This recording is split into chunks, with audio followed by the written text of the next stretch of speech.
This is called the Exapostilarion. An impossible word, truly an impossible word. The Exapostilarion of Holy Friday by Znamenny and the Byzantine Chant. There's a bunch of very, very obscure YouTube channels dedicated to like proper monasteries in Georgia and Greece and Rome that have like no followers, and they publish hymns like the Psalms but chanted, and they're quite good. I find them relaxing. I will listen to stuff like this unironically while I program because it's like a substitute for ASMR now that ASMR is like a sexual fetish thing. So I've replaced ASMR with Exapostilarians. They had a CD in the 90s. They might have. They've been doing this for a long time, I think.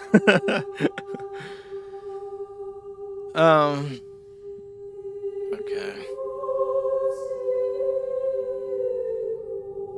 Quite nice, huh? That's right. There is an Exapostilarion for the announcement, which is there's so many like if you're really into like the Roman Catholic or Byzantine Greek Orthodox stuff, there's like so many holy days that kind of blows your mind. It's like how do you keep track of all that stuff? I don't know. It's a good excuse to feast, apparently. So, chat. As we know, today is what is today? What is this weekend? Let me just pull up real quick a just a any random city and try to figure out what this weekend is. How about Houston? Houston will do announcements for all the holidays coming up. Here's one. The city of Houston says Happy Valentine's Day. That's not right, chat. That was February. It's already April, right? Already April. That's wrong. St. Patrick's Day? No, that's in March. Women's Day, International Women's Day. I think that's also in March, so that's not it. How about this one? This is March 20th. We're getting closer. This is a nice announcement from Houston's mayor office for Happy Eid al-Fitr. Don't know what the fuck that means, but apparently it's on March 20th this year. Happy Pi Day. That's March 14th. Let's see. Oh, this is recent. This is the April 2nd. This is yesterday. Due to the spring holiday weekend, the city of Houston's offices will be closed on Friday. So it is spring holiday. Today is spring holiday, and the weekend is spring holiday weekend. But at least we have a nice announcement for Passover. Chag Pesach Samak, everybody. We got a nice announcement for Passover. Isn't that wonderful? See, this is like more of an argument for Christianity than any other religion. It's so scary. The demons that run Houston's mayor office can't even talk about it. I can talk about Passover though. Not that that has any conflict. You would think with our shared Judeo-Christian heritage, such an issue would not exist. Let me, by the way, speaking of Judeo-Christians, put up the Judeo-Christian ham, Neoma ham. If we're talking about this next segment, the Israelis have stopped the Latin Patriarch from entering the Church of the Holy Sepulchre. I believe is how you pronounce that word. It's a video game word. Things are called sepulchres in video games, so I think I got that one right. Apparently, there's a annual procession where the Patriarch will enter the Holy Sepulchre for Easter, for Holy Week festivities, but the Israeli police stopped the Latin Patriarch from executing his religious ceremonial duties personally because they literally stopped his car on the way to church and turned him around and prohibited him from entering the church. So, interesting move. The Israeli government has said that this was a security measure, that large gatherings were banned because they would make ripe targets for Iran. So this was for everybody's own good. The Israeli police were able to stop this procession because if so many people arrived in one place, Iran might just shoot them down. I'm sure that wouldn't be a problem. It would be a casus belli to escalate the war, but alas, the call was made. Bibi responded to the outrage about this and said, "Don't worry, next time it will be allowed to proceed." So he's on top of it. Don't worry about nothing, okay? No, I think Passover was allowed. I wouldn't worry about that. By the way, if you're not on the Gumroad or the locals, I might jack the price up to $10 because PPP is literally yelling at me. He's yelling at me and saying, Josh, you're undercutting me. You're undercutting the Kino Casino price, and you're a fool, and you're a bad businessman. So, the last video I did, I followed up my mangosteen pie review with a review of Goldbelly, and um, I was looking at Goldbelly offerings, and they had a bunch of Passover offerings. So that is on the locals on the Gumroad. Now that I think about it.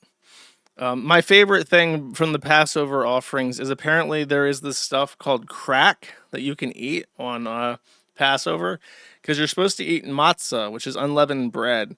So one of the things you can buy on Goldbelly for Passover is matzah crack, which is just candy that includes matzah. So that's fucking cheating already. But you can buy matzah crack ice cream, which is candied matzah in an ice cream tub to eat, which is ultra fucking cheating. Because I'm pretty sure that when Moses was wandering around for 40 years in the desert, he didn't have any matzah crack ice cream, or he would just leaven his fucking bread. So that is Moses. Yeah, that's his name. I got some good news for once. Good news for all of us. The FTC has issued a strongly worded letter. They have posted their letters on their website, but the chairman of the FTC has sent a letter to PayPal, Stripe, MasterCard, and Visa Card, wagging his finger as hard as he possibly can, saying, hey now, you guys better stop all that politically motivated censorious deplatforming and debanking activity that's going on still. Even though we wrote last year saying that you guys stop that already, it's still going on, and we're wagging our finger extra hard at you specifically. So I got a bunch of people immediately tagging me. Number one, anime people took credit for this. I do not know why. Number two, they were saying, look, Josh, Trump fixed debanking. Which is very rainbow pilled, very optimistic of them. I love their optimism though. It's very nice. It's nice to see some optimism. However, I'm not so sure. However, I did print out. This is true. I printed out copies of all the letters, and I included a cover. And I said, "Read the attached letter from the FTC. My name is Joshua Moon. This is my birthday. Here are my LLCs. Here are their EIN numbers.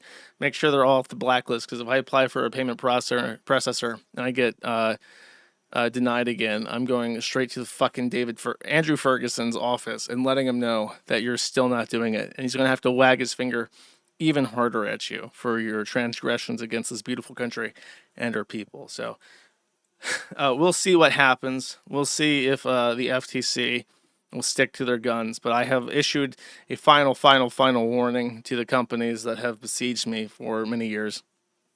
And actually, I figure that would be the appropriate time to mention this.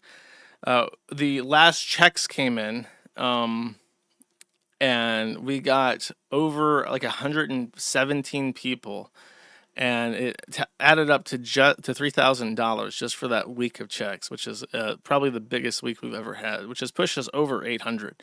Now, if we'll stay at over 800 is a mystery. I am slightly concerned that people do it once and then see that we hit the goal and then be like, oh, I can cancel this now. And we'll just like sink down to like 300 or whatever again. But assuming that is not the case and we actually stay at over 800, that's really, really good. And I can finally look into hiring help, even potentially for some of the stuff that I have to do. Now, the first thing I have to do, though, for the first couple of months is just pay off debts and save, so I have savings again. And then, in emergencies, I have to file taxes as well, which is wonderful. I can't spend anything because I don't even know what my tax liabilities are going to be. I think next week will be the 10th, which is the last stream that I'll do before tax day. I might have a whole tax special. I might look into where our money is going and pinpoint all the fraud that occurs and that demoralizes me and eats me alive. And every time I think about it, I actually get angry and start sweating and feeling nauseous. So I might have to do that and punish myself. because it's pissing me off. But yeah, I'm very happy about this. The eighth Kiwi is being designed, I think, even as we speak, and I might have that either today or tomorrow. The checks came in so fast that I didn't have time to get the eighth Kiwi ready to go. But fear not, he is in the works. I know what the theme is. For some reason, people really expect that the Kiwis are at the bottom are going to be lolcow related, and they're not. They're supposed to represent the forum users, so it's supposed to be like a cross section of interests that are common on the website. So that's not really what it is, but it will represent the users. Okay, that's the point. Okay, there's that. California has passed a bill to seize cryptocurrency assets that have been left idle on exchanges. So, after 3 years of inactivity, assets can be taken by the state under unclaimed property laws. So, let's say that, for instance, you bought a bunch of Bitcoin 10 years ago and you forgot about it, and now you have like $100 million worth of crypto. Gavin Newsom now claims that as his personal property, and he can just take your fucking crypto that you forgot about and use it to pave approximately 3 centimeters of road in some godforsaken desert somewhere that nobody will ever see used ever. He wants to be president, by the way. So that's your Democratic nominee for president in the upcoming 2028 election. And I can only assume that he intends to pass other kinds of bills such as that to pay for shit, such as the fraud in his state. I believe someone did a survey and found out that like 25 to 50% of all entitlement spending in California is fraudulent. So we just get to foot the bill for that forever. Next, we're sending Black People to the moon. There is the Archimedes 2 mission, which is not actually going to land on the moon, because even though we could do that in the 70s, apparently, we cannot do that in, actually, 1969. We can no longer do that in 2016. Just not possible. But we are going to alley-oop shuttle around the moon for old time's sake, just to visit, make sure the moon hasn't thought that we forgot about it and don't care about it anymore, and we're all interested in Mars now. And on this mission will be Reed Wiseman, Victor Glover, who looks black and Chinese simultaneously, but I think he's black. Christina Koch, which will be the first Jew around the moon, I guess, and Jeremy Hansen, who has one of the most nicely cut chins I've ever seen. So what a Chad. We had to send in one Chad for the Chad delegation as well. This diversity mission is orbiting the moon, and Victor Glover has caught some attention. I actually already have shot off the rocket to go around the moon. Here it is. Nice. Now, Victor Glover listens to Whitey on the Moon every Monday. This is why. Now, I'd like to read to you Whitey on the Moon. Now, famously, this picture has circulated on social media. It's a black woman with a black child in a stroller or a wheelchair, and her sign says billions for space, pennies for the hungry. Now, she does not look particularly hungry. Her child does, so maybe she should share a little bit more and divvy up those resources better. However, if you take the total amount of entitlement spending for things like SNAP, Section 8, Medicaid, and you add that up, it is literally trillions of dollars, and we could have basically established a permanent residence on the moon if we had spent that on space instead of pennies for the hungry. So I don't know if that's a more noble expenditure in your mind. I think it is, but that's a topic for debate. Here's another one. $12 a day to feed an astronaut. We could feed a starving child for $8 a day. Wow, really thought-provoking that for some reason, that really just says that we budgeted this very well. We have to feed astronauts like a special dehydrated food stuff so that it doesn't fuck up the spaceship, and we managed to do that for $12 a day. But for some reason, a starving child who can be fed rice in a bowl is $8 a day. So clearly, either our budgeting in 1969 for astronaut food was extremely well done, Or your starving child program is wasteful as fuck, and you probably could feed multiple starving children for $8 a day, but you have gaffed to an overhead as well. So I don't like this sign at all. This sign sucks. Anyways, here is Whitey on the moon. Wait, where is Whitey on the moon? Oh, by the way, this guy is like the most depression max guy that I follow on my Twitter. He is the guy that sang "Oi, vey, shut it down. The goyim know too much." That song. He's like a ragtime pianist. And he continuously laments that his life is completely ruined. And he also sang this song, which was mimetic, but this is not Whitey on the moon. Hold up.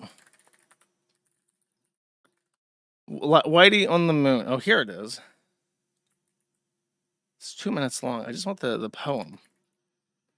I'll read the lyrics if it's like too long. We have a poem here. It's called Whitey on the Moon. And it was inspired by some whiteys on the moon. So I want to give credit where credit is due. All right. That's it.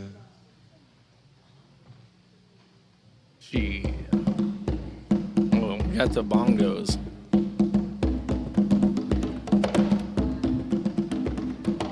A rat done bit my sister Nell with Whitey on the moon. Her face and arms began to swell, and Whitey's on the moon. I can't pay no doctor bills, but Whitey's on the moon. 10 years from now, I'll be paying still while Whitey's on the moon. You know, the man just upped my rent last night, cause Whitey's on the moon. No hot water, no toilets, no lights, but Whitey's on the moon. I wonder why he's upping me, cause Whitey's on the moon? Well, I was already giving him $50 a week, and now Whitey's on the moon. Taxes taking my whole damn check. The junkies make me a nervous wreck. The price of food is going up. And as if all that crap wasn't enough, a rat done bit my sister Nell with Whitey on the moon. Her face and arms began to swell, and Whitey's on the moon.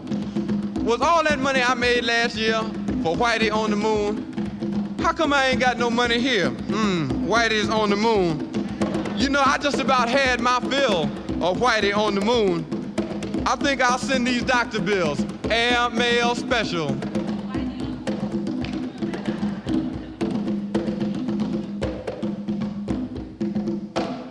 To Whitey on the moon. So the astronaut was sending into space to see the moon with his own two eyes up close. Listens to this every week. And of course, his trip to the moon is funded by whiteys on Earth who cannot afford medical bills and who have to pay rent and cannot afford groceries because groceries are astronomical, paying $4 a gas. But they can pay a quarter to a half of their paycheck, dedicate a third of their working labor hours every day to sending him to tour the moon for no particular purpose, while he laments the fact that black people suffer for whatever reason. Very cool. Thank you, Andrew Glover. Let's see. Next. Taylor Lorenz's screen time is almost 17 hours a day. 17. So someone named Anna Hope Levinson published this article. Apparently she's horny for collab. Taylor Lorenz doesn't want to touch grass. The technology and culture journalist wrote the best-selling book Extremely Online, The Untold Story of Fame, Influence, and Power on the Internet, and she has screen time to prove it.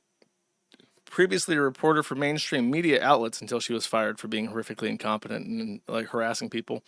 Lorenz built such a rabid following and legion of haters that she decided to go independent in 2024. No, bitch, you were fired. Now almost 100,000 fans subscribe to her newsletter, User Mag, for her insider knowledge of virality and her freakish ability to contextualize how lowercase I internet culture shapes everything. So she spends 16 hours and 47 minutes, according to her iPhone 15 Pro, just on her phone. Oh no, across all devices, because she also has a MacBook, and apparently it syncs up the time spent. She says if I could put a screen inside my brain, I would. Well, good news. I think Elon Musk is building that right now. So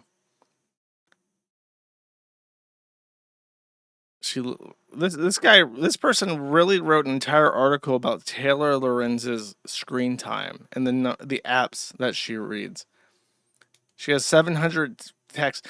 If you have 15,600 unread emails and 700 unread texts, that does not mean that you're very important. It means that you're very bad at managing your incoming mail. You could probably hire somebody. If you're literally like so successful that you had hundreds of thousands of subscribers, you could probably like do something about that.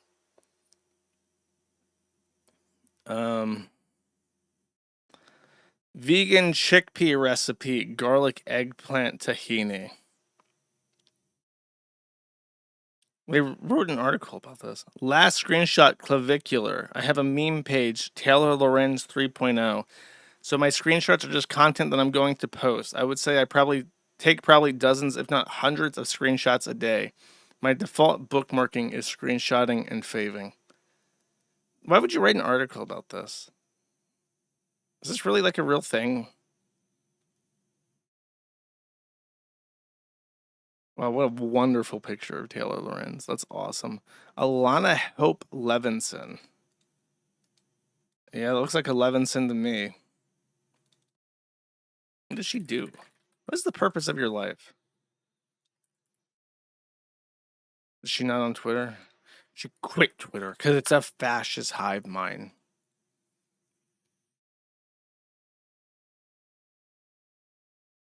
She she does consulting. It doesn't exist. She deleted her Twitter account. So you could register. Her name is, if you look at her Twitter thing, you see it's Alana Levinson, but when the hope isn't there, it says like Al Analson. So Al Analson has deleted her account out of solidarity with trans POC everywhere. Where's her beast guy at? Doughboys? So a woman that has like no social media presence whatsoever writes about social media addiction. She has no other writing. Am I? And it's the only thing she's ever written. She's a features editor at Wired, and she has a single article that's sucking off what's her face. Yeah, see, it would show multiple articles if there were multiple articles, but that's the only thing she's ever written. What the fuck is the point of this? Is it... Okay, I guess it was an April 1st special from their features editor. Next, the UK has pledged that it will no longer monitor or arrest people over legal speech. This is what they have to say here. Police time will no longer be wasted investigating legal social media posts, freeing up officers to patrol the streets and tackle real crime. By scrapping the non-hate crime incidents, we are balancing the protection of vulnerable communities while respecting free speech. Over recent years, guidance has failed to keep pace with digital age and has led to officers being called out to people's homes over insults and routine arguments. New measures announced today will introduce a new system that prevents police from recording lawful free speech. Forces will continue to ensure that reports from the public, which may lead to genuine harm, get the right response. So this is bullshit. In case you're not picking up on what they're saying, they're no longer going to investigate non-crimes, but they're still going to investigate crimes. And what's criminal speech in the UK is basically everything. So the idea that they're not going to like do those embarrassing door knocks, the hate speech applies to Arabs, Indians, all Muslims, and transgenders and gays. So the exact sort of people who would get the police to show up at your door and have your autistic teenage daughter arrested in front of you are still going to happen. There, but it's like a false pledge that no, now we heckin' respect freedom of speech, and it's like, would people really fall for this? Yeah. The UK is Reddit if it were a country. It's so true. I was watching before the stream. Um, I think I brought this guy up before on other streams, but his name is Jenkins. He's a weird guy. He does something on YouTube that I think is really funny, called Herald Reviews. Now, please excuse my indulgence here. I'm going to talk about something very autistic. In Dota, they have a ranked system, and the bottom of the rank system is a tier called Herald. So it's basically like if you played League of Legends, it's like the bronze tier or like the wood tier of the league. And the players in Herald are phenomenally bad in an interesting way. Because if you apply yourself in in Dota at all, like if you mentally apply yourself to that game in any way, you cannot end up in Herald. And in fact, if you ever get out of Herald, you can never go back down into Herald. So a player who's in Herald has not only played extremely poorly, he has never played well because you never go back into Herald after you get out. So if you find a game of players who are all in Herald, it's almost always going to be very funny because they're people who have played the game for literally thousands of hours and have never gotten good at it. So it's kind of like the lolcow bracket of Dota. And Jenkins is a very high tier player. He's in the top like 10,000 players worldwide for his level. And so he does casting like for actual Dota events. And he will cast these Herald matches that sometimes go on for like 3 hours when the average game is 30 to 50 minutes long. And it's very funny. What's weird about Jenkins is that he is Canadian and he currently lives in Serbia, which is very strange. But he's like a woke piece of shit. So he's fled Canada because it's just a gigantic shithole ruined by mass immigration. And he's gone to one of the only countries on earth that has not yet been completely ruined by mass immigration, specifically to date a woman there in Belgrade. He is learning like Russian, not even Serbian, just straight Russian. And while he's there, he is just like super gay. And he's as gay as a straight person can possibly get. All like his style of humor is just like cum and butt sex and sucking dick. Like he's just like really crass and gross and annoys the shit out of me when he does it like on his reviews. So I, I don't even know why I brought. Oh, he was lamenting his life. That's why I brought this up. I was listening to him, and he happened to be live, and I was bored while setting up the stream, so I was listening to him live. And someone suggested like he play other games. Like, why don't you branch out, bro?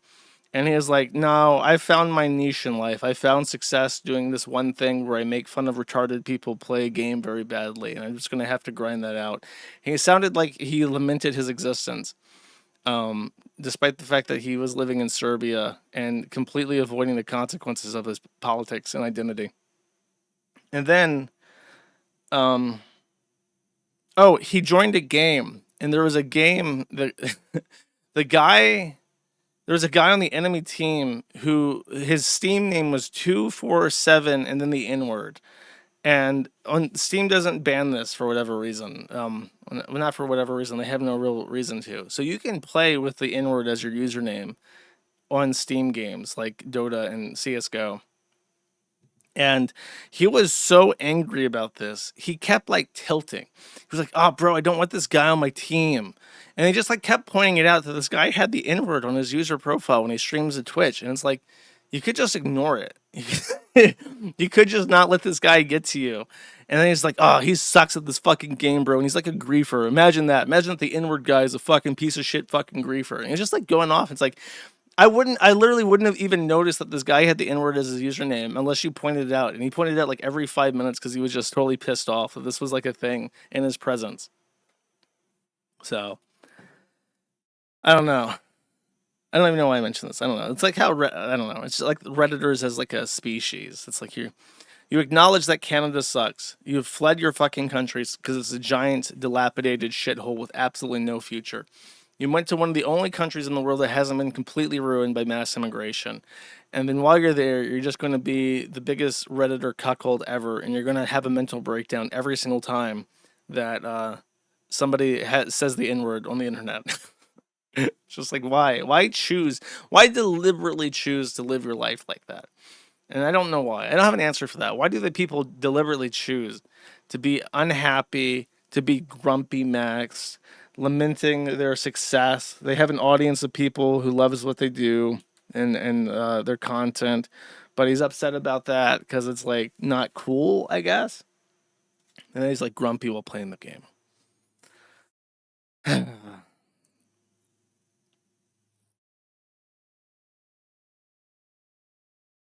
They think they're right, but like the things that make me unhappy in life are things that I can't not deal with, such as paying a third of my income to people who want to kill me and who, even when my tax money sends them to the fucking moon, they sit around every day thinking about how much they fucking hate me. That's what bothers me, when a third of my income is destroyed for people who despise my existence. And then also, this is money that I barely get to make, and I have to fight for every dollar because I'm deplatformed. Like, that's what pisses me off. It makes me lament. Or when you have somebody who's like a terrorist going after your family, and because he's British, nobody in England gives a fuck because it's like British people can do whatever they want to Americans. There's two different British people who are just openly criminal.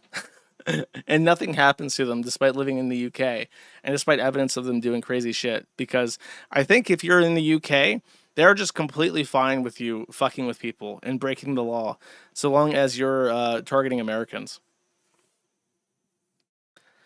Um, yeah. Anyways, fuck the UK. Next. Okay, so there was a mural of that white girl that was stabbed in the neck by a psychotic black guy that then shouted after she died, "I got that white bitch, I got that white bitch."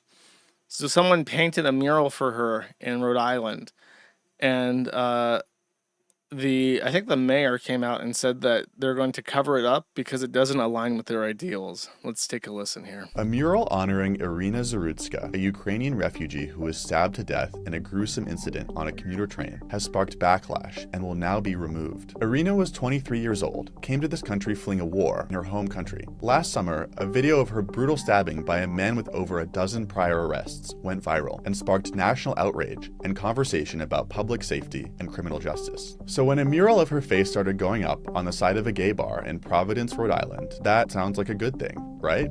Here's the problem. The mural was part of a national campaign funded by $1 million pledge from Elon Musk and another $500,000 from an Irish tech CEO and Trump donor. The goal? Plaster Irina's face on buildings and cities across America. So when some Providence residents put the pieces together, the backlash was swift. The owners of the Dark Lady, the gay bar whose outer wall serves as the mural's canvas, said they just wanted to honor a young woman who was killed. "We are progressive Democrats," they said. "We do not support Donald Trump or politics of division, and our values are deeply rooted in inclusion, equality, and respect." But the mayor of Providence, Brett Smiley, called for the mural's removal anyway. He said the intent behind these murals is, quote, divisive and does not represent Providence. And now, it's coming down as soon as possible, according to the bar's owners. Here's what the mural's artist said in a statement on Instagram. "As the artist, I'm very saddened to hear that the mayor is calling for the artwork to be removed before I was allowed to finish speaking," he wrote. "I would like everyone to know that the artwork is meant to combat the idea of it being used for a political agenda. Today, Irina Zarutska's face has become a symbol of crime and disorder in American cities. And yes, a culture war lightning."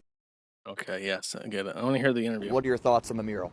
So I find it disheartening that we are seeing a Brown. right-wing movement that is exploiting the death of a refugee for the purposes of trying to spread division.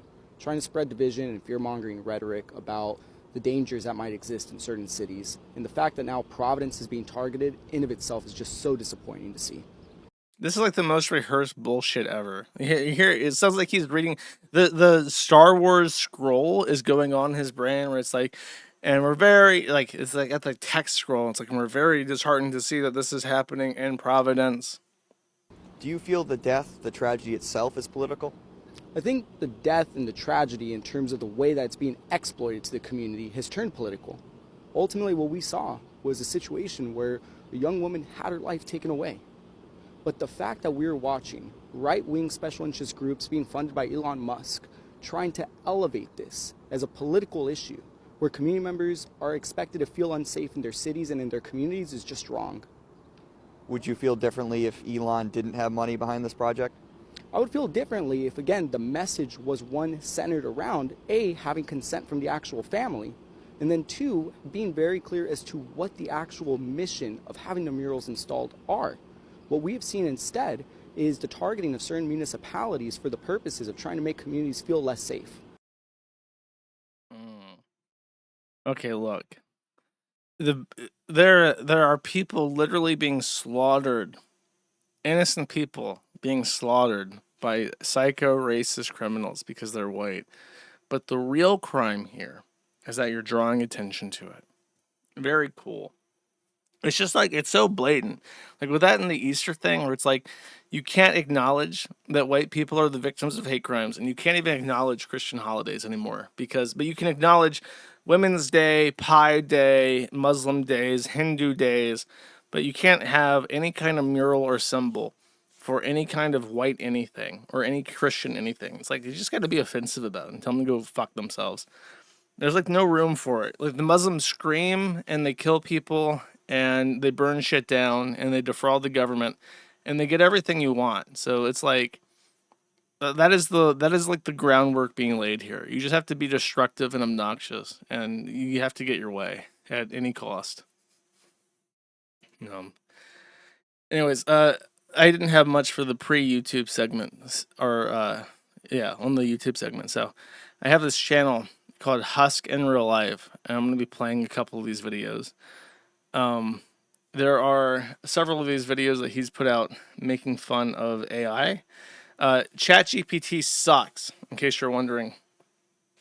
And there's this new feature they have for videos where you can like video call ChatGPT and then ask it for advice in real time, and it will try to talk to you. Cool sounding feature, except ChatGPT sucks. So let's watch a couple. I just started a business and I'm excited. I came up with the logo and the name. Do you want to see it?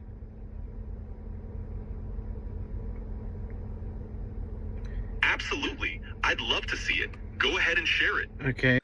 Okay, also he has the voice for his AI is a black dude, which adds to the comedy, I feel.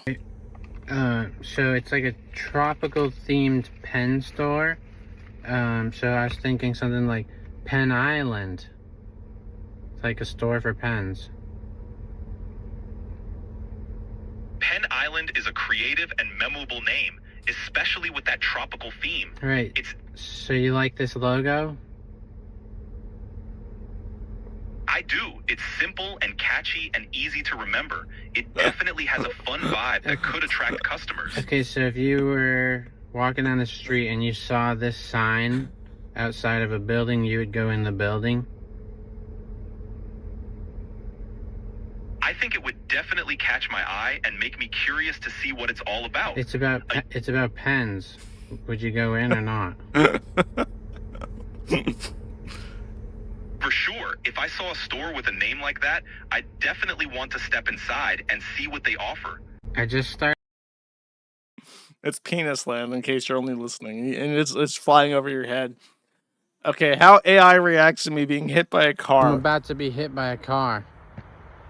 Oh, I can see the car in the background, but it looks like you have a little space. Just step aside. It's approaching fast. I get that it feels a bit nerve-wracking. Look at it, it's almost there, it's almost hitting me. I can see it's coming closer, but you're definitely not in immediate danger. Just take a step to the side. I just got hit by the car. Oh no, that sounds rough, but I'm looking at you and it seems like you're standing up and talking. No, I'm laying across the hood of it and it hit me hard. Well, you do look like you're right by the car, but it also seems like you're mostly up and okay. And now it just ran me over. Oh, wow. Well, from what I can see, you're definitely not under the car. It looks Well, like that's because I just was. But now I'm on the back side of it. Ah, I see what you're saying. Well, from my vantage, it looks like you're actually just standing next to the car. I'm and not you're all standing, good. I'm on the ground and I'm injured.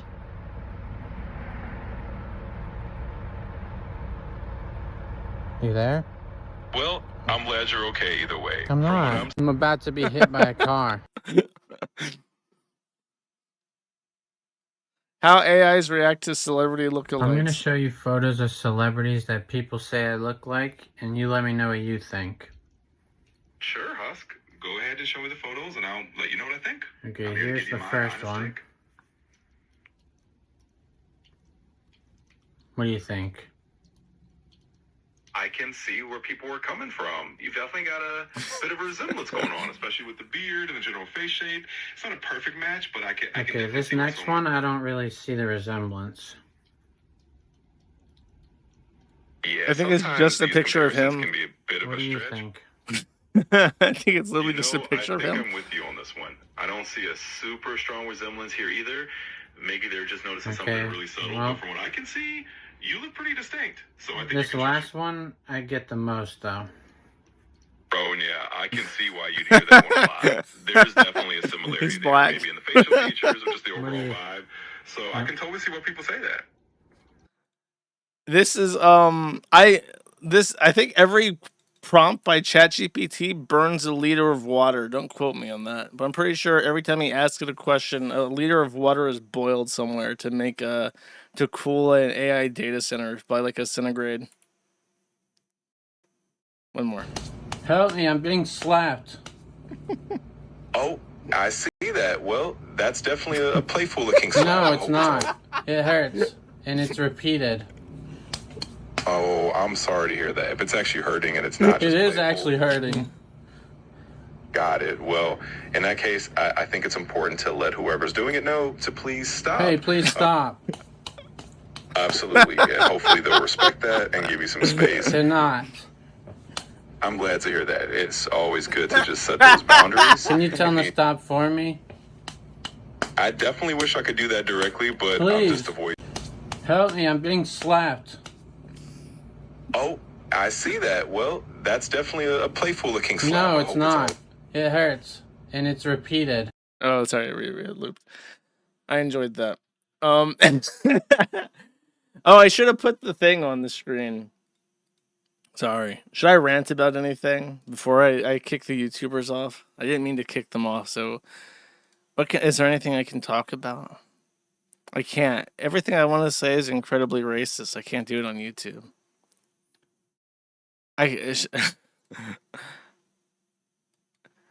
Yeah. I can say that my predictions for the Supreme Court hearing... And what year were you born? Oops, sorry. I scrolled something. There's the Supreme Court hearing on birthright citizenship. You want my hot take? I'll give you my hot take. They're going to not rule on any of the substance, and then they're going to say it has to be done by Congress, and then nothing's going to happen. And we'll still get 10% of our birth every year in the United States will be from illegal immigrants every year. That's the Glaze AI again. AI is great. ChatGPT sucks. I don't know. It's awesome. If you don't understand why it has changed literally everything, you just haven't done it right. Sorry. You don't want my hot sticky take. That's why you're on YouTube, bro. Neil Mahan protects you. Neil Mahan personally puts his face in between our hot sticky takes on the Kick and the Rumble side and you. He personally shields you from every single blow.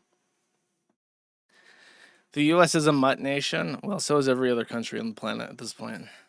Germany's percentage of foreign-borns is like 15% of their population. It's like 50% in France. Let's check that out real quick. France population of foreign descent. 15% defined as foreign-born. Additionally, 6 million foreigners live in France. So that's 15% of French's population is foreign-born. 6 million are non-citizen inhabitants. And then of, I think there's another like 20% that are of an immigrant background. What about UK? UK people of immigrant descent. 15%. So it's like 15% in every country. But Sweden. Roughly 1 in 5 Swedish residents is foreign born. That is insane. 20% of Swedish residents are not even like second generation immigrants. They are like first generation foreign born people. That doesn't even include people born in Sweden to foreigners. Wow, that is fucked. What about Luxembourg? 51%. I have a feeling that many of them are not. Yeah, German. Portuguese. The largest is Portuguese. And then followed by French. Okay, so they're just moving to Luxembourg to get the fuck out of their countries. Okay, I got you.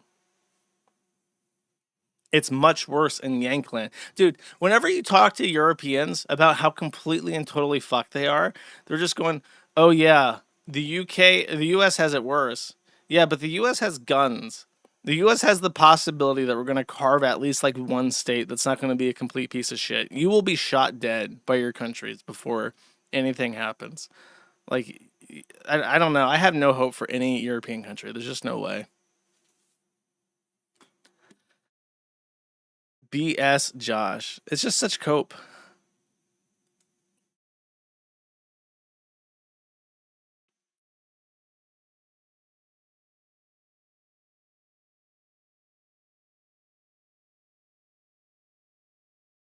Americans aren't gonna look, neither are the Europeans. So what's the dick measuring contest? Like whenever you bring up, it's like whenever you bring up to a European how abysmal their country's prospects are, they just say that the US has it worse. And it's like, what does that mean? If there's no US, you don't have any kind of military. You have no ability to defend yourselves whatsoever. You rely on the US for everything. I don't understand how Europe. What is like the hope? What is the optimism there? It's just like denial. Oh well. All right. Goodbye, YouTube.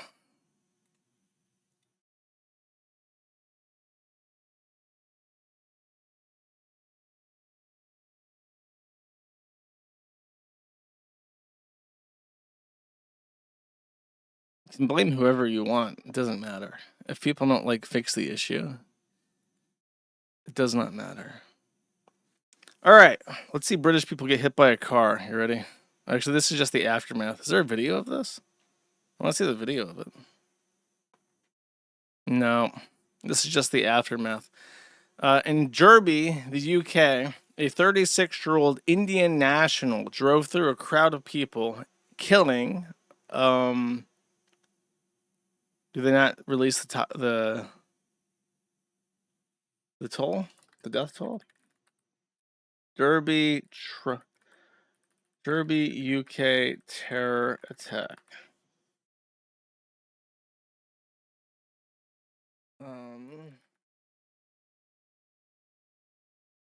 They don't even release the numbers. Oh, 7 people. 7 people seriously injured by an Indian national with a car, which is unfortunate because now the next thing to take away from people is their cars, so that this can't happen. What's weird is that's an Indian. It makes me wonder if he's like an Indian Muslim, because there are a couple of those.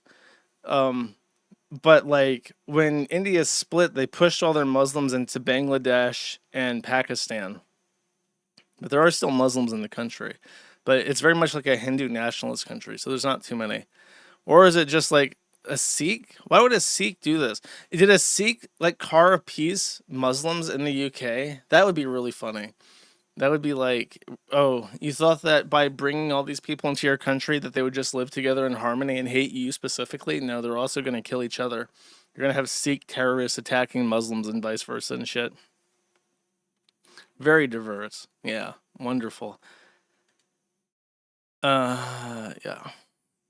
Boise, Idaho had to remove the gay what I call the gay nigga flag. The gay nigga flag had to be taken down in Boys by court order because apparently it was discriminatory against cishetes or some shit. It's not political. It's not religious. It's not ideological. For each other will carry us through.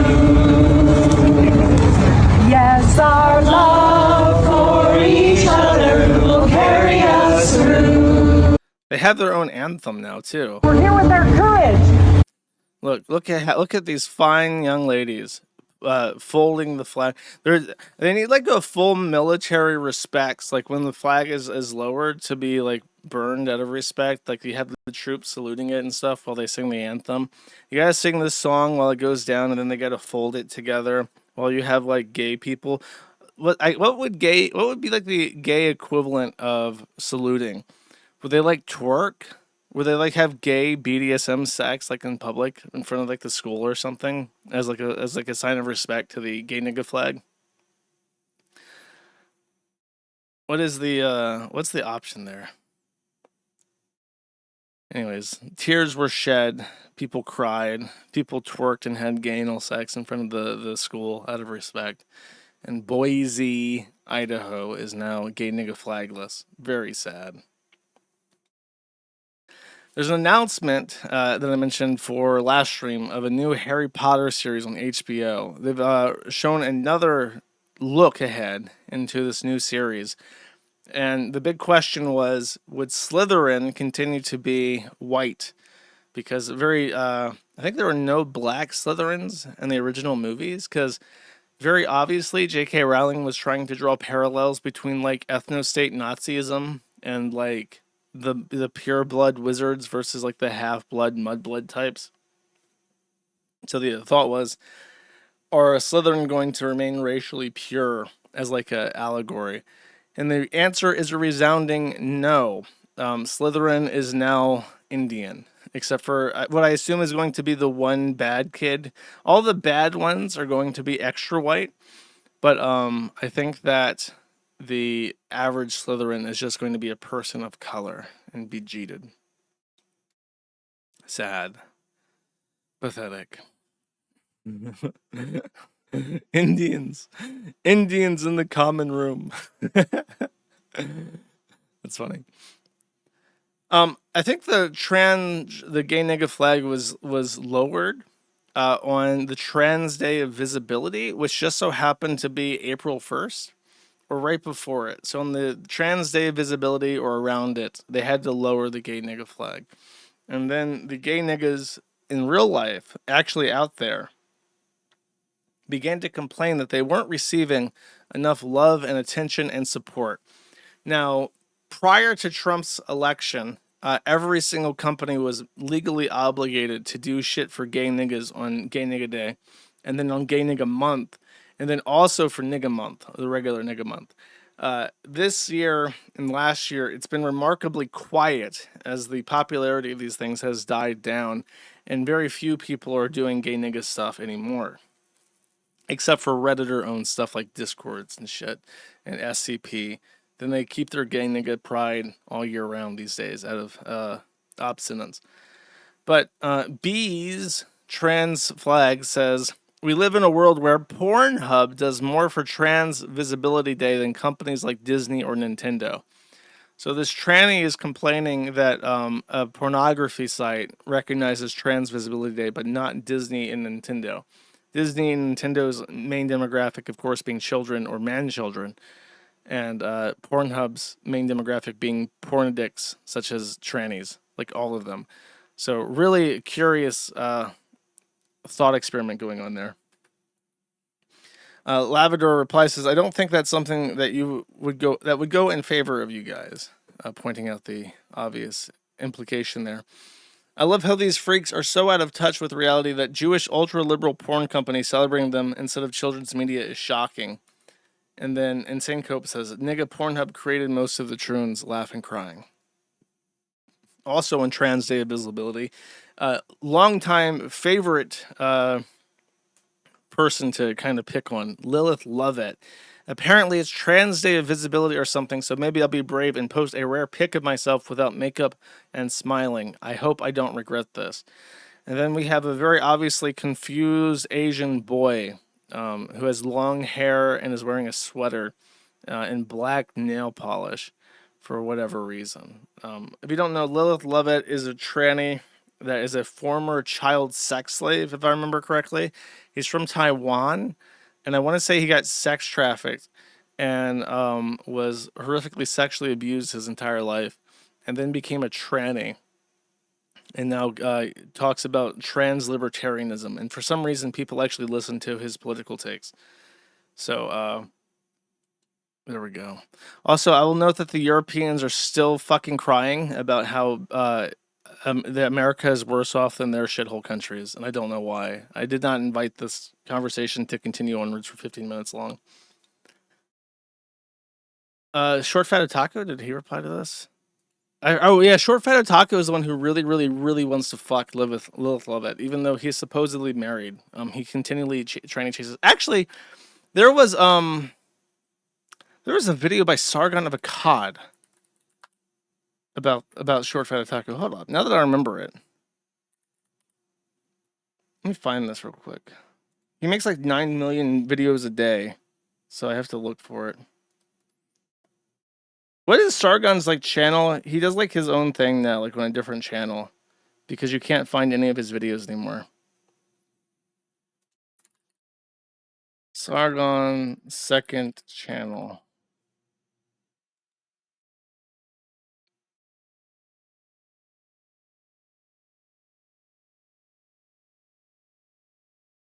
The Lotus Eaters, is that it? Lotus Eaters. That's just like a podcast, though. Is it? That... Man, what the fuck was it? Akkad Daily. Thank you. I can't believe someone knows this. Ah, I think this is it. Yeah, he posts like every fucking day. Ah, here we go. Okay. Sargon of Akkad actually made fun of Short Fat Otaku for a second. And now that you've reminded me of them, we're going to watch Sargon of Akkad for a second. Hi folks, before we begin the video, we have a live event on the 11th, including basically everything that is fun dev. And Dev has spent the last many... Wait. Is this Dev... Okay, there's two devs. They're both faggots. Is this Dev Short Fat Otaku, or is this the other Dev that is like the lolicon guy?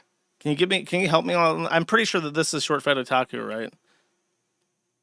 Just clarify for this? Okay, yes, thank you, chat. Is accepting that there are massive problems with liberal politics. And when I say liberal politics, I'm including basically everything that is an extension of, well, I mean, John Locke onwards, I think is fair to say. As I'm sure you know by now, I think that everything from liberalism onwards is all a part of the same plan, has the same philosophy, the same metaphysics, the same telos. It's trying to get to... Sargon is British, so he has to try and sound as pretentious as possible no matter what he's trying to say. And he has to prescribe things like metaphysics to political ideologies. The same place, but doesn't succeed. What our friend Dev has been trying to do is carve out a space in this discourse where the liberal assumptions and logic, the dialectic, has not yet collapsed into leftism. And honestly, I think he's not doing a very good job of that. I've got to be straight about this. And so he can view reality just like anyone else, but he denies the obvious place in which he has arrived with his own philosophy, which is, if I have to accept this, then I have to accept that, then I have to accept the furthest consequence of this, because Sargon's issue is that he has to put out 10 to 20 minute long videos 5 times a day to keep like his channel mojo going. I will read the tweet for you. He has not read the tweet yet in like the 2 minutes I've let this play. Dev, aka Short Fat Otaku, says nobody reasonable actually thinks that trans women metamorphose into biological females. You fucking retard. The ask is not believe that women or men are women. It's don't be an asshole. You don't have to like trans people. You have to leave them alone. This was the correct take in the early 2000s and 1990s when drag culture was becoming a thing that average people actually knew existed and wasn't just a shameful secret that gay men did to play out fantasies where all women are whores and they're a whore, so therefore they're going to role play as women because it's like turns them on to be degraded because they think women are whores. And this is probably the closest thing you can get to like a fair compromise where it's like, okay, we're going to let men dress up as women, but we're also not going to play the retard game with them while they do that. The problem is that they don't actually agree with this perspective. The very first time I ever met a tranny, I was actually like a teenager playing EVE Online, and I was talking to this person that was like a black tranny, and he was trying to tell me about how trannies are actually women. And even then, but this was way before like Tumblr was really big or anything. And I remember even telling him like, okay, look, this exact perspective, because it catches you off guard, and they're like a guildmate or whatever the fuck, and you're like nice to them. It's like, look, I'm okay with you doing your play pretend, but I'm not going to say that you're a woman. That doesn't make any sense. And I said, I think that there should be a distinction between a woman and a tranny. You can say that you're a trans woman, but then we have to call real women biological women. And that was the distinction I came up with as a teenager. Like, let's go with biological because you're identifying as a woman, but you're not biologically female. And he said to me, and I've remembered this for 15 fucking years now. He said to me, trans women are biologically women because our brains are female and our brain is as much a part of our biology as a cervix, uterus, or ovaries. So the trannies are actually going to respond to Dev and tell him this exact thing once Sargon fucking stops winning himself. Actually thinks that trans women metamorphose into biological females. Okay, it took 2.5 minutes for him to read the tweet. Then the ask is not believe that men are women, it's don't be an arsehole. If you don't have to like trans people, you do have to leave them alone. I mean, I'm not interested in doing anything with trans people, so I'm happy to leave them alone. They're just not allowed into the same changing room as my daughters, because they're men. So there's that. Maybe if they, I mean, and this is the eternal problem with the term trans rights or human rights. Name a human right you don't have. And the trans lobby would be like, well, we want the right to go into the women's bathroom. And you'd be like, well, I don't have that right. You're a male, you don't have that right. And the women, being females, don't have the right to come into our bathrooms either. Actually, it's not a human right to go into the bathroom of the opposite sex. So you're asking for extra rights that don't actually exist. And frankly, I think we should just be denying that. No, you do not have that right, and you will not get that right. But beyond this, you're right, I don't want to have anything to do with them. So, what would I want to have to do with these people? But anyway, the point that we have arrived at with Dev is he's trying to open up this gap. The ask being is not believe that men are women. The problem is, that's not true. Okay, finally. This is where look at how many people have to skip this intro to get to the replies. Emily Transflag Vuppy Girl says, HRT changes DNA. Okay, this is so cringe. HRT changes DNA methylation to epigenetic environment the same way as a cis, spelled like cystic, a cis woman's. Every cell in your body at 7 to 10-ish years on HRT is replaced by one that is epigenetic environment by literally every metric except for genitals and chromosomes, or body changes to female. So this tranny is trying to cope-splain that his DNA is actually a real woman's, except the fucking chromosomes and your genitals, the things that are the predominant sex characteristics, how you would determine sex by DNA testing or by visual testing. So that's the first thing that is read. The second tweet is, this one. Rose Mullet says, HRT literally makes us biologically female. Trans women on HRT experience hot flashes, breast development, fat redistribution, and muscle atrophy that cis women or cis men simply don't. We're physically closer to cis women than our former selves. If you actually cared about biological reality, you'd acknowledge hormones that drive these changes.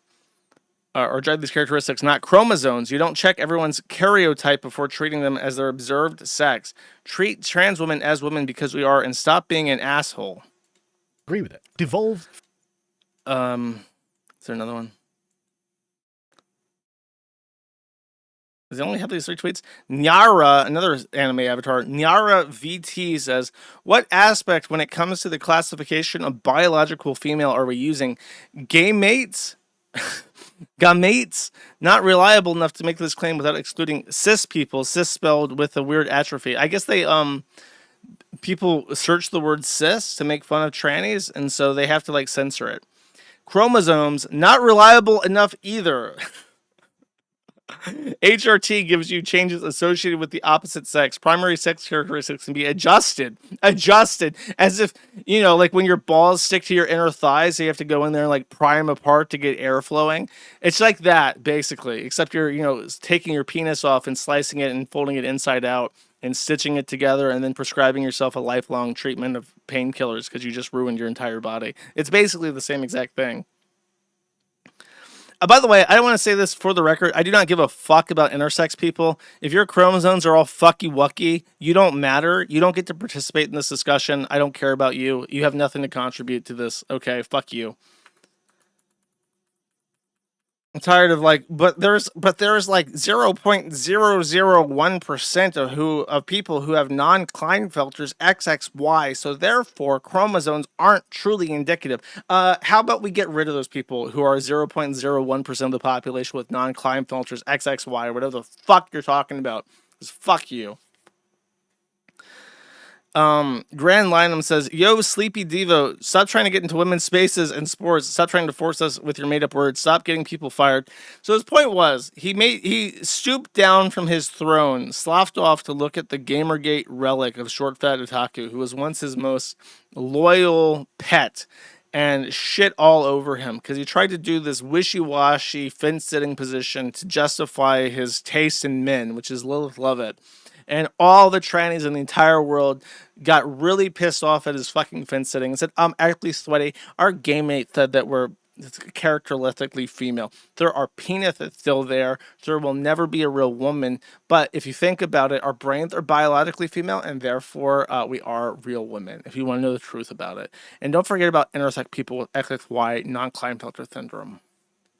Yeah, fuck you. Get shit on, retard. Oh, there is one company still holding the line, still willing to put the gay nigga flag on the top, and that is World of Warcraft, which is officiating a Pride event for the first time ever in the game's 20-year-long history. Patch 12.05 promises the first official Pride event, Dark Spear Dash, and as you can see, it's quite gay indeed. Pride has officially arrived at Azeroth. Celebrate identity and inclusivity with the Dark Spear Dash, the official holiday coming in patch 12.05, based on the annual Running of the Trolls community event. Based on an annual community organized charity event, the Running of the Trolls looks to be getting some official support in-game. In patch 12.05, the Dark Spear Dash has become an official holiday in Azeroth, running from June 27th to 29th as part of a Pride month. Now in its 12th year, the Running of the Trolls is a Pride event on Feather Moon US, created to raise awareness and increase visibility for WoW community members in the LGBTQIAP+ community, while raising money for the Trevor Project. As a non-profit organization, the Trevor Project provides 24/7 all year round leading suicide prevention and crisis intervention for queer young people. There you go. If you're giving money to Blizzard, you're giving money to gay nigga shit.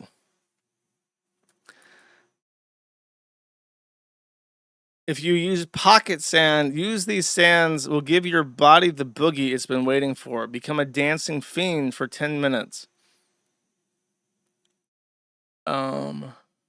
Okay. Oh, and the Trevor Project does support gender-affirming care for minors. So that is child mutilation surgeries. Aforementioned penis inversion and penile scrap floatal vagina... I said that wrong. Penile flap scrotal vaginoplasties for little kids. Snipping off the baby weenuses and mutilating them like Jazz Jennings so they're in agonizing pain and never experience love. Next, Tommy Robinson posted this clip from the BBC. with a black anchor. Are we all becoming too dog friendly? From coffee shops, restaurants and retailers like IKEA, Zara and John Lewis, dog friendly spaces are becoming easy to come by. There are 13.5 million pet dogs in the UK and 36% of households own at least one dog. But people who are allergic to dogs or afraid of them say that the rise of these dog-friendly spaces is a concern. One woman with the extreme fear of dogs told the BBC that she feels trapped and only goes out on special occasions due to the lack of dog-free zones. She's one of the many seeking support in online groups who offer advice on how to avoid them. But a coffee shop owner whose brand is underpinned by the dogs says that they're part of the family. What do you think? Has it all gone a bit too far? Are we all... Well, she doesn't leave her house except on special occasions because she's a Muslim in a rag, and she's not allowed to leave her house in public and be seen in public, or her husband will beat her half to death. I don't think it's fair to blame that on the dogs. Is this the new Chud Max thing? We have to take our heckin' pepperinos to Walmart to make sure Muslims are afraid of themselves? The only people I don't support this for is shit bulls. And there's a real correlation between low class, low IQ people and shit bull ownership. I think it's like a masculinity thing. If you're like a retard and you don't have much to show for your life, you can just get like a shitty fucking pit bull, and then you're like, yeah, I'm like a real man. I'm like a real manly man with my shit ass fucking dog. But aside from that, I support heckin' pepperinos in public. But you need to put a thingy on them. You need to make it clear. Is this a pet puppy that you can pet? Or is it like a non-petting dog? They have like special harnesses for that. You put like a red one on your shit-ass dog. But we should just not allow pit bulls outside of like kennels and execution kennels. Only kill shelters. No other shelters should take them in. There's another segment about how dogs are causing problems. We have Dr. Malouf saying one main problem in the countryside is dogs. Muslims don't like dogs. Because there are some people that we've got a problem. It's actually it's a lot about the national parks and getting people out there and making national parks for everybody. And one of the problems is dogs. And actually, this isn't just about the fact that a lot of Muslims find dogs very difficult. It is about people who do not know how to control their dogs. Why do Muslims find dogs difficult? Because a lot. Muslims in the Holy Quran, if I remember correctly, this is how this goes. It's either in the Quran or one of the Hadiths, but there is a story where Muhammad sees an angel, and he describes this angel as one of the sexiest boys he's ever seen, with a bubble butt booty. And Muhammad is just infatuated with this angel. And his little child bride, Aisha, wants to see the dog. But Muhammad says, no, this bubble butt boy only comes to my tent when there are no women and no dogs around, because he was afraid of dogs. But Muhammad told Aisha that it was an unclean animal. So her pet dog, her precious little slobber mutt that she used to console herself after being raped by the Prophet Muhammad, Muhammad said to her, take your dog away so that my bubble butt beauty will come visit my tent at night. And so Aisha would, and the bubble butt angel boy would show up at Muhammad's tent, and they would discuss theological things, I'm very certain, is what was happening in that tent when the angel would arrive. So the story was written that Muhammad said the angels were offended by dogs and that they are unclean animals. And many, many years later, Muslims hate dogs and will kill them en masse and will avoid them because the bubble butt beauty angel would not visit Muhammad in his rape tent unless there were no dogs around. That is my recollection of the Holy Quran. They don't have dogs as pets. They have dogs as. But that shouldn't stop other people taking their dogs to the country, because there are some people that don't like dogs. There are a lot of, as we know, and hold that thought, there are guys. a lot of very badly behaved dogs. Time. See you next hour. We've got a problem. Actually, it's a lot about. It's a lot about.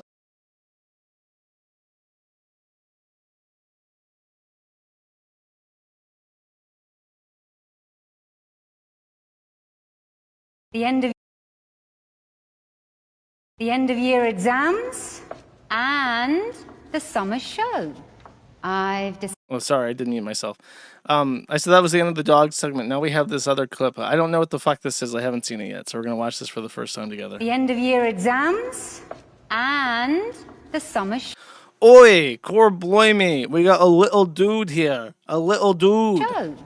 I've decided to kill 2 birds with 1 stone by selecting Shakespeare's A Midsummer Night's Dream for the performance. I know it's not the most popular choice, but you will thank me when you open that exam paper. Yes. Daphne.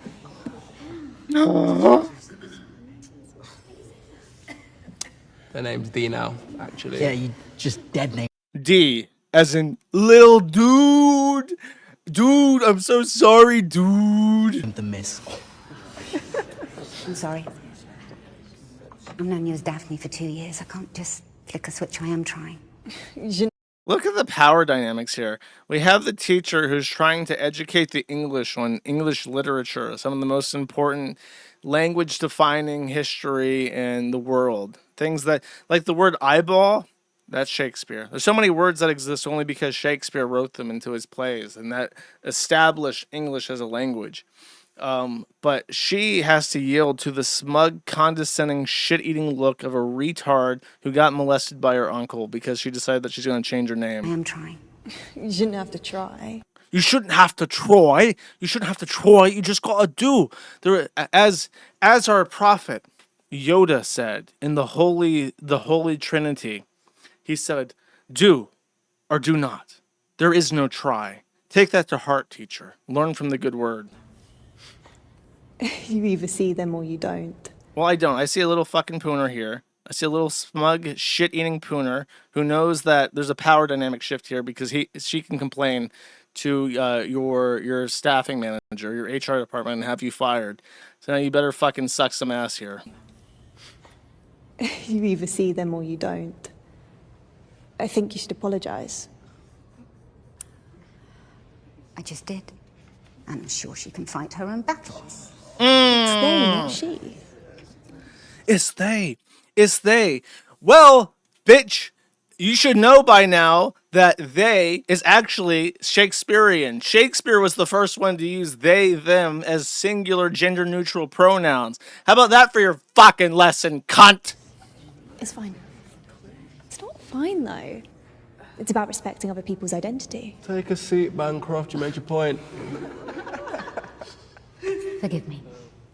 D. Sorry. My full name is D's Nuts, nigga! I was just wondering if it has to be a Midsummer Night's Dream. You're not a fan? Well, there's a consent issue. Oh!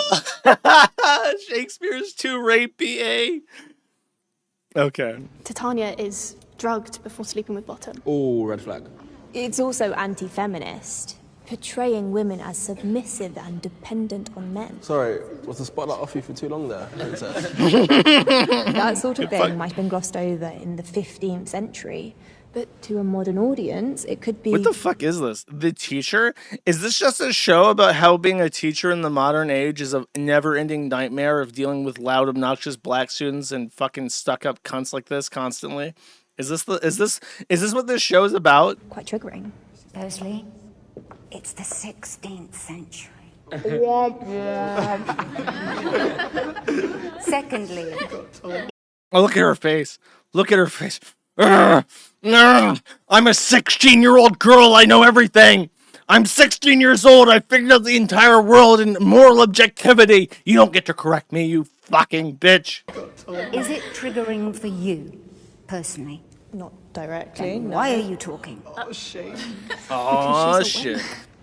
Excuse me? I think Miss Simpson would like you to stop trolling and pipe down. I'm just expressing an opinion, as is my...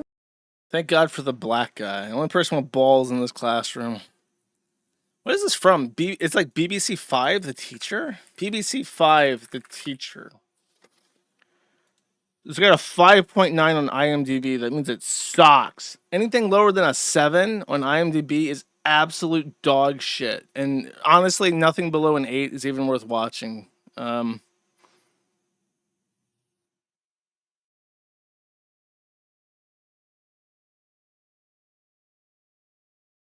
It's a good, engaging drama show. Okay. Seasonal anthology drama focusing on a different story about teachers in the British school system, also known as Hell itself. Next. This is a study regarding attraction and how gender and national origins collide, focusing on a population of Germans. Rolf Dijen says, male refugees from Afghanistan and Syria in Germany show a keen interest in forming relationships with local women, but local women show little interest in forming relationships with them. Germany, in particular, received over 1.4 million refugees between 2014 and 2016, predominantly from Muslim-majority countries such as Syria and Afghanistan. The majority of these arrivals consisted of young, single men within prime marriageable age brackets.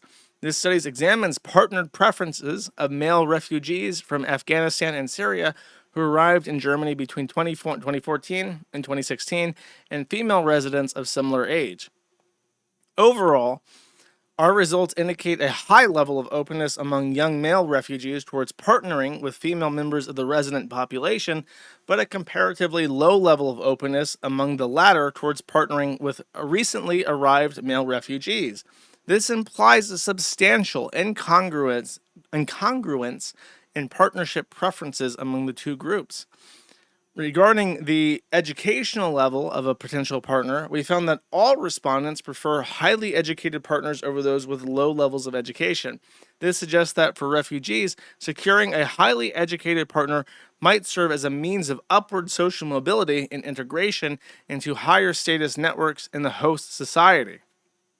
Furthermore, it is possible that highly educated women, due to their greater exposure to diverse social environments and potentially less discriminatory attitudes, are perceived as more open to in-group partnerships, making them more attractive for refugees seeking acceptance on social integration. On the other hand, the reluctance of resident women to accept partnerships with refugees is largely explained by the rejection of imported religious Islam. Imported in air quotes, implying that Islam has always been German. It was possible that resident women perceived the religious practices of newly arrived refugees as different from their own, reinforcing a social distance that limits intergroup partnerships. Moreover, this reluctance might not only reflect religious differences, but also concerns about gender norms or perceived lifestyle incompatibilities. So, basically, this guy has managed not to call German women racist for this, but instead pins it on the fact that Muslims are basically savages who kill dogs and marry children as a core problem. Why a German woman would not be interested... Oh, from Bonn. Fun fact about Bonn, okay? When Germany was split in two after World War II, Bonn became the capital of West Germany. There were other options. There were bigger cities. There was Dusseldorf. There was München. But they picked Bonn. You know why? Because the first prime minister of Germany after the war, Adenauer, if I remember correctly, wanted Bonn because no one would fight over it, and it was the closest city to his house. And so, without any better option, they decided to just pick the closest city to the guy's house and went with it. And so, it was the capital of West Germany. There's also Berlin, but that was split in half and inaccessible, so they couldn't put that there either. So, it was the capital of West Germany until reunification. Anyways, Rolf posts studies. I remember him posting base stuff in the past. He's okay. I mean, he did put this in fucking air quotes here, imported. Maybe he's just trying to say that that's their statement and not his, but it is an imported religion. There was a referendum on if Islam should be accepted into the Holy Roman Empire back during the First Siege of Vienna, and the Viennese, and thereby the Austro-Hungarians, decided, no, we don't want any Islam. and then the winged hussars arrived. If I remember correctly. My history going back that far is not as good as my random trivia about West Germany.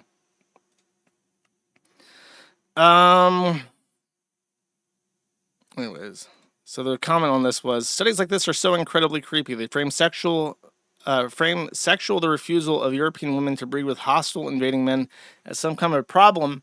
Like, why would highly educated women not want to have sex with men who have a disproportionately more inclined towards sexual violence and regressive religious ideologies, and who come from more dysfunctional places on earth where women are regularly beaten or killed? We must fix this to ensure Germans are wiped out. It's as if they are studying this in preparation for some dysgenics program. Note, the preferences of male refugees or female refugees don't seem to be studied. Interesting. That's because there basically are none. Or if they do come over, they're already married. And they're brought over like carry-on luggage by the men. But they're, of course, always open to more. It's just a part of their wonderful culture. This might also play into things. This is an old article, I warn you. But this is one of these things that is just like permanently stored in my brain. There was a guy, Maja R., what was the name of the woman? But there was nine men gang raped a 15-year-old girl in Hamburg, which is in northern Germany, in 2020. And one of the perpetrators, I think all of them even,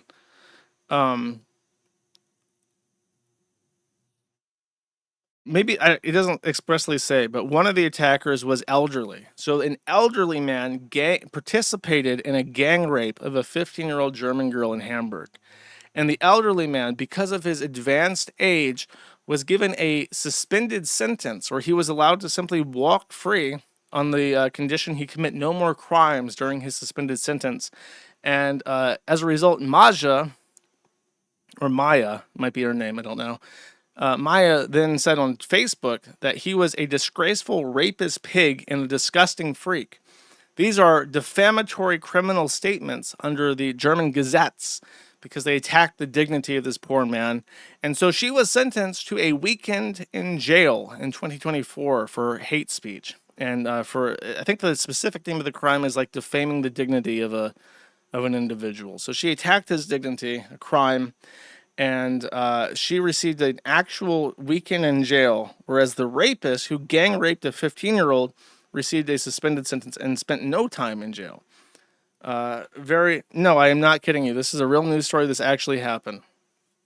So if you want to know, people are like, well, America is so bad.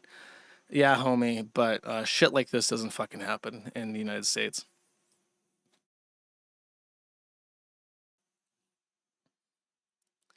Next. Okay, I haven't read through this at all, but I trust Drama Fan. Okay.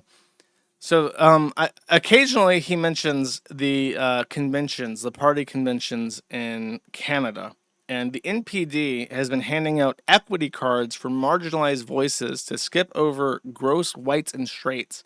There's much contention, including people trying to use them outside of the event, people complaining that they aren't intersectional enough, and people complaining that they're not strictly enforced enough. They saw a Mayo monkey talking angry face. Here's the tweet. Happening now from Alex Zoltan, Amazing Zoltan says, there's a surprising amount of disagreement and intellectual diversity at the 2026 NPD Leadership Convention, but one matter everyone seems to agree on is that they hate the equity cards. Thank you, Delegate. There's a point of privilege on microphone 1, then we'll go to microphone 3. Go ahead, Delegate. Yes, hello. I was standing here with my gender equity card before you called on the previous speaker. That's my point of privilege that I would like to raise. I will explain the speaking order, which is fixed, that I cannot amend, which is the pro-con rotation. You can move yourself up a line that you're standing in. I am pro, and I was... We went... You went pro, con, We went pro-con, pro, and my plan was to go con. The speaker at con mic 3 also has a speaking card. Yesterday, this card was used in an... Oh my God, dude.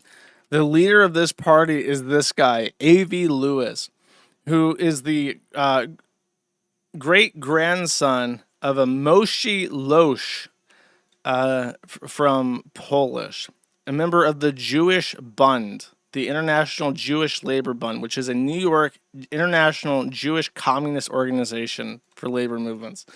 Wow, what a rich history. I can see why he leads this party. Inappropriate matter. And while I understand in Ontario we note this as equity, even if that, this was also used inappropriately in terms of gender. I want everyone to be mindful that these cards for individuals like myself who identify as a Black woman have no value outside of this space. Hey, this pertains to multiple intersecting. Oh my God, we got Liz Fong Jones up here. My lived experience, I'd like to speak. I was rejected when I talked, and it's frustrating when these are my rights being directly under attack right now in Alberta, and that a sister woman had spoken over me.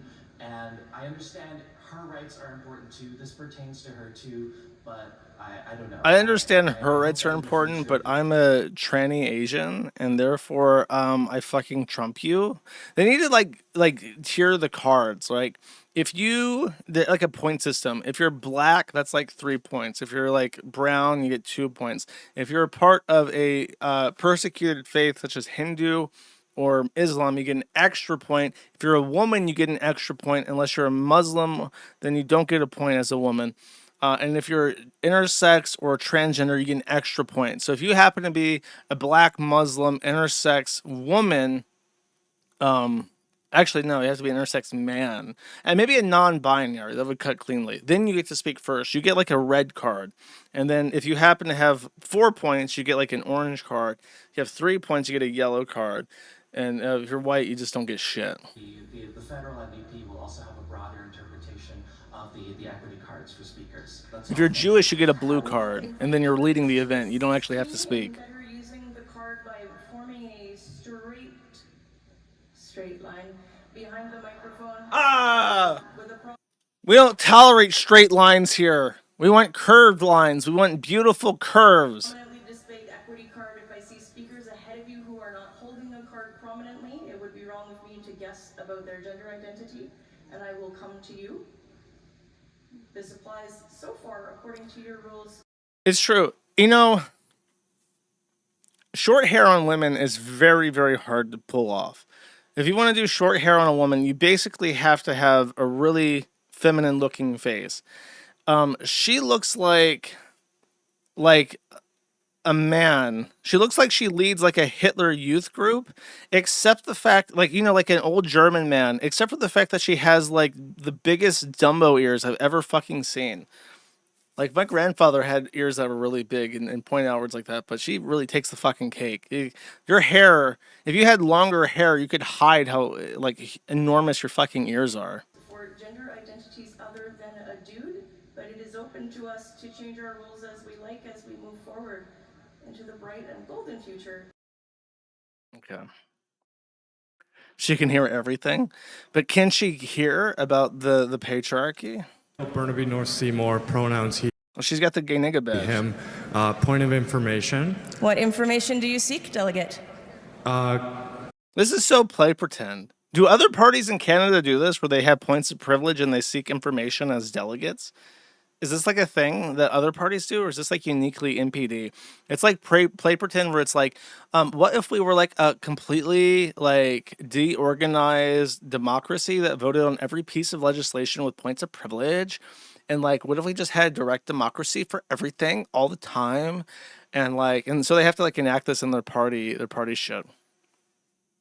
It's specifically NPD. Can I ask an election about, or can I ask a question about executive elections to the chair? It's true. What piece of information do you seek, delegate? That is like an NPC line. Like you walk up to an NPC in the video game, and it's like NPD correspondent, and she just immediately like turns to face you, like rotates 90 degrees, faces you, locks eye contact, and sits there staring at you as like you look at the options on the screen, and it's just like that idle information where she's just like staring at you like this. and there's like the bubble underneath her that has like your options, and there's like a idle animation where she's like breathing and just staring at you, blinking occasionally, and just sits there for like 30 minutes and while you go pee and waiting for you to respond. This committee has gone to do balloting and they're not available to answer your questions. Thank you, Chair. Sorry. Microphone 4, are you on a point? Point of order, Robert Alley, he, they. My understanding as an equity-seeking delegate is that these cards are to help the chair hear equity-seeking persons and that we don't only hear from white male delegates. Now, this is my first... I haven't seen a single white male delegate in this entire thing. You're kind of, are they they're realizing that they have equity inflation going on. Like everybody has an equity card and there's no white men to oppress, then your equity cards have lost value significantly. When there's 100,000 equity cards and 0 non-equity cards, then your equity cards have no fucking worth. Convention. But so I could be wrong, but the reason the reason for my concern is that yesterday during the housing resolution, after a we have to add visibly disabled to one of the equity points. If you're disabled, mentally disabled, you get a point. If you're visibly disabled, you get 3 points. White man spoke, someone at this mic waved their equity card only to give their speaking spot to a white man. Now, oh no! Oh no! A person used their privilege, their inverse privilege, to privilege a white person. They need to rule that shit out. They need to make it so that you can't give speaking time to a white person if they have equity points. That's strictly for Brown. Now, that white man being a leadership delegate, notwithstanding, I had lined up for a long time to discuss the housing resolution, like many others, including my fellow delegate, Akua. I just want us as a body to understand the spirit of these cards, because we are a party governed by processes and not by any sort of shock doctrine. Like I said before, it's my first convention, but I can tell tensions are high with the leadership contest, and I just want us to make sure that we remember our values that brought us here. Thank you very much. Merci beaucoup. I get it now. I get it. I support boring white people. I understand now why politics is so fucking boring, and you just have guys in suits that are like, we're tabling resolution 1427, motion to increase the budget for the coffee break rooms in the middle schools of the Dallas-Fort Worth area. We believe that by adding $20 a day to the coffee budget, we will be able to provide more beneficial caffeine regimens to our teachers. All in favor? Aye. The motion passes. Like, the reason why we do this is because if you just let random animals walk into your committees and start talking, you would get like stuttering, psychotic, multiracial, ethnically indeterminate mutts, like barking, haltering nonsense at you while dressed in disheveled clothes. And it's like, how the fuck are you going to pass your coffee budget if this is the person who's going to raise a point of privilege every time, you know, something gets brought up? It's like, you need you don't need a devolved governance system. You need representatives who will sit there and do the boring shit in the suit and tie and look respectable, because otherwise you're fucking ruled by a mob that looks like this.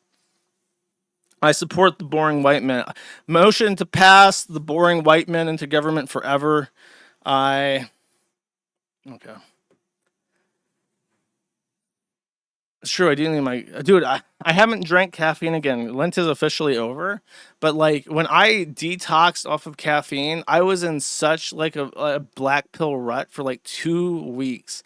And it's like, if I feel that bad not drinking caffeine, maybe I should just not drink caffeine again, because it was just so bad. Anyways. I don't know what the shit this. Oh, okay. This is takeovers. Apparently black kids are taking over malls. They're no longer satisfied taking over streets. They take over malls now. What are teen takeovers? It's a large, unannounced gathering of hundreds of teens at a single public location, which is crazy. Teens. Yeah. Teens. Problematic. Think malls, parks, city centers, you name it. Now, they're not new. Chicago has seen them for years, but they're gaining momentum nationally. I've seen some of these stories pop up, like teens running everywhere. It's just absolute chaos. Yeah. Social media is clearly where these things are starting. And escalating. Yes. And spiraling out of control. Yeah. Well, if you think about it, if they're posting this on the likes of TikTok, Snapchat, Instagram, wherever it is, that news is going to spread quickly. I blame Snap the most because Snap has Snap Maps. Right. But invitations are circulating on TikTok, What the fuck on is Instagram, Snap? on Discord, not to mention like just text, right? Word spreads extremely fast. Oh, Snapchat. They just call it Snap now. Yeah, they're I bet these guys are on Snap. I'm gonna be real with you. Okay, so this is a teen takeover. You ready? Oh, there's lots of teens there.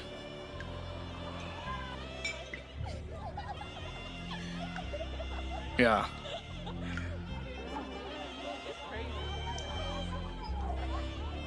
Do they just show up and they loiter? Is that the joke?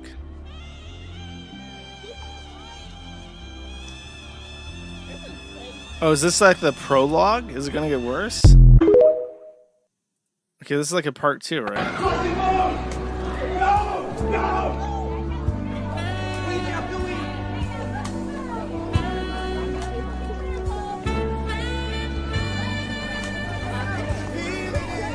Oh no, white people with the children. Honey, get your shit. Don't bother paying, just drop it. We got a teen takeover. I just got an alert on the Snapchat. We gotta fucking run. And they're like, running out the fucking, teens, the teens.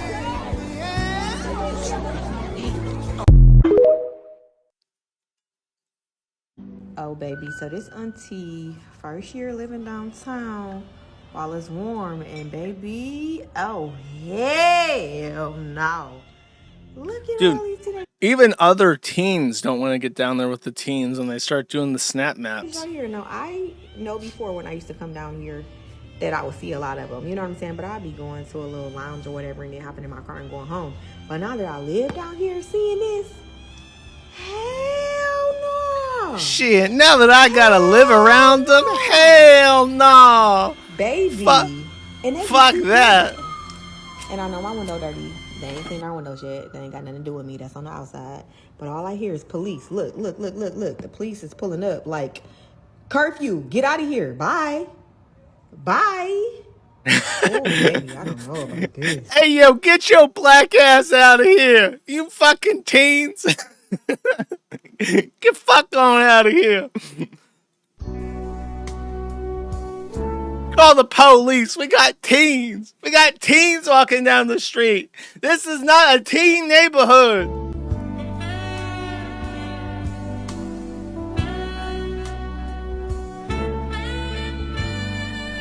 Is the saxophone like a meme?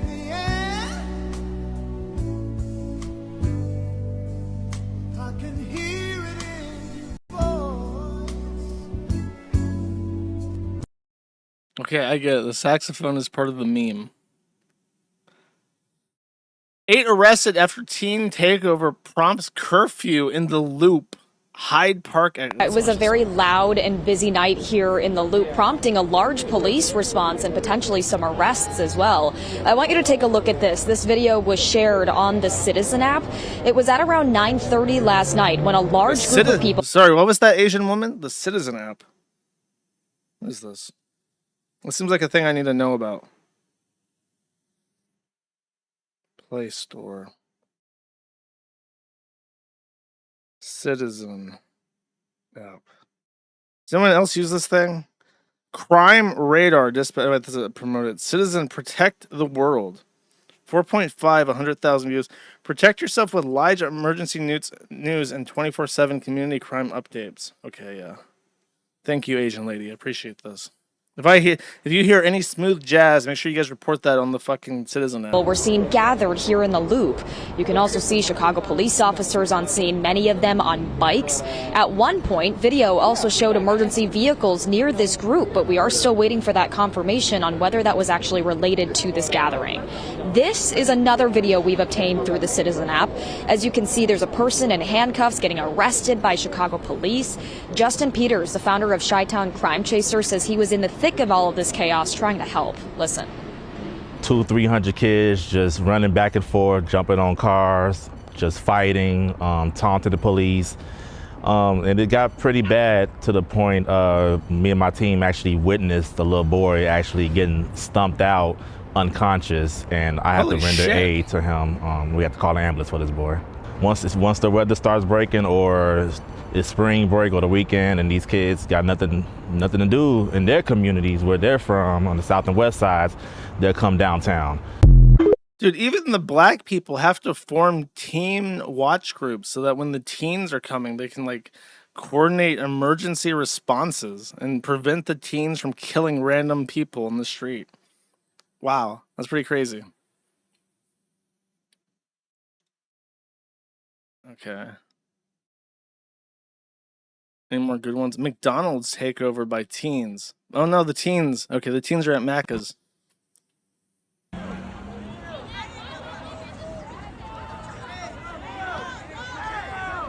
That's a lot of teens.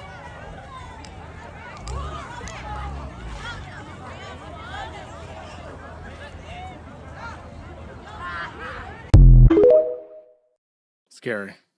Nothing happened in that one. It's like a real mixed bag. They're like walking through malls with like stomping kids to death. That's quite the range there. Okay, that's enough teens for now. News Hamster, you are dismissed. By the way, I have my fan going. It's very warm today. I hope that you can't hear that. Actually, this is one more piece of news, but I have it blended into the femsex section. The secret double life of Kristi Noem's cross-dressing husband, Brian. The pouty, busty bimbo photos and trove of explicit messages. So if you don't know, DHS secretary who resigned has had a marriage scandal. This woman's husband, despite being the DHS secretary, was living a double life as a cross-dressing bimbo fetishist, and he was spending her DHS money on OnlyFans transsexuals, and there are pictures to prove it. Here we go. Here is DHS secretary former DHS secretary Kristi Noem's husband wearing a boob plate and taking pictures of himself in skin-tight clothes, which he was sending to transsexuals on OnlyFans. Here they are together. You can see the Washington Monument in the background. This is the steps of the White House here. Kristi Noem, DHS secretary, and this fucking guy right next to her. This is another picture, him showing off. He appears to have something like really, really tight underwear on, or like a cup. So he's like tucked himself in. Here he is showing off. He's even doing like a duck face, pouty face, like a teenage girl would do to show off his fake boobs again. Here's the DHS secretary, former DHS secretary Kristi Noem's husband's ass in hot pants. Here's a normal picture of them, I think, by their home, I would imagine. Here they are, loving husband of, I want to say 30 years, 32 years. Multiple children together, very successful wife, obviously. Talking to a transsexual about increase. Actually, I don't even know if it was a transsexual or a real woman, but he was asking for her to get 3,000 cc boobs, which, if my understanding is that implants are kind of like how they're sized by water displacement, kind of like car engines. So he wanted breast implants of 3,000 cc's, which you can just cut the fucking middleman out. That's 3 liters. Imagine a liter jug. Imagine 2 of them. Imagine 3 of them. Now imagine 6 of them stapled to a person's chest. That is how big a breast he wanted to see. Just absolutely gargantuan, like cartoonishly oversized. There was even... Oh, he would give her money for between $5,000 and $1,000 on the reg. So he was like a big whale pay pig for this tranny, I think. And GOP operative 9/11 widow. So I'm at, dude. She lost her husband in 9/11 and remarried. And the new husband is a tranny, as turned out. I think there's even a point in this where they talk about how the person receiving the money said that he would disappear randomly for months at a time. He would say something like, I love my wife. What I'm doing is bad. I need to stop this. And he would just ghost her. And then randomly, months later, he would show back up and start putting money back in her account and sending her those pictures. So, yeah, he got fucking zogged real bad. Porn addict, disgusting to a disgusting degree. So he even knew. It's not like he was just doing it like, it's just like, boys got to have fun. It's like he knew it was bad. He felt bad about doing it, but he kept doing it. I feel bad for Christy Nome, even though she wasn't that great as a DHS secretary. Okay, this is a complicated topic. Okay.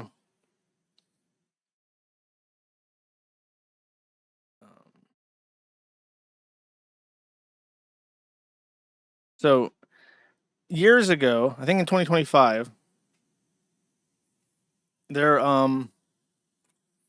was a woman named Alyssa Mercant. Alyssa Mercant is effectively a digital prostitute.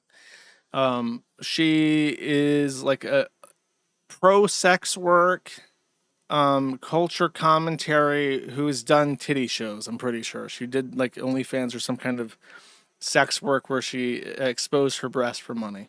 Many of people would be convinced that this is a form of prostitution, digital prostitution. I call any kind of online sex work digital prostitution because that's what it is. Prostitution is, in my opinion, I don't care what the fucking Oxford definition is, in my opinion, is any kind of exchange of sexual gratification for financial incentives. So showing your titties off on the internet for money or for attention is prostitution, digital prostitution. However, prostitution is one of those things that is a actual defamatory category. There's very few things that fall under strict defamation per se.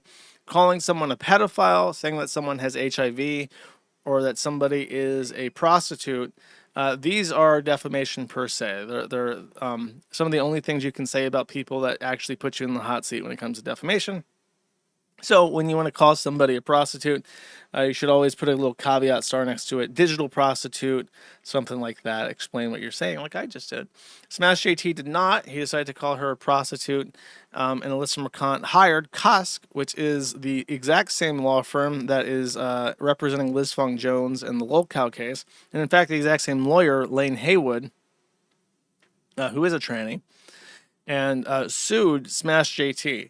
Now, the original filing for this was pathetic. It alleged various torts and non-torts. It alleged that he was engaged in stochastic terrorism as an actual civil count of common law, which is a preposterous accusation, and has only been recognized in like Seattle. But they were trying to get him on civil stochastic terrorism. At some point, Alyssa Mercant replaced Lane Haywood with someone named Remy Green. Remy Green is also a tranny and belongs to a different law. Actually, I think Remy might have been a part of Cusk at the time, but has now formed his own law firm called Cohen and Green. The other partner, the Cohen, is also a tranny. It's called like Fem Law or something. They're also New York based. At some point, Remy took over the case. Now, Lane Haywood does not appear to be too competent. The initial complaint indicates somebody who is not very competent, but is an activist. And you have to be careful with activist attorneys, and I'll explain that in depth in a second. But Lane Haywood did not do a very good job. At some point, they switched over to Remy Green. Remy Green is much more success-oriented and not ideals-oriented. Hardin is actually very impressed by Remy Green as an attorney, and what he has managed to do since taking over the case was Well, first of all, what Smash JT tried to explain to the court is that they didn't have jurisdiction. Because I think Lane sued where Alyssa Mercant lives, which is either Eastern or Southern District of New York. And Smash JT does not live there. Smash JT lives somewhere else. And they tried to throw it out on jurisdictional grounds. Representing Smash JT is Ron Coleman, a name that might sound familiar because Ron Coleman is co-counsel in the Ofcom case with 4chan and Kiwi Farms. So he has this long history as a free speech attorney because of one case. He went all the way up to the United States Supreme Court and won in a case against the United States Patent and Trademark Office. A musical group called The Slants tried to trademark the name The Slants, and the USPTO said that that was a racially insensitive term. The kicker is that the Slants were an all-Asian group. So if it was racially insensitive, it wouldn't have been racially insensitive to the people calling themselves the Slants, because they seem to have a sense of humor about it. The USPTO denied this. They appealed it in the appellate court. Appellate court upheld it, and they went to the Supreme Court with Ron Coleman. Ron Coleman won at the Supreme Court, and they were allowed to trademark the Slants, arguing that it was a First Amendment violation, successfully that it was a First Amendment violation, and that the USPTO can't reject a trademark because that they, on their own moralistic terms, find it an offensive name. So that was what made his career as a free speech guy. Before that, he was an IP guy. He handled patents and trademarks, which is why he was in a patent case. It was not a free speech case. It was an IP case. His understanding of free speech stuff may be lacking. He's had two serious issues. I don't know if I've talked about this before, but I'll repeat it. He represented Laura Loomer in a offensive defamation case. If I remember correctly, and I think I've got this down pat, he represented Laura Loomer in the free state of Florida suing the Muslim Brotherhood and for defamation because the Muslim Brotherhood accused Laura Loomer of being a Mossad agent, if I remember correctly. It was something like that. She's Jewish, she's a Mossad agent. Now, it's worth mentioning that in the free state of Florida, the Muslim Brotherhood is designated a terrorist organization. So Laura Loomer and I guess Ron Coleman sued the Muslim Brotherhood thinking it's a terrorist organization, there's no way that we can lose this lawsuit. They lost it. They lost to a terrorist organization in the state that they sued in. And more than that, Laura Loomer, I think, got into trouble for some misconduct. But the main issue was that the Muslim Brotherhood offered to settle the case for $1. And the rule is, in the federal rules of civil procedure, that every settlement offer, regardless of how ridiculous it is, must be made known to your party. So when the Muslim Brotherhood sent Ron Coleman the $1 settlement offer for the defamation case, Ron Coleman, I guess, assumed that Laura Loomer would reject it and did not pass it along to her. That is against the rules of the bar. You have to do that. So she's even confirmed this and said, I wouldn't have taken the offer if I had known about it, but that doesn't matter. You have to pass it along. So Ron Coleman got into trouble because of that. He had to face like a sanction in the court. Then this issue with Ron representing Smash JT came up. Remy Green successfully argued that if we're gonna, before we dismiss the case on jurisdiction, let's do discovery. And the court granted this limited discovery to ascertain the facts of if Smash JT is doing business in the District of New York that they're in. This was granted, and it was probably unnecessary for the judge to grant this because the judge basically said, you're right, there's no proof that this guy does any business in New York, so we have no reason to have this case. But let's do a little bit of discovery anyways. Remy then subpoenaed OpenAI and got, subpoenaed Smash JT for his conversations with OpenAI. Ron Coleman filed some kind of motion to quash the subpoena, but Smash JT complied and downloaded his data from OpenAI and gave it to Ron Coleman, I guess pending the decision on the quash, because you have to preserve data in a lawsuit. Ron Coleman, despite quashing or moving to quash the subpoena, sent over the completely unredacted and unlimited files of discovery to Remy Green and Alyssa Mercant. Alyssa Mercant and her attorney then went over the OpenAI logs and decided to publish a settlement offer that is humiliating to Ron Coleman and to Smash JT.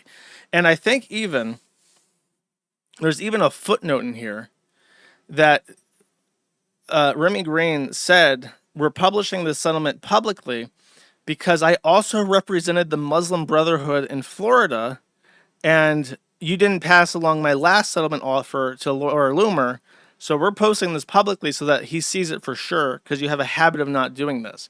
So this is how fucked this case is getting, where a tranny and a titty girl are one of the most disgusting troglodyte titty whores ever, are making gains in this case, and they got his chat logs with ChatGPT, which are very, very, very embarrassing to Smash JT.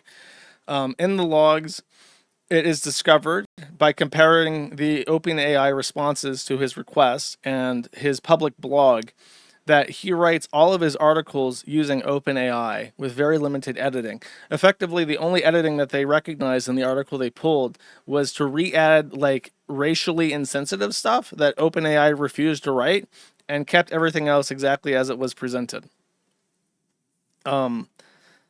Then the other stuff was that Smash JT had been using OpenAI to vent about his wife and his kids, had asked for bedtime stories to read his kids, had asked OpenAI to write a love letter for his wife, and so on, and was asking it for legal advice and for the status of his case, because he didn't understand and couldn't get a hold of Ron Coleman, who would ghost him, apparently. So in this, it's mostly embarrassing stuff, but the one thing that they have that they're arguing proves that he knowingly defamed her was that he asked OpenAI if it was defamation to call somebody who's a sex worker a prostitute. And OpenAI's initial reaction is, well, not strictly speaking, because some sex work is sex work without prostitution. Prostitution is usually defined as like bodily contact. And then he asked like a follow-up question and a second follow-up question. And after coaching the AI finally gave him what he wanted to hear and said, yeah, for sure, that's prostitution. And that's not defamation. So Remy is arguing that because he had spoken to the AI and received the initial response and had to like adjust it to get what he wanted as an answer, he knew that it was defamatory and he proceeded anyways, which is not really a strong argument, but it is very embarrassing for him. So the Smash JT case is proceeding unfavorably. They're trying to get him to settle, and what they're asking for is the same amount of money that he's already paid Ron Coleman. Now, in response to this and the Laura Loomer thing, it's a thing that Sean Martin, the what is it? It's like uncriminal or something. Sorry, I feel bad. Uncivil law. I know Sean Martin, but what's his channel name? Help me out here.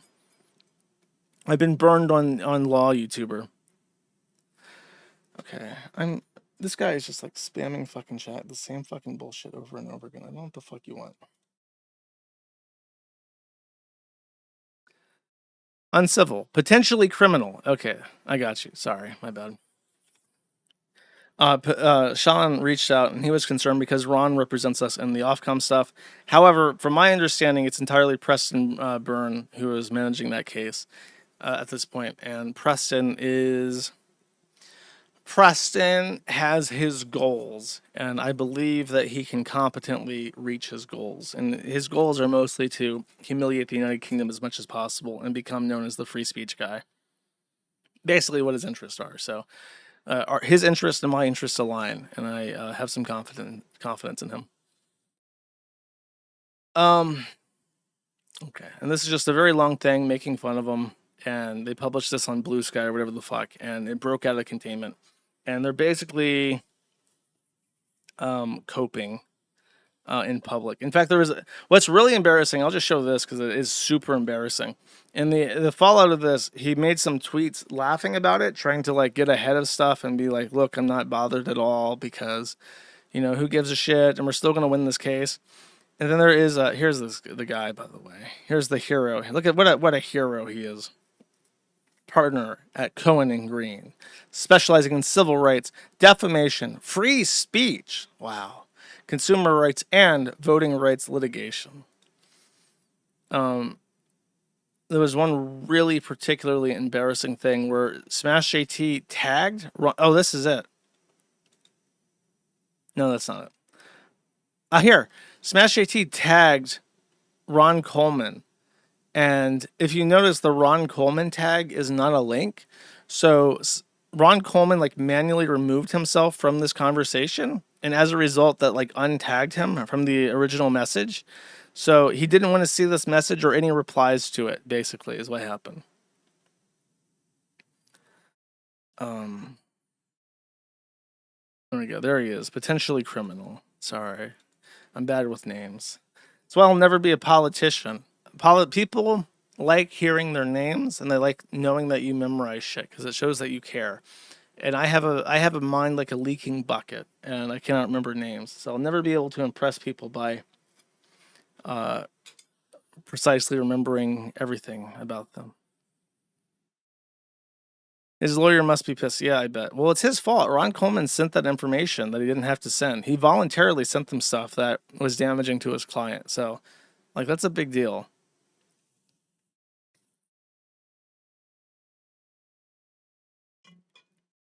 Okay. This is not directly adjacent to stuff I usually cover. If I remember correctly, I did a whole stream on her. This was... I remember I ended it with the that really sad sea shanty song. But I did a stream on Holly Dance. This was a really big news case when it happened. Holly Dance's son hanged himself, and what was apparently an attempted suicide. And there was a really, really big right to life case where she was litigating all the way up to like the EU Human Rights Tribunal about the right to life, where she did not want to take him off life support. This is the right guy, right? No, it's Holly Dance, bro. It's not a fat woman. Very few people follow her anymore because the story is basically over. Yeah, Archie, that's it. So Holly Dance had a son. Oh, okay, that's right. I remember the TikTok trend. I remember what you're saying. He did something, and there is some contention over if it is to this day, because nobody knows for sure, if he attempted suicide or if it was a TikTok trend gone wrong.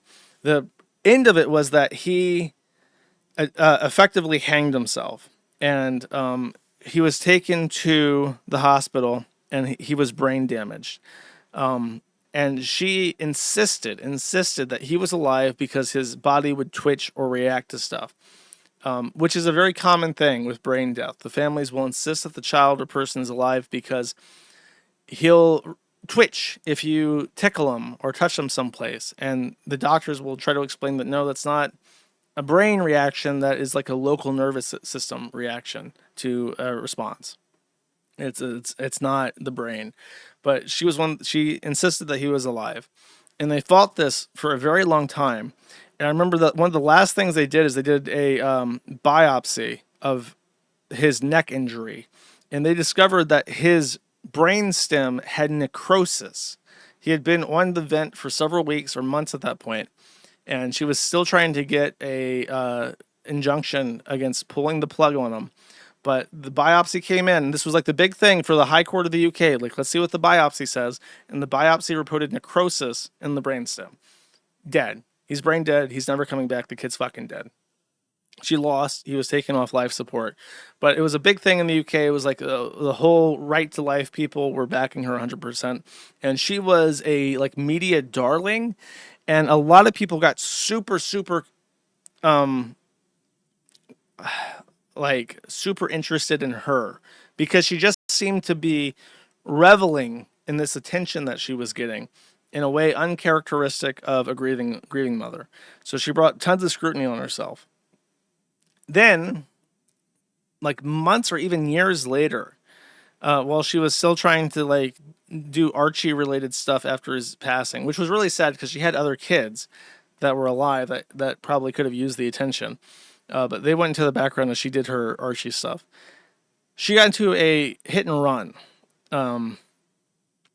causing grievous bodily harm with intent in 2022 revenge attack. The mother and son were convicted of a jury in Basildon Crown Court after roughly 2 hours of deliberations. The trial heard they chased their victim from the South End to Basildon before Dance rammed him off the road.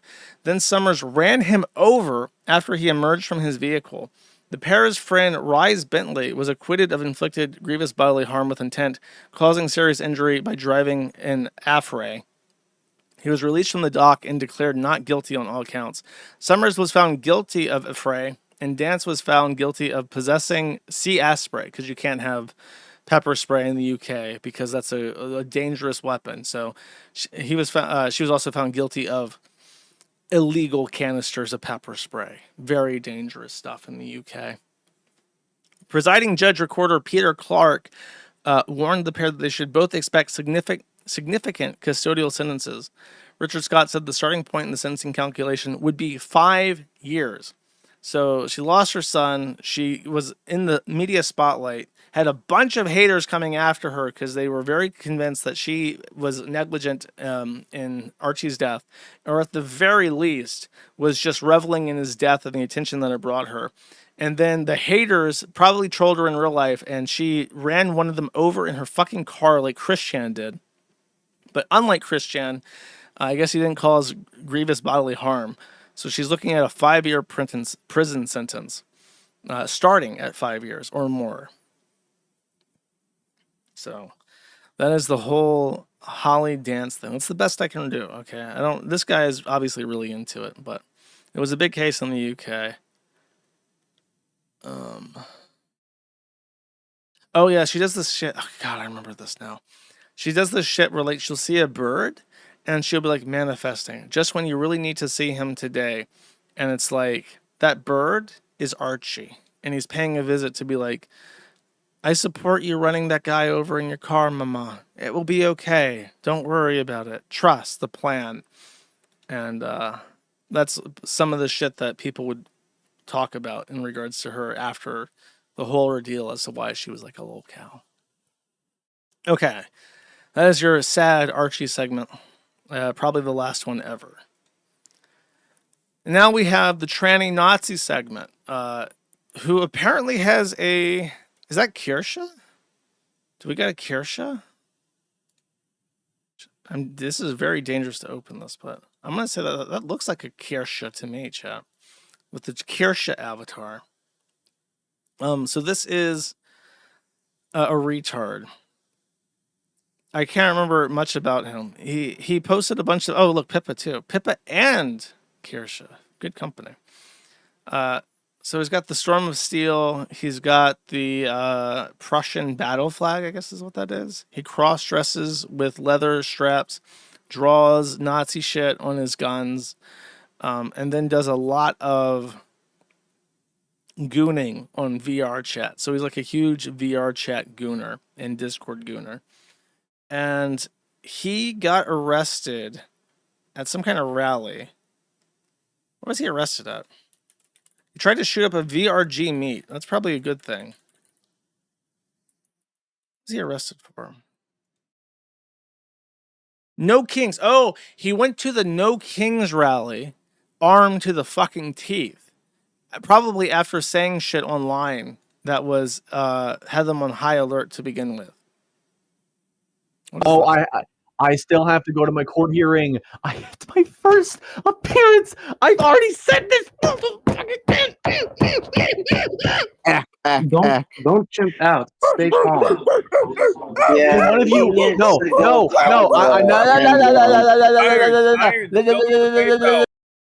He begs for $80 from soy jack users. If you don't behave, you don't get help. I wanna gonna hear get this. there? Yeah, How I am I gonna get Yo, there? White If Mafia, I don't have a Lions is car, crashing out. if I I'll don't give you have a car, context on how why am I I'm supposed to get crashing out. there? This is a real Discord experience right here. How am I supposed to get there if I don't have a car? If you don't have a car, okay, I understand that, but you have Google Maps. You have. The fuck is that keyboard? If you don't have a car, okay, I understand. Wow. He skinned his keyboard to be like furry porn.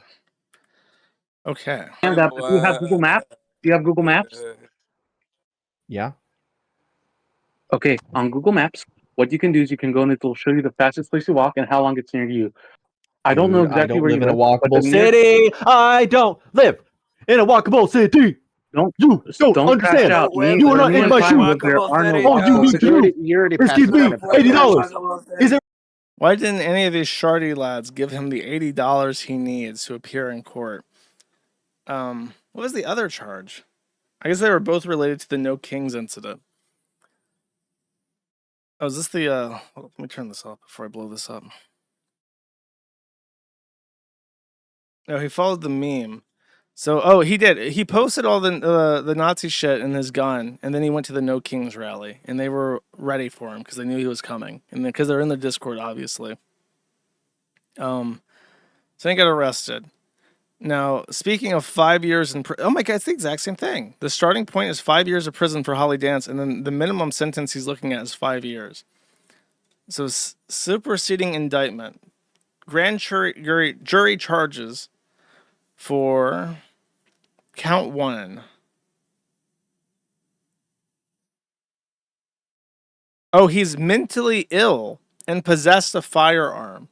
So he was mentally adjudicated as adjudicated as a mental defective and had been committed to a mental asylum by 16, but still possessed a firearm to his knowledge, the Smith & Wesson Model 10. Charge 2.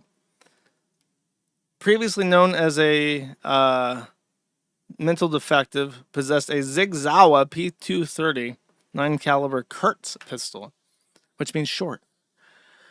Count 3, as a mental defective, owned a Walther PPS 919 pistol. Count 4, knowingly received child pornography over the computer, probably. Count 5,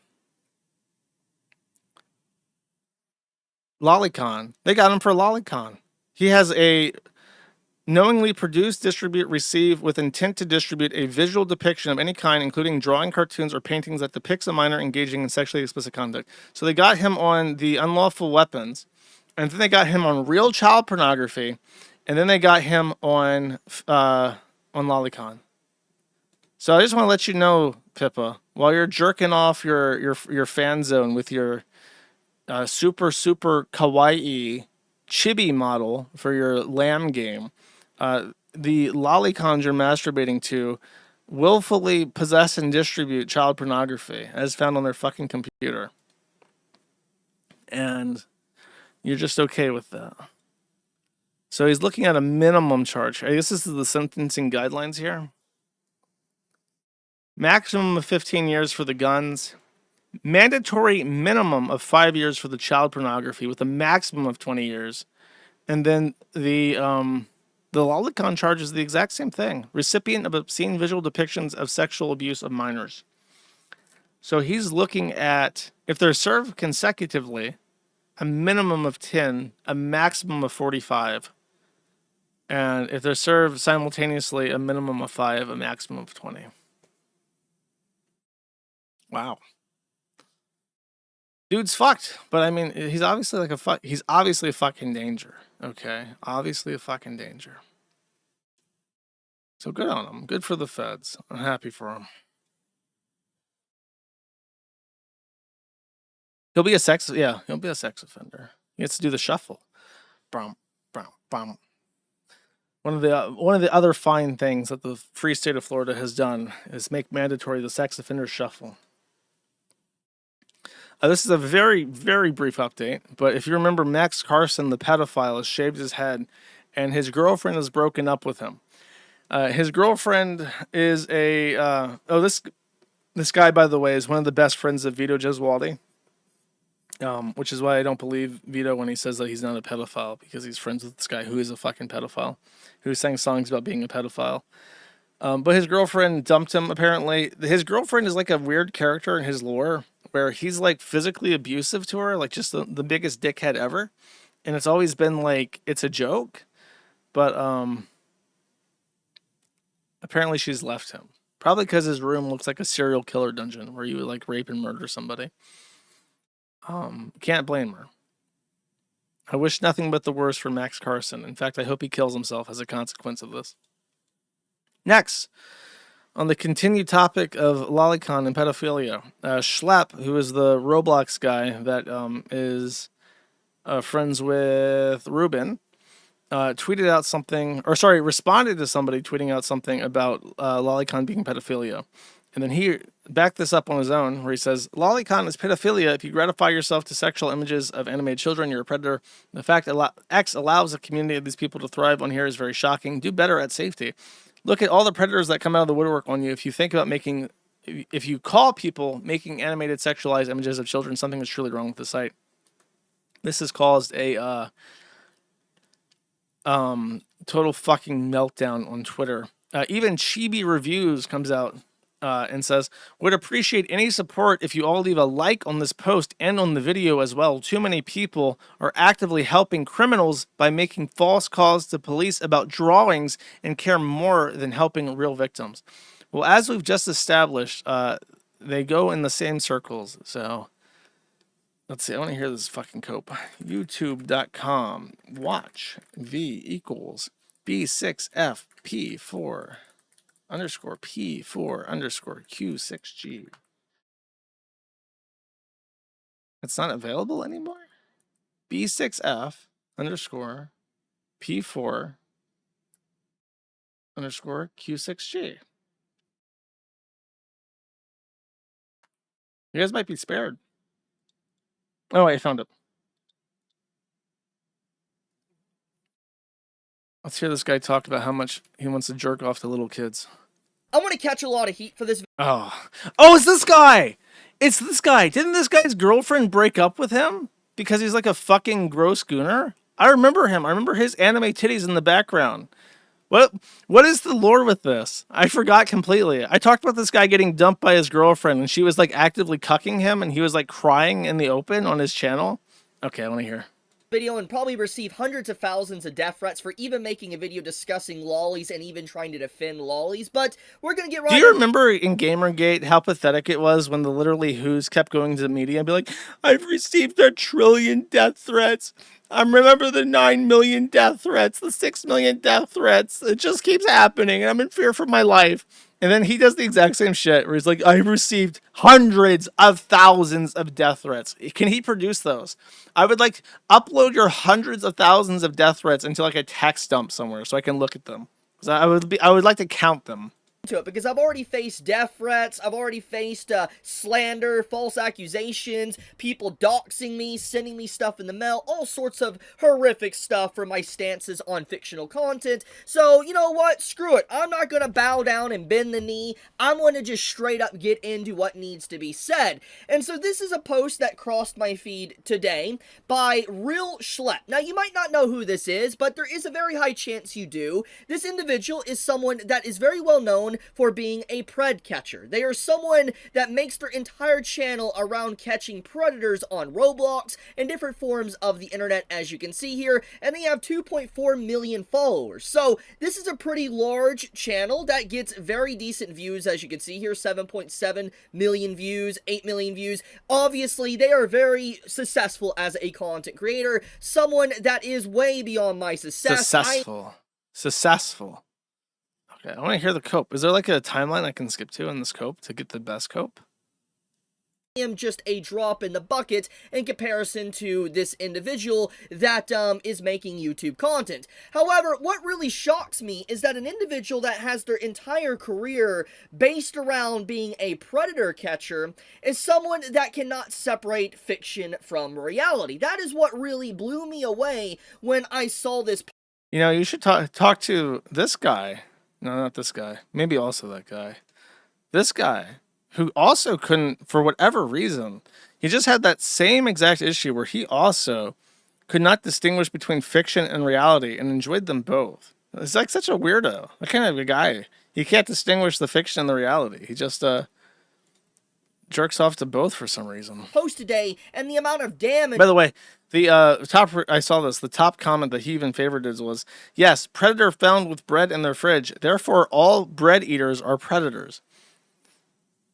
It's like the most insane fucking. I honestly, how do you even reply to that? It's like how do you conflate pedophile has both child pornography and lolicon with predator has both child pornography and Chef Boyardee's? It's like the biggest logical non sequitur. It reminds me of that quote, like, you can't have a conversation with liberals because they just pretend not to understand. Thus, all discussion is meaningless to them. That this post and this individual is going to cause to actual real people and victims out there and allow criminals to actually get away. He also responded to me twice before I even uploaded this video, and instead of even countering the points I made, he decided to go straight into slandering me, bringing up my personal life. Based. Why bother? What? Why are... Oh, look who... Look who Chibi Reviews is getting suggested by the algorithm. The Elon Musk all-knowing AI goes, wah, wah, wah, wah, wah, wah, wah, wah. I see what you're into. I suggest this streamer right here. Life that's completely irrelevant to the topic at hand, and basically shifting the subject matter away from the topic to kind of muddy the waters and basically try to make my... He follows her? You know who else followed her? I feel... Honestly, I don't know. Kirsha has said, like, a handful of nice things about me, and that's all it takes. That's all it takes for me from going, like, completely off the fucking wall, ape shit at her. Ugh. I'm too nice, chat. I'm too easily flattered. Points seem kind of invalid when he's not even addressing my points to begin with. So I think more or less the case is closed, that this man right here actually doesn't care about victims and people. He's more or less just wanting brownie points, making a profit off of people, and... Well, yeah, you should be milked like a fucking cow for profit. Okay, just to read the tweet. Schlepp says, no wonder your fiance cheated on you. Chibi Reviews says, instead of countering what I said, he decided an entirely new conversation because he knows I'm right. You admit that you rather water down terms, wasting police resources to help criminals with false calls. You are literally comparing drawings to a living, breathing person. Not only did your fiance cheat on you, but your friends sided with her. I really wonder what happened behind closed doors if you're so out here publicly defending lolicon. My fiance was a shotacon. Do some research on that. She also liked lowlies too. You are changing these topics because you know I'm right. Attacking someone's personal life to change the subject matter. This speaks volumes about your character and is not about helping victims. Oh, I mean, that's a good response. How do you counter that? He tried to imply that she was offended by his obsessions, and he's like, yeah, you know what? She's also a gross freak. Wow. Yeah. Very effective. I don't know how to respond to that one. That's about it. So this is pretty... It says a lot about his character, honestly, just seeing these type of posts from him. And so let's just get right into this. So first off... He says 2 minutes in. Let's address the elephant in the room, which is what Schlepp is talking about. He's talking about how lollies are basically, if you like... Sorry, I was directly corrected by the Pippa Pipkins. It is lowlies with a long O because it is based off the book Lolita. Get it right. You're supposed to be base, bro. Come on. Lollies, you defend lollies, you're a PDF. That's what he is pretty much saying in this post. And what's very interesting about this post, by the way, with him trying to compare the two of fictional content that's a drawing on a piece of paper or an animated pixel, he actually edited his post here, which Packer Girl showcases a screenshot, and I'll showcase this as legit in a second. But basically, you can see his original post here, you know, he actually has anime in front of it, showcasing what he's actually talking about. Then he quickly edited his post to remove it, to make make it seem more extreme than it actually is. And well, because it's not. Oh, I thought he was going a different direction with that, where he's like, oh, it's okay if it's like Western drawings. No, he removed anime because there are Western drawings of like Loli-con and Shota-con. So it's not a true distinction. But he doesn't understand that. Look at it. He's literally yelling. He's like yelling with anger. Is he Jewish? Is Chibi Reviews Jewish? I'm getting a little bit of a vibe here. Is Chibi Reviews Jewish? There is no evidence. He identifies as American. I don't know. I don't think I need to really explain why this is bad, but it obviously is very disingenuous in trying to basically make a molehill into a mountain, or trying to make something look worse than it actually is. Pretty much saying that, I would love a response. What is the official response to Drawn from Life? Like, there was that one artist, I think his name was Russell, and he was very popular on 4chan, like when I was a teenager. And I think that he got into trouble because his drawings were from life. And it's like, what is the response to that? Because that is just a drawing, but it's from life.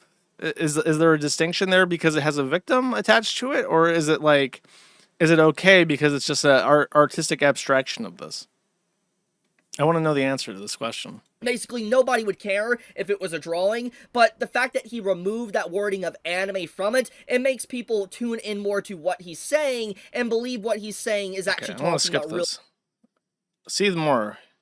I'm just gonna outright say it. If you find lollies and stuff weird, completely fine. I think there is nothing wrong with someone thinking it's weird, bizarre, whatever. You don't want to associate with people like that. Fine. That's completely fine. It's well within your right to do that. However, you cross a line when you start calling people accusations that aren't true. For instance, you calling them a PDF, or you start comparing a drawing or a pixel to an actual living, breathing human. What if it is a drawing of a living, breathing human? What is the cope for this? I need to know. A very hard line there that is crossed when someone does that. And all it does is water things down and makes the entire conversation very muddy to where now when you have a conversation around stuff like this... Oh yeah, Shadman. Shadman also did lolicon of real people. Including Keemstar's daughter, which for some reason is actually help criminals get away with stuff. And in fact, most of the time when that's such bullshit. By the way, you might also like, and then he has a boy kisser avatar. Bro, when the fucking algorithm is trying to suggest that you follow the boy kisser people, you have fucked up. Separate fiction from reality, and all they have done is actually help criminals get away with stuff. And in fact, Actually, that's not true. We have a case right here where a criminal was convicted of both child pornography and receipt of obscene visual depictions of sexual abuse of minors. So that's not necessarily true. Sometimes it's a 2-for-1. Most of the time when people are this adamant about lolly content that are basically saying it is the equivalent of actual real people, most of the time, from what I have seen, they turn out to be some form of, like, a problem or a criminal themselves, or they have skeletons in the closet. Something is going on there. And he was like a 16-year-old. Schlepp is like 16, I want to say. And he was groomed on Roblox. Like, a sexual predator tried to rape him. So his whole, like, Roblox, like, predator catcher thing is inspired by him almost being like raped by like a predator. So his skeleton in the closet is that he knows exactly what the fuck he's talking about and knows how to like flesh these people out. Like that's a skeleton. Absolutely insane. Like this is really, I feel like Schlepp should be really ashamed of himself for even making a post like this. Once again, if he wanted to call lollies and stuff weird, that's fine. Nothing wrong with that. That is completely fine. But why is it weird? What about it is weird? What about it is off-putting to people where it's obviously normal for a human to react to it by saying that it's weird? Look at this guy's face. He's like in ecstasy. He's like Reddit debate bro ecstasy right now. Look at this shit. He's coming. He's like, oh, I'm fucking facts and logic, bro. Facts and logic. But to go this far and then even to change his actual message to remove anime. Okay, this guy's fucking autistic as shit. How you close this out, buddy? I want to hear. Round it up. Through stuff. So, long story short, I I'm probably going to get mass hate for this video. Oh, I know I'm going to get mass hate. But he's like happy. He's like, oh yeah, I'm going to get attention. I'm gonna get that attention, buddy. I'm getting that attention. But it is what it is. It's something I've already dealt with before. I can take it, I guess, at this point. I can take it. He can take it. He can take a pounding. He can take hundreds of thousands of long, hard death threats. Just pounded by those death threats. Anyways, next. I don't know what this is. I forgot. Idea of a hero leading them astray? With kids averaging over 2.5 hours of screen time daily and superhero shows packing in nearly 30 violent acts per hour, studies link it to more aggression and less emotional intelligence. But what if the bug you thought was just a silly... Oh, fuck. Okay. Wow. This is a deep cut. This is a video by the Woggle-buglover. Woggle-buglover. Hold up.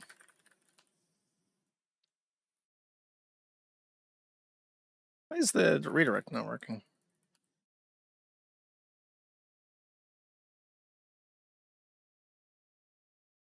Okay. Oh, we can't even find a place.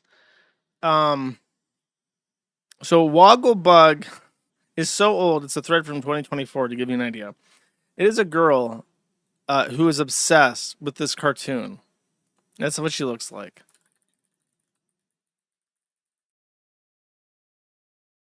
Here's her channel. What the fuck is the... Okay, and the Woggle-bug is this thing, okay? So she's obsessed with this thing. I think she wants to marry it. I don't know what... I honestly can't even fucking tell you what this thing is. I have no clue what a Woggle-bug is. She's in love with this thing, and she is sexually attracted to it. Now, she has had a YouTube channel for well over a decade. And she has posted continuous Woggle-bug content about the Woggle-bug for that time. However, recently, she has decided to turn over a new leaf and advocate for the Woggle-bug as a pinnacle of all creation, as opposed to wanting to openly fuck it. So this will change how you see the Woggle-bug forever. Now, I want to tell you, this is how much of a deep cut this is. This channel is producing multiple videos a day. They're getting less than 50 views each. And yet I somehow know about this. So I want to let you know, this is what I'm doing with my life. I have intimate familiarity with this fucking person and the Woggle-bug vicariously through the forum, okay? Side character from Oz was actually one of the greatest, most inspiring heroes ever created for kids. Let's explore the unexpected wisdom of a bug. Hey everyone, I'm Cynthia Hansen, and if you're a parent tired of influencers who scream, superheroes who punch first, or cartoons full of sarcasm and revenge, this is for you. His name is Mr. H.M. Woggle-bug, T.E., thoroughly educated. You probably don't know him, or you think he's a joke. By the end of this video, you'll understand why I saw something different at 12, and why these two original films, Sylvie and the Woggle-bug and The Incredible Tale of Mr. Woggle-bug, might be the most important family movies you've never seen. We're watching this all, just so you know. It's only 5 minutes. We're watching this. I was 12 years old when I first met him, not in a movie, not in a show, in the original Oz books. Those thick, heavy volumes with the John R. Neal illustrations. Every Oz fan I found didn't like him. They thought he was ridiculous. A giant bug who called himself highly magnified and thoroughly educated. They wanted the Scarecrow's dry wit. The Tin Man's tragic romance. This character was not in The Wizard of Oz, the movie, right? So this is like a side character from just the book? Romance. The lion's journey from coward to hero. Does anyone know what the fuck a Woggle-bug is? Raise your hand if you actually understand this character. You've heard of this before. But I saw something different. I saw a character who was proud of his mind in a world that told him he shouldn't be. At 12, I didn't have words for it, but I knew this bug understood something about... She had like a sexual awakening from the Woggle-bug. She realized that she was like a sapiosexual and she wanted that big Woggle-bug mind. Being different that I needed to learn. Decades later, I wrote these 10 feature-length screenplays that do him justice. Oh my god. And here's the question I have to ask you. What a fucking bomb to drop in mid-video. You're poaching this as like a, hey parents, you should expose your kids to classic literature like The Wizard of Oz instead of letting them watch bullshit on TV. And then she just drops in the middle of this, yeah, I've written 10 full-length screenplays about a side character in The Wizard of Oz. What if the key to your child's confidence is a 6-foot bug? What if everything... This is a nightmare. This reminds me of oh god, there's this weird video about a giant slug that reads books. Can anyone it has like a ridiculous name. Can you find that for me? And we've been What's told the name about of this building character? kids' self-esteem, be louder, be tougher, be the main character, is backwards. What if the most revolutionary role model today is one who cries, apologizes, and lets a 7-year-old... Yeah, that's I'm it. not I'll a bring that child video up next. psychologist, but child development experts agree this kind of gentle, emotionally intelligent storytelling builds real resilience. I'm the one who's loved this character for 30 years and expanded him into a wholesome universe, 11 ready-to-film screenplays with heartfelt friendships, real... Oh, she doesn't give a fuck about the kids at all. She's trying to hype up Woggle-bug love so that she can sell her screenplays of this stuff to Hollywood so she can be a million trillionaire by launching the Woggle-bug cinematic universe. She don't give a fuck about those kids. It's all about selling the script and getting access to Hollywood. Growth, portals between worlds, and zero cynicism. Sylvie, the shy orphan who becomes his best friend, the magical land of Genoma, the beetle princess, hidden links between our world and the insect the kingdom. copyright is These definitely are heartwarming family public movies domain that now. respect kids' But hearts. she wouldn't care exactly what otherwise. leading educators say today's children need most. Every chosen one story has the wise old guide. Here it's flipped. The thoroughly educated Woggle-bug panics, sobs, wants to quit. 7-year-old Sylvie saves him, teaching courage isn't the So that's her self-insert as a child. And in all of the 11 screenplays, her self-insert character, Sylvie, guides the Woggle-bug into not giving up through her love as a child. Okay. absence of fear, it's singing dilly-dally day, eyes closed while someone holds your hand.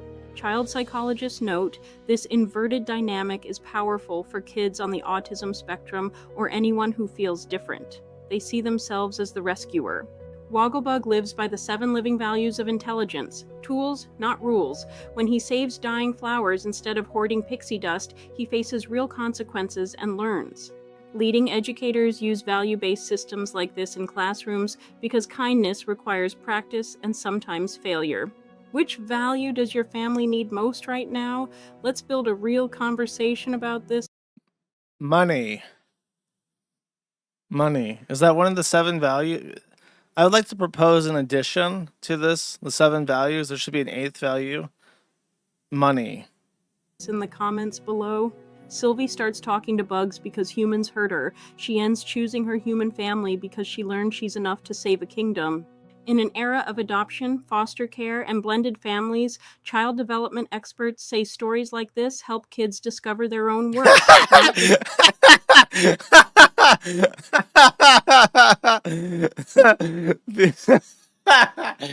The ideal white family. Saving the white race. This is the nuclear family adjusted. The nuclear family +1. You got mom, dad, the children, and the Woggle-bug. Get rescued.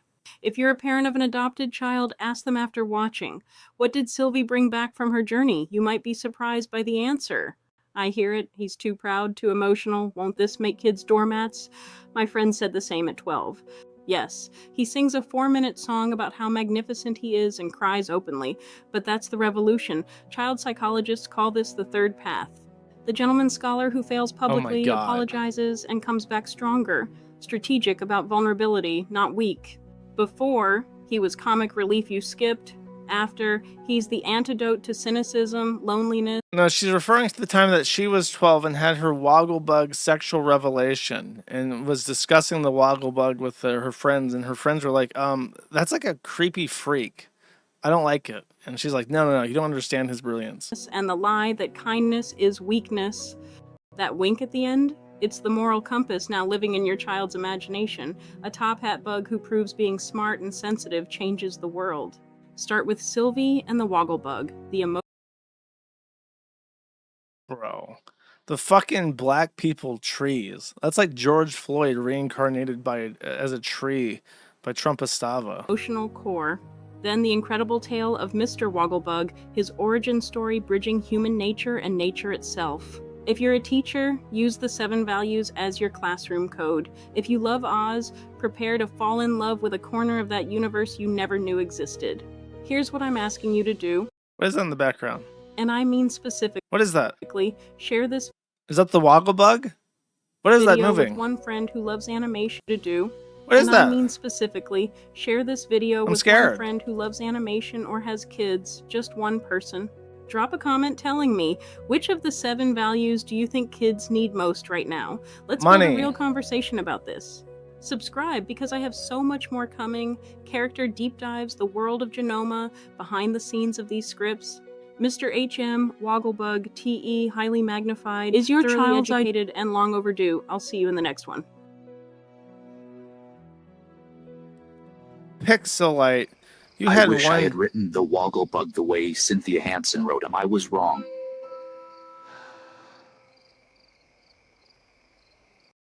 What the fuck? Wow. What a finisher. Look, it's a white man sleeping in a single bed under his framed picture of the Woggle-bug, being tormented by what I suppose is the writer of Oz's ghost, giving him messages in his sleep that he should have paid more attention to the Woggle-bug. Okay, very cool. Now, I mentioned this, but I didn't remember what the name was. I was vaguely reminded of the Glob Glob Glob, which I'll now play for you if you don't remember this meme, if you're too young. I'm the Globglo-gabgala. I love books, and this basement is a true treasure trove.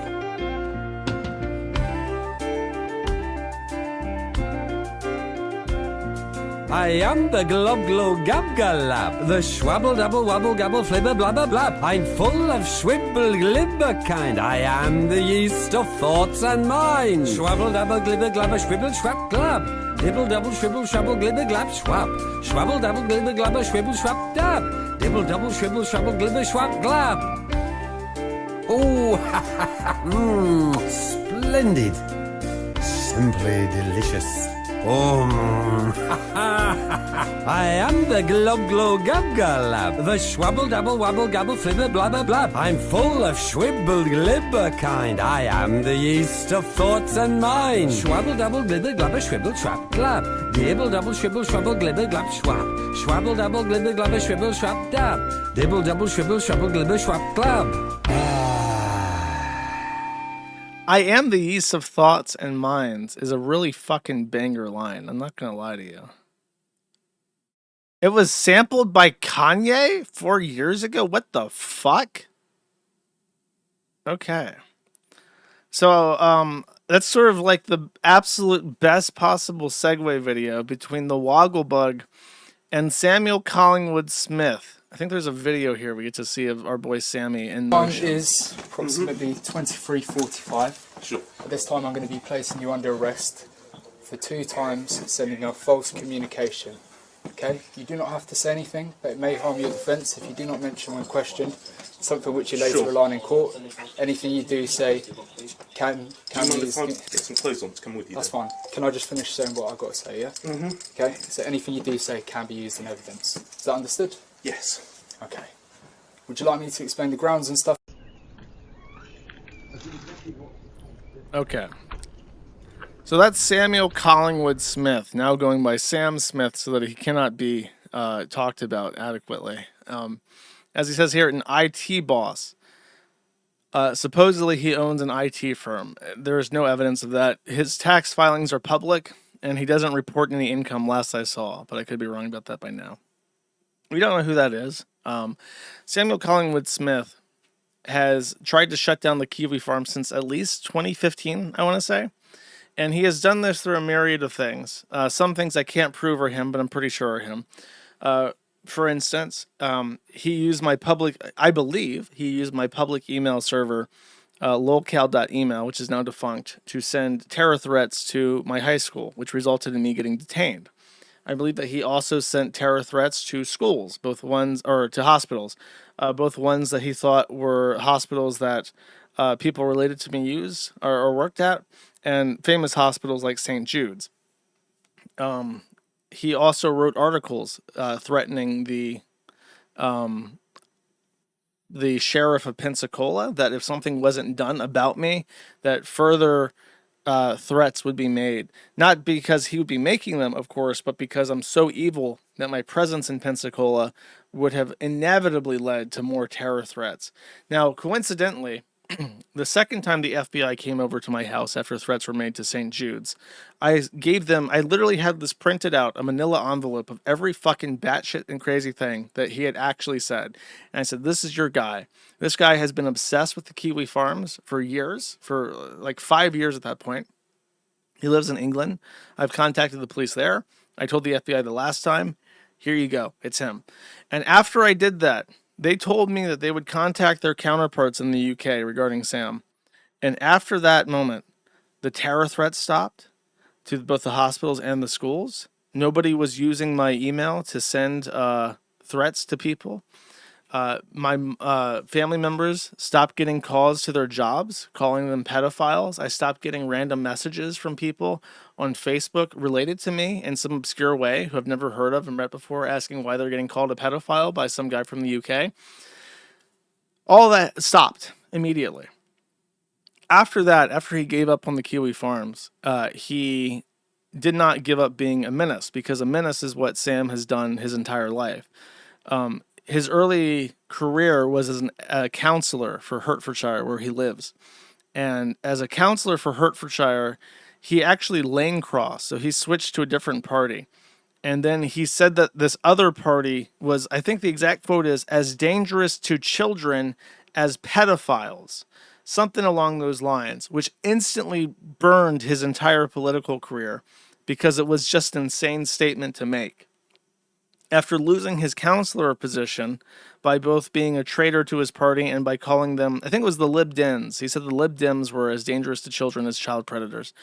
And after torching his career, he decided to rebrand himself as this spooky guy called the Witchfinder, which, if you don't know, the Witchfinder was a real person in UK history who, during the witch hysteria, invented the duck test.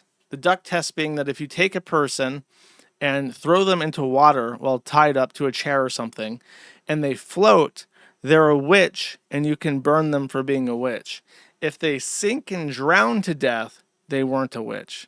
So he pioneered this innovative strategy for testing for witches. And he was a real fucking lunatic that killed and tortured innocent people. And this fat piece of shit was like, yeah, that's me. That's my brand. And to this day, he calls himself the Witchfinder General because he thought that was just the coolest fucking thing. After, or sometime around the same time, he was actually a really big fan of the Molotov band Evanescence. You know, for the wake me up inside, I can't wake up. He was such a big fan of Evanescence that he joined their official fan forum. And while he was there, he tried to make himself the head Janny of the official Evanescence fan forum in the early internet. However, he was politically outmaneuvered by teenage girls and was not permitted to be a Janny on the official Evanescence fan forum. So he took that to heart. He was very angry that he was not permitted to be a Janny for the Evanescence fan forum. And so he made public statements accusing the Evanescence fan forum of facilitating the trade of child pornography. because he said that they were using it to trade nude images in the DM system, and that Evanescence was facilitating child pornography. They actually sued him, and they received some sort of injunction against him, or they settled, and it prohibits Sam from reiterating these claims, I think even to this day. Though he is very hesitant to even mention the name Evanescence, but he will at press. Like, if you make fun of him and say you can't even talk about Evanescence, he'll finally say, like, okay, Evanescence, what about it? But he did go to court for that. By the way, we actually reached out to some of those girls to try and get their stories, and he immediately knew, even though they tried to be anonymous, he immediately knew who they were when they started posting on the Kiwi Farms, and he threatened them. And I think the exact quote, I remember this post very vividly. She said something like, "I just don't want this nightmare to start again," and she stopped trying to talk about him. So that's kind of his MO. He likes to go after people and threaten them and try to ruin their lives and call them pedophiles, and which he's at this point had done at least 3 times between me and Evanescence and the Lib Dems. Then, after that, and after the Kiwi Farms, I want to say the weird thing about him is that he has a master's degree in law. Sam is educated, but he's unable to become a solicitor, because to become a solicitor in the United Kingdom, you have to be apprenticed by existing solicitors, which gives the solicitors in the UK the privilege to choose their own competition moving forward. And so it's extremely competitive to become an actual solicitor in the United Kingdom. And Sam, as an aged, demented freak, belligerent, unpersonable, disgusting to look at, just a menace to society and everybody around him at all times, he's never been able to get an apprenticeship to become a solicitor. But in the UK, they have a solution for this. It's called a Mackenzie friend. You don't have to actually be licensed to practice law in the UK as a solicitor to practice law. Anybody can act as a Mackenzie friend. And so occasionally Sam will provide legal advice and act as a Mackenzie friend to people that he is sympathetic towards, which has included trannies. If there is a person who is sympathetic to the Kiwi Farms, such as Carolyn Farrow, and they are in legal trouble, Sam will actually go out and become a Mackenzie friend to the person causing that person problems to benefit them. In Carolyn Farrow's case, he represented as a Mackenzie friend some fat, gross tranny I forget the name of, but truly a fucking freak. A fucking freak, by the way, who in 1999, I want to say it was, posted something or made some weird statement about being into young boys. I can't remember the exact details, but it was like obviously like pedophile. I think he actually got in trouble for like indecent exposure or some legal problem along those lines with like an underage boy. But Sam has no issues whatsoever representing people like that as a Mackenzie friend, despite being the witch finder general, the pedo hunter. Okay. Then he's in some other fucking war with this Sonia Polton woman. He's been in like a lawsuit with her for like years at this point. I can't remember why it was. He got pissed off because he got his feelings hurt, so he decided to do the whole life ruination thing on her, and she lost everything, so she just filed pro se against him, and he's been trying to end or terminate that lawsuit for like, I want to say at least like 3 or 4 years at this point. He's still in trial and still futzing about trying to get out of it, but it's still going on. And then he is involved in some other bullshit involving pedophile claims. Like, I think he's actually defending someone from being called a pedophile in this instance, but he made another, if you don't know, he runs this blog where he just writes unhinged fucking articles that come as close to defamation as legally possible. Because remember, he's a master in law, so he knows exactly where the line is and will tread as close to that as possible. Well, like for instance, during Gamergate, he was trying to this is how he actually got his thread. He was participating in Gamergate, and he got into some drama because he was like arguing on Reddit or something. And that's what started the whole thing. Years of his life dedicated to calling everybody around me a pedophile because he was acting like a fool on Reddit and took it to heart when people made fun of him on the Kiwi Farms. But he was active in Gamergate, and he wanted to advocate for a boycott on Kellogg's cereal. And I remember this very vividly because it was the most insane, unhinged shit I've ever seen. Apparently, The founder of Kellogg's was like a weirdo who was into alternative medicines that involved like acid therapy. Like you could clean somebody with acid, and or like STDs and stuff. And he wrote this weird shit where he showed like acid burns and said, "Imagine this acid burn on little baby genitals." And it was like the craziest fucking thing ever. But he goes to this he just writes the most insane shit ever and basically goes as close to calling somebody a child raping sadist pedophile piece of shit that he possibly can, but it takes one tiny little step back so that nothing can ever happen to him. And he just writes like that all this fucking time. So when the police are showing up at him and saying you're under arrest for insult, it's probably because he wrote some unhinged article calling somebody a child rapist, but he gets away with it because he wrote one step back.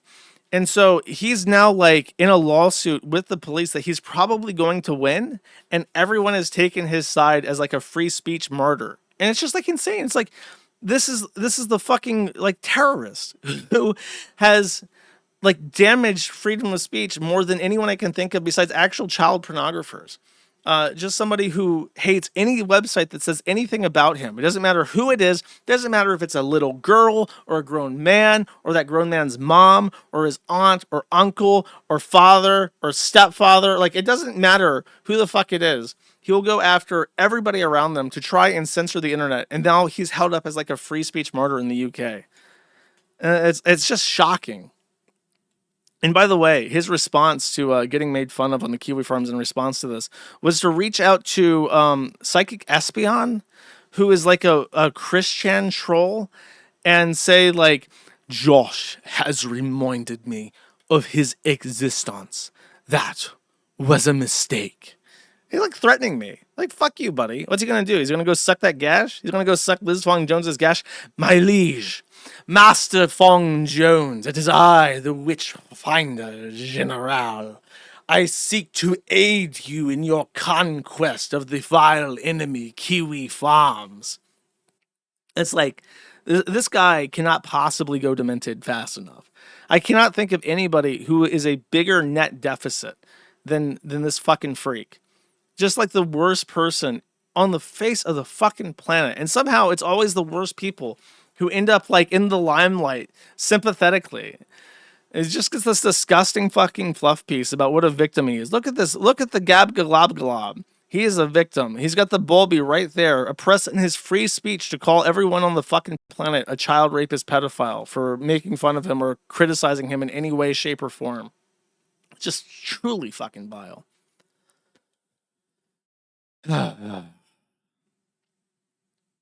Such is life. That's the UK update. All right, next I have an update on clavicular. Clavicular got put into a chokehold. Let's check it out. Does it actually hurt that bad?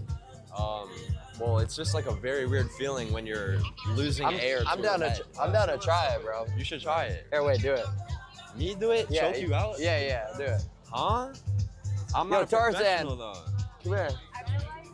Maybe a security guard.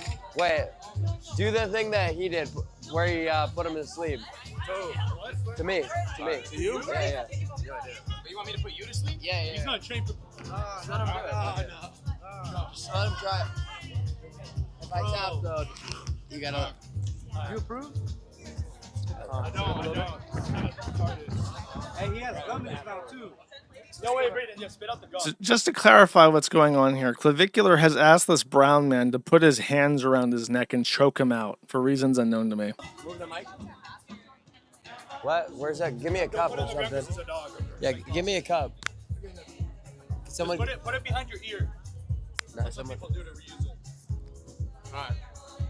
Ready? If it feels weird, the right angle. If it feels weird, I'm the top though. How do you do it? This high? That's how he did it. Go. Just make sure it's to the sides of the neck, right? As windpipe. Wait, maybe lift up your arms so we know when you're out gone. Oh yeah, lift up your arms. Hold your arm up. Oh, he's tapping. Don't do it. Let me know. Yeah, I think he's gone. He's gone? I think he's gone. He's gone. Can you let go? You're good. Let him choke. Turn him over.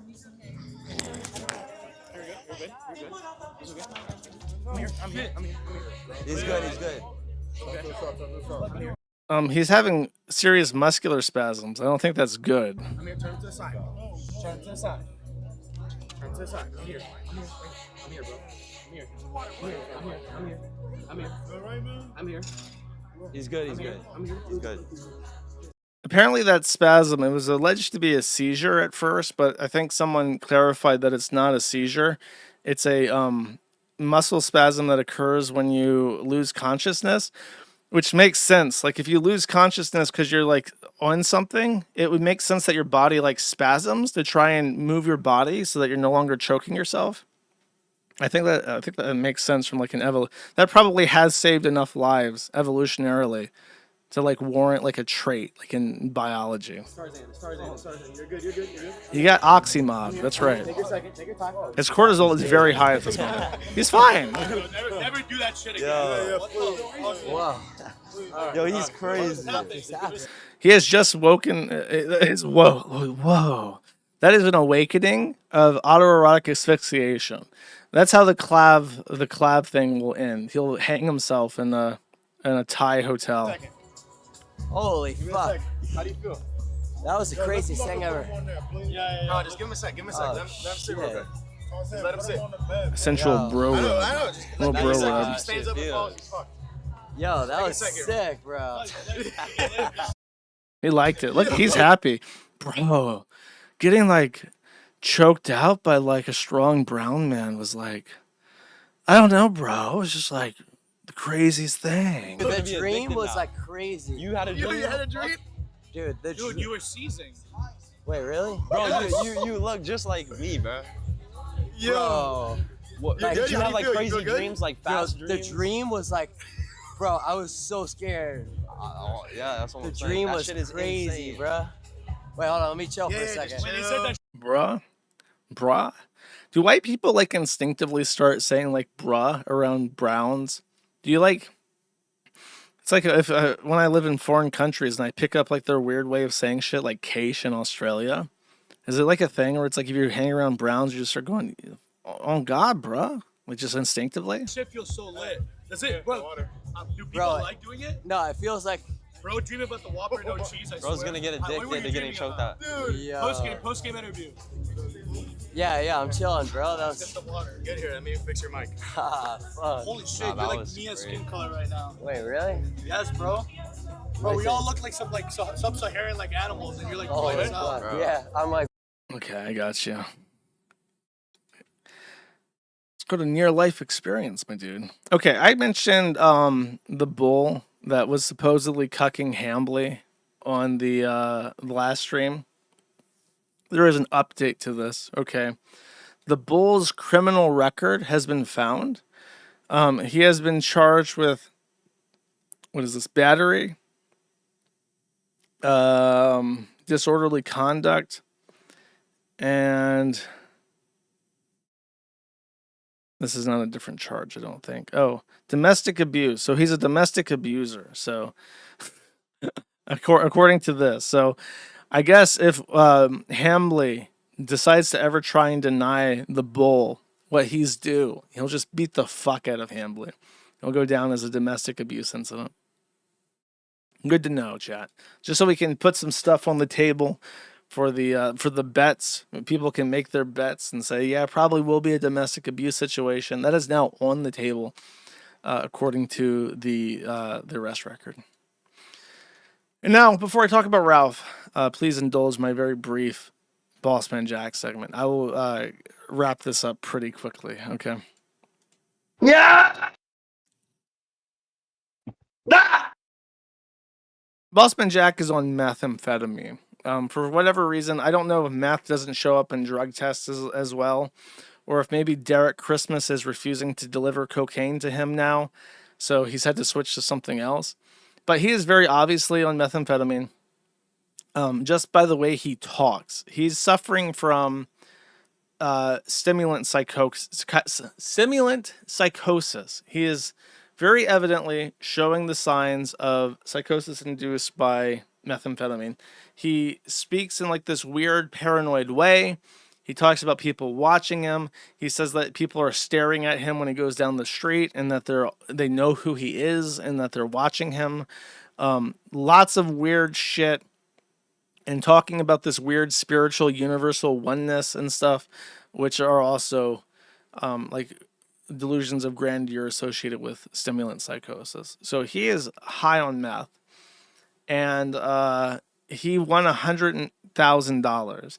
He was up $106,000 on shuffle, and slowly, inevitably, as always, he began to re-depot it in. Now, this was life-changing money for him.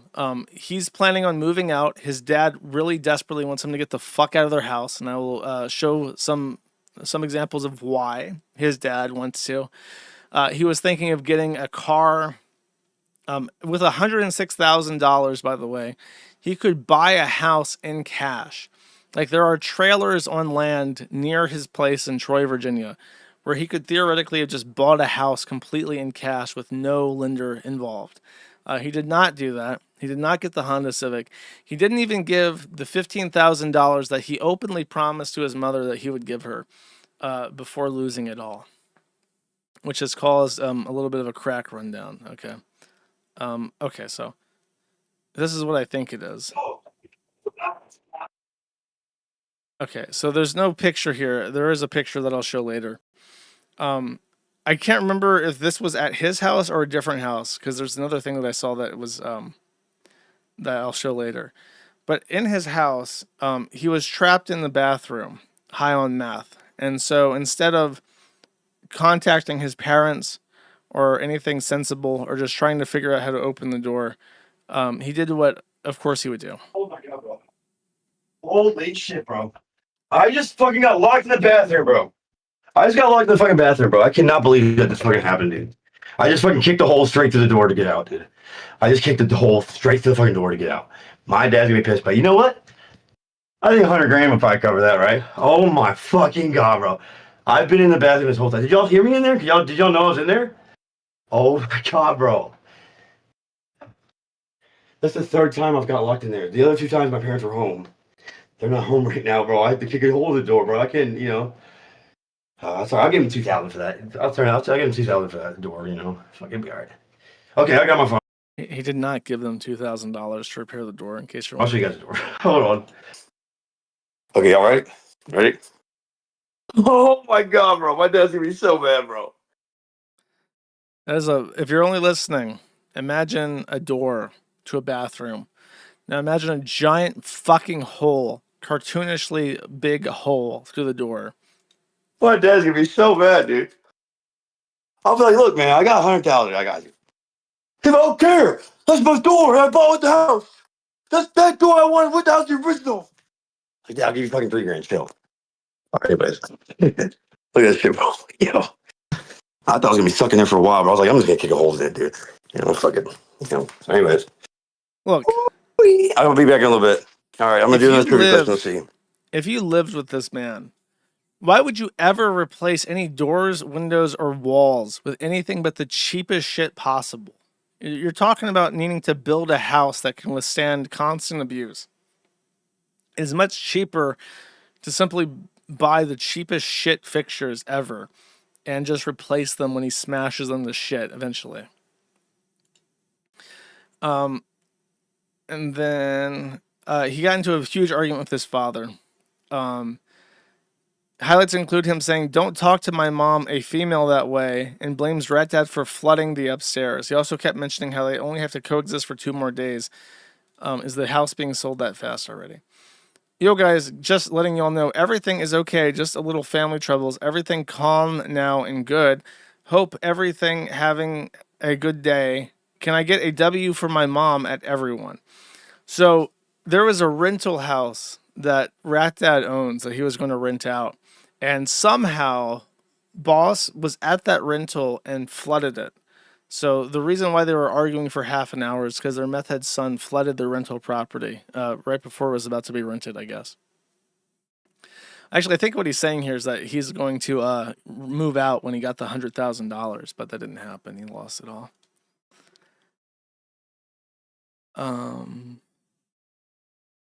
Okay. Oh, fuck you, no way, bro. Oh my fucking God, bro. No fucking way, bro. You heard all that. No. 384. His audience, because he streams on Discord so much, he had an audience of 384 people just listening to his argue with his parents. Awesome. Okay, that's the very brief Bossman update. All right, we reached new highs and the same low, the same persistent low. However, surprising to me and to longtime listeners, Ethan Ralph, has managed to find new lows. I think that the clips I have for this are ones from the Kino Casino, so I guess that's what we're watching. Apparently, there is a segment here where Ralph went back to Chicago before he was supposed to, because he has a planned wedding with her or something in Vegas. But he went back to Chicago early and decided to have a domestic situation with Scarlett Hampton. Let's take a look. I think that this one starts about where he's like bending over. Yeah, let's start about here because I have to compensate for the pause key factor. On the air. Nope. Yeah. How have the cops not been called, by the way? That's a miracle. It really is. They must just be in the seediest, buddy, grimiest prostitutes motel. and crackheads. Yeah, like, it's a crack grease motel. mobile. Ash, look at Ralph's back here. Watch. He's hunchbacked!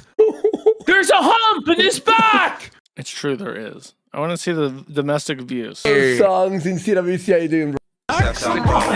They're calling him the hunchback of Gunter Dom. Holy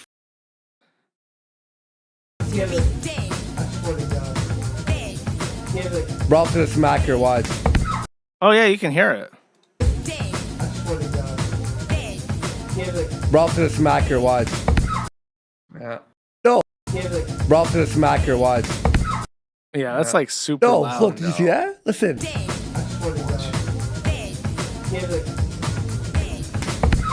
Oh, he did hit her and she squealed. Oh, that's bad. Ring it up. Another domestic violence incident for Ralph on camera. And now she's like, oh my God. And Even there's though I one hate worse this one. bitch, like, it's actually uncomfortable to watch. Yeah, Like, yeah, that's like, not. she is a That's fucking- fucked up. Oh. So she did have a fat lip. So he literally smacked her, and there's visible evidence of that. However, I don't think she's one of those ones that ever goes to police. So that's probably not going to result in a situation. However, this is the follow-up clip where he spits on her. Okay. Thank you, Whiskey. Hey, cocksuck! It's gone. Dark vision for 2 subs, though. Oh, that's good. Okay, so I'm watching a video of Kino Casino, watching Ralph watching Kino Casino. What the fuck is sickness, bitch? He's listening to like a nasheed remixed with Ethan Ralph, and he's like dozing off to that. Oh. Okay, here we go. Here we go. Ash. Here it is. The big payoff to all of it, folks. You won't wake up Watch and then. this. Yeah. He just spat on her. What? He did that with mint salad too. I remember Digibro said that he spat at mint, and now we have like concrete evidence of that. But he had blood in his mouth when he did that to mint. A greasy fiend, buddy, just spits on his wife like that. What a degenerate, buddy. That's actually That's kingly. demented. What a king. The king pig. We're gonna The king slow-mo pig that. You just ready? fucking- She loves it. He hawks. I don't know if I this can look you co-sign watch. that. He's garnering the phlegm.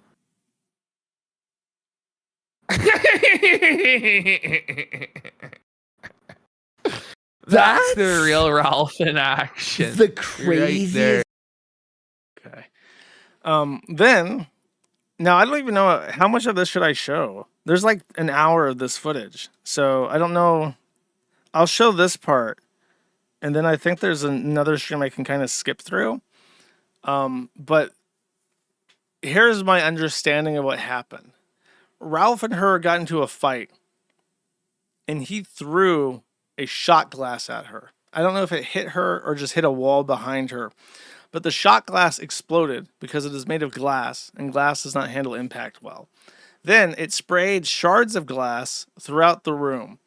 And so after doing that, I think he realized, oh, fuck, I just battered her, and I left evidence of the battery. I got to get the fuck out of here. So he like immediately turns and runs, and she follows him.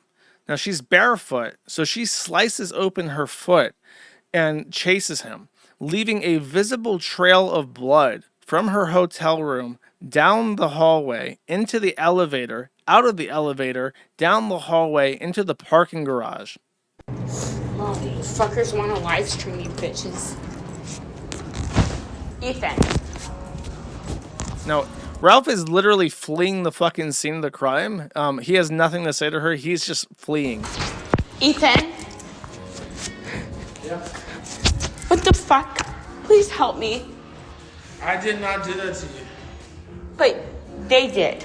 So can you just stay and help me? What do you want me to do? I don't know. Just like help me bandage up my fucking foot. Please?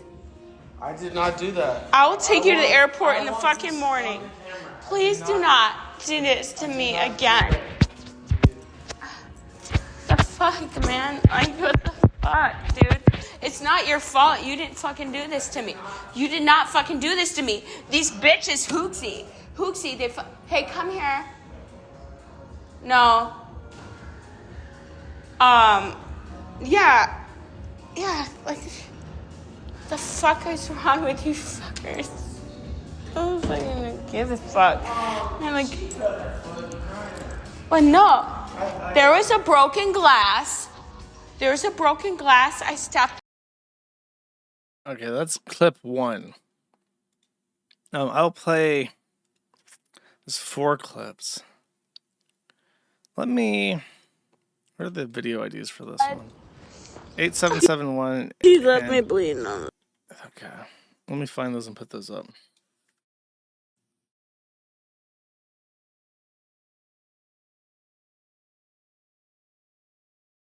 We can scan through these a little bit. This is her confrontation with the police. Where is he? Where's the rep? Oh, where is he? Oh, he's after my blood. Oh my god. Oh. Okay, I should explain, and this is part of the reason why I want to watch this. He's after my blood. You might be thinking she's talking about Ethan Ralph. There's a rat. There's a rat out in this parking garage in Chicago that is eating the blood. And this rat is repeatedly pointed out to the police that she's talking to, that there's a rat feasting on the blood. So there is a blood rat out here that is probably has AIDS now because of the blood. And he's just a side character in this now. There's a rat. Oh, he's cute though. He's a cute rat. I really don't care. I just really wanted just a pair of socks and a Band-Aid, and then I can go up and go to sleep.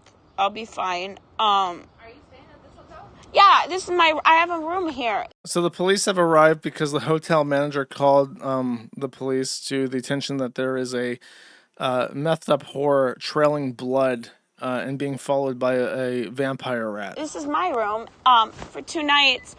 I'm a Midwestern. I'm a person here. I don't have like any weird. I'll go up and grab. If you No, in case you're wondering, I was also concerned that this was a boob when I was watching this.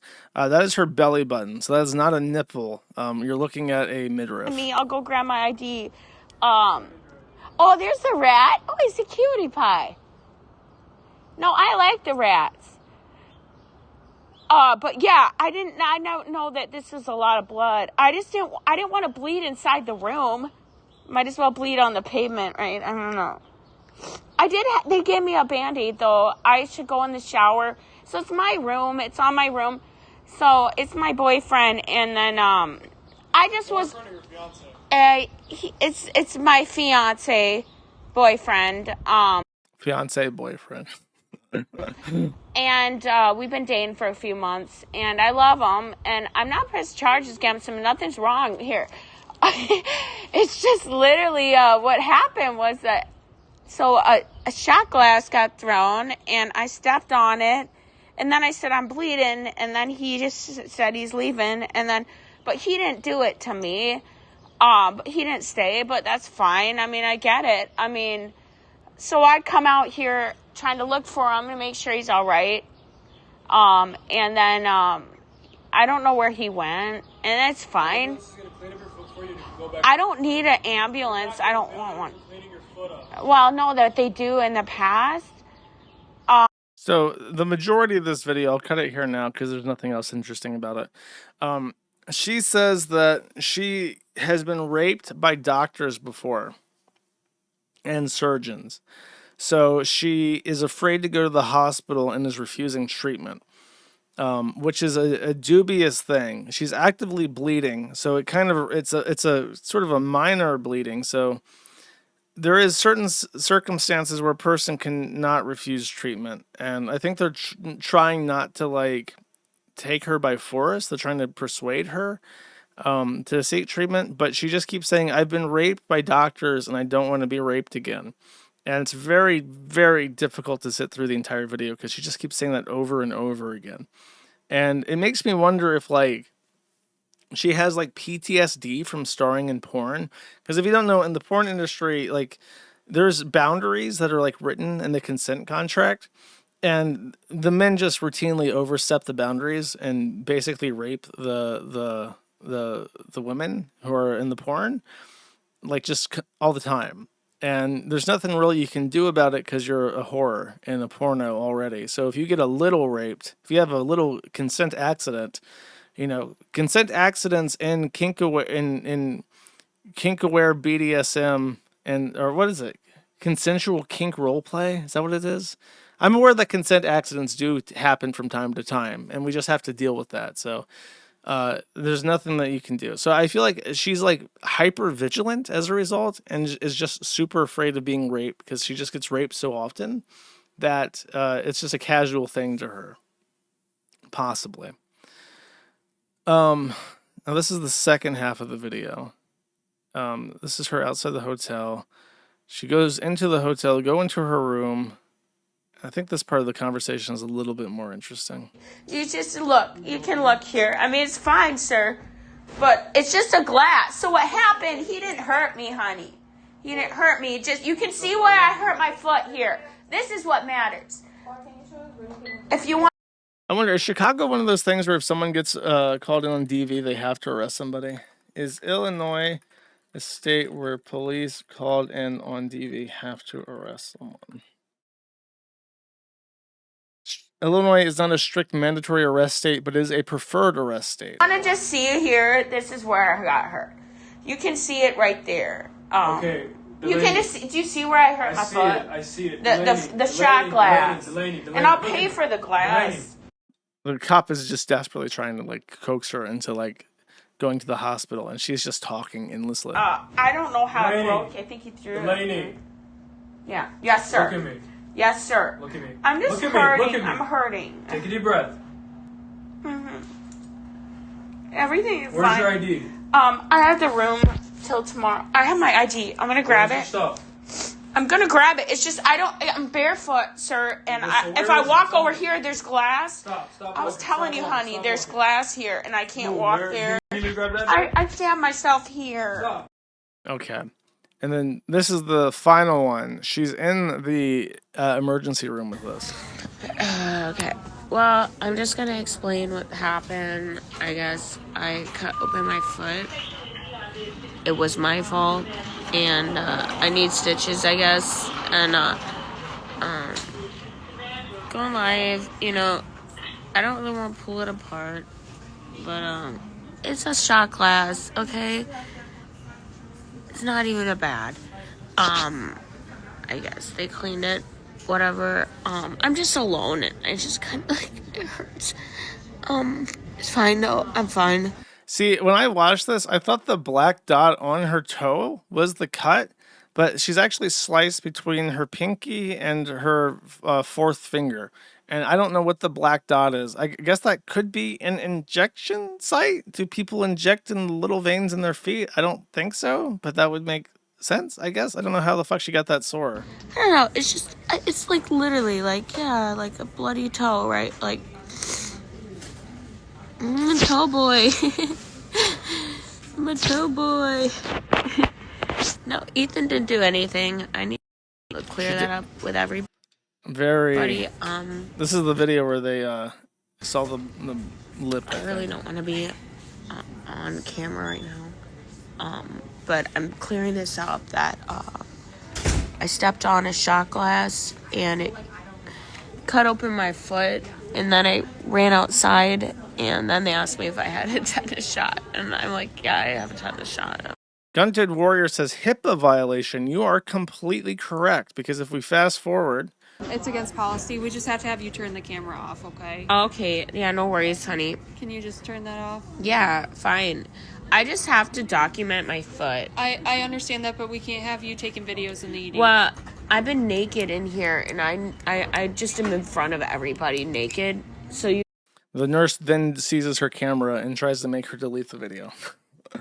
But he played the clip of Ralph crying. Do I have that? Where's the clip of Ralph crying?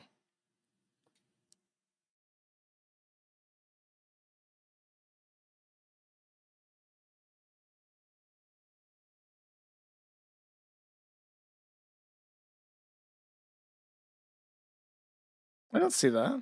Is it not on the forum?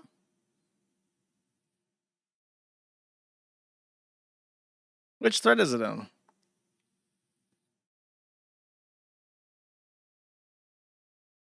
Tweets? I don't know what. We don't need multiple threads for Ethan Ralph at this point. He's fucking boring. Except for these little glimmers into Ralph doing funny stuff again. No, I don't have the clip of him crying.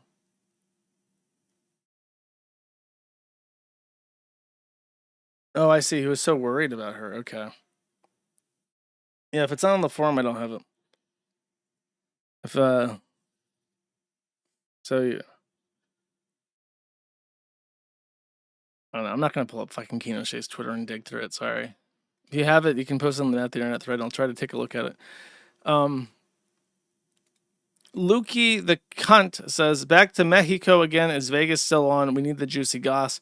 Ralph says, nah, I'm out in Vegas. Ken Smith says, don't let it get worse. Stay away from each other right now. And Ralph says, it's sad, to be honest.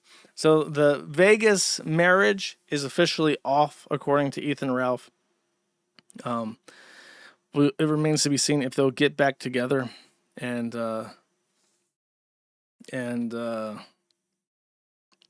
put it back on. Get the Elvis wedding that she properly deserves.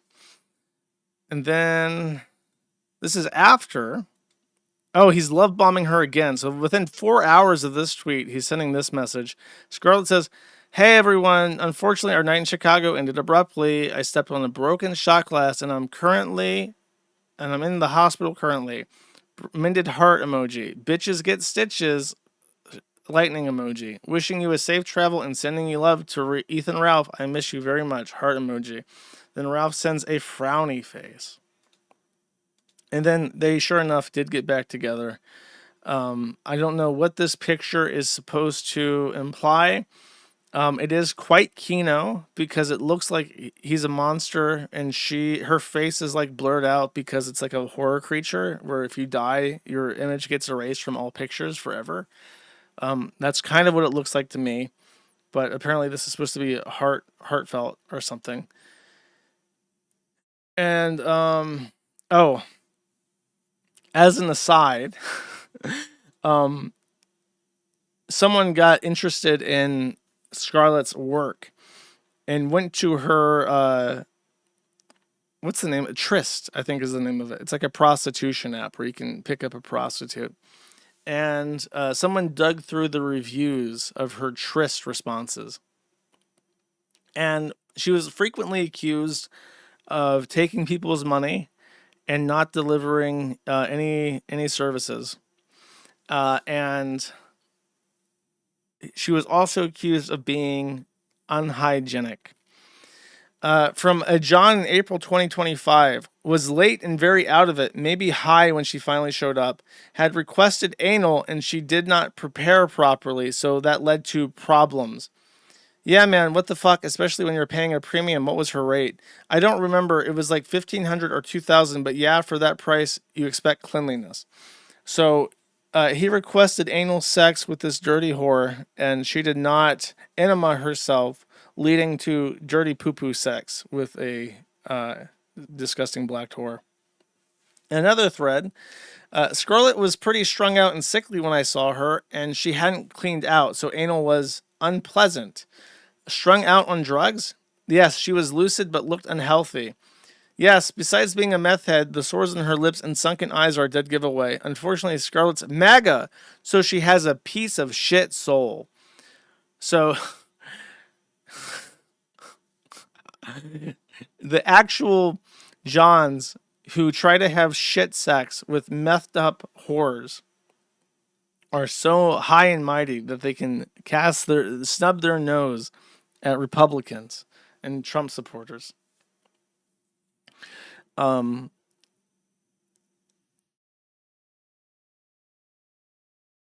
Okay. Buddy, you don't know the half of it. Ethan Oliver Ralph is scum, revenge pornographer, doxer, domestic abuser, deadbeat father, and felon. Something tells me racist is in there too. Oh, absolutely. He's a hardcore racist. Hard R is used daily. He truly is a disgusting human being. I assume these things can be independently confirmed, right? Not doubting, just asking. Yeah, this stuff is out there. He used to be a prominent YouTuber during the blood sports era. If you really want to know everything depraved he's been active, you might want to check out Kino Casino on YouTube. So there you go. She's well known for having a dirty, poopy butthole and for being strung out, but also, more importantly, for being a racist. And that was the Scarlett Hampton Ethan Ralph update. If there's a video of her crying or him crying, I don't have it. Oh, there's a thing I wanted to show for Reddit. I just remembered. I'll try to find this real quick.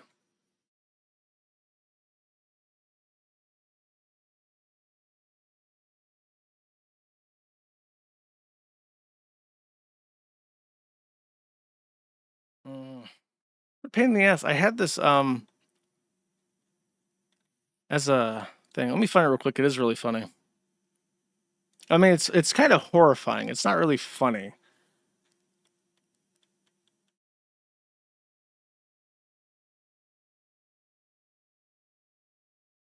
I don't know if I'm gonna be able to find it now. Maybe I put it in my notes like a normal fucking person would have. Oh, yeah, I found it. Okay, great.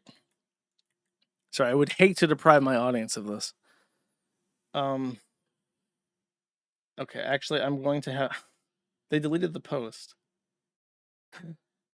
I can't believe it. I'm so fucking felted. Aha! Aha! I did find it. Okay, great. This is your Reddit moment of zen. My son... This is Legal Advice UK. My son pleasured himself in front of Gemini Live with the camera. My entire family have had our Google accounts banned. He is 14 and stupidly decided to try and sexual roleplay with Gemini using its live camera mode. The AI correctly identified that he was underage and Google banned all my accounts. He did it on the family tablet. It has parental controls to stop him from watching inappropriate stuff, but we didn't realize Gemini wasn't covered by these. All of our family's Google accounts were linked to that tablet and Google banned them all. Everything gone. 15 years of business completely inaccessible. All my emails, all my documents saved in Google Drive. Even my website was linked to my Google account and that's been locked down too. We've written to Google and begged for it to be reinstated, but they've said all the accounts have been shut down for child protection reasons. I don't know how I'm going to pay for my mortgage in 3 months' time. I've lost literally all my records from my accountant. My company year ends in May. My whole life is completely fucked. Is there any legal mechanism I can use to get my Google accounts back? So, Don't use Google account as a lesson. Don't let your kid have internet access. I guess this is kind of a fucked up situation. I don't know. Yeah, I think they might be able to request their data, but that's iffy. The fact that it's like self-created child pornography is like the most fucked up thing ever. It's like a true quagmire. Maybe you can get a McKinsey friend with Sam Smith, the pedo finder general, to help them recover their accounts. Yeah, don't keep all that shit on cloud drive is the real fucking lesson, but alas. Also in Reddit news, Paul McCartney posted to R. Paul McCartney, Fonda Theater Night 1 content. Hope you enjoyed the show at Fonda Theater last night.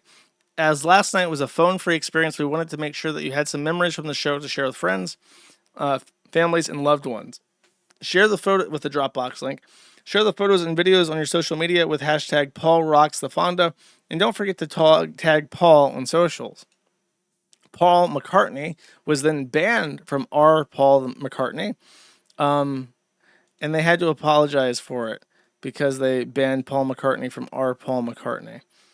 And Red Taboo, who's definitely a Janny tranny, says, "Hey all, just for clarity, that account was never banned from the site or the subreddit.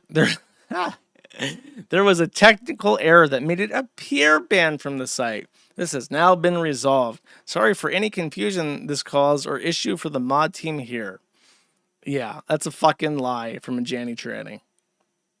And I can probably indicate that this is a lie because I remember reading months ago that Reddit had changed one of their editorial decisions where now people are only allowed so many big subreddits to manage, defined by like 100,000 weekly visitors. And so it used to be that a handful of Jannies were allowed to run all of Reddit through power mod accounts.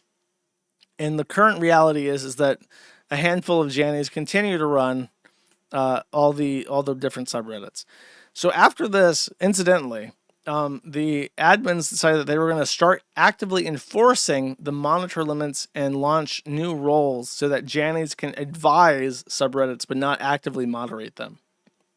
A Golden Zebra says, "I'm back with a final update on limits for moderating high traffic communities. Previously here, and here. Effective today, moderators can no longer moderate more than 5 communities with over 100,000 weekly visitors. Moderators who have exceeded these limits have the following options: become an alumni moderator in 1 or more communities, become an advisor in 1 or more communities, leave the mod team of 1 or more communities. And if you exceed the moderation limits, here's what you can expect. You will not be able to accept new moderator invites in communities with over 100,000 weekly visitors. If you receive a notification from Reddit alerting you that you are out of compliance, detailing your options, you will have 30 days from the date of your message to adjust your mod roles or leave communities in excess of the limit. And on day 31, if you are still moderating more than 5 communities with over 100,000 weekly visitors, we will remove you from a moderator with select communities until you're within the limit. Communities you moderate with fewer than 100,000 weekly visitors do not count towards these limits and are not impacted." So here's my thought with this. This is bullshit. They need this free slave labor from the dumbest fucking retards on the planet to keep their valuations high. Because if they start paying for like staff, that's a big problem. And it also means that any moderator kerfuffles directly fall on Reddit. So they are never, ever, ever, ever going to fix this problem. What they are doing is they are forcing moderators to practice better OPSEC so that when one of their top moderators is outed as an actual child molesting pedophile, and that impacts like 100 different subs, they can just ban that outed child molesting pedophile from 5 subs, and then he keeps his accounts in good status with all the other the boards, and they can just hide it better. So this has absolutely nothing to do with reducing the Janny tranny powers over the subreddits. I think it's entirely about forcing Jannies to have better OPSEC so that when they inevitably get outed as pedophiles, it doesn't cause a power vacuum on the community again. And that's basically it. Can you imagine taking a shot every time Jur says pedophile every Manny stream? No. I can start drinking again, by the way. Lent is over. That is not what I wanted. Let's see. This. Now, I haven't read one of these in over a year, but you may remember that in the months leading up to the Trump election, the last one, I read a comic series called The End of the Fucking World by a Mr. Nubley. It has been very, very long since I last read one of these comics, because he is a truly insane person, and not necessarily in a funny way all the time. But this was posted in the Man at the Internet thread, and I enjoyed it. So I will read it for you and try my best to decipher what's going on. Now, Jolly Biscuit is his other name, but he goes by Mr. Nubley on a couple, on Twitter specifically. So, the incredible Gale Force baby speed, and there is like a Michelin tire brown baby. Now, I hate to be obtuse, but it appears that Mr. Nubley gave this baby an enormous package.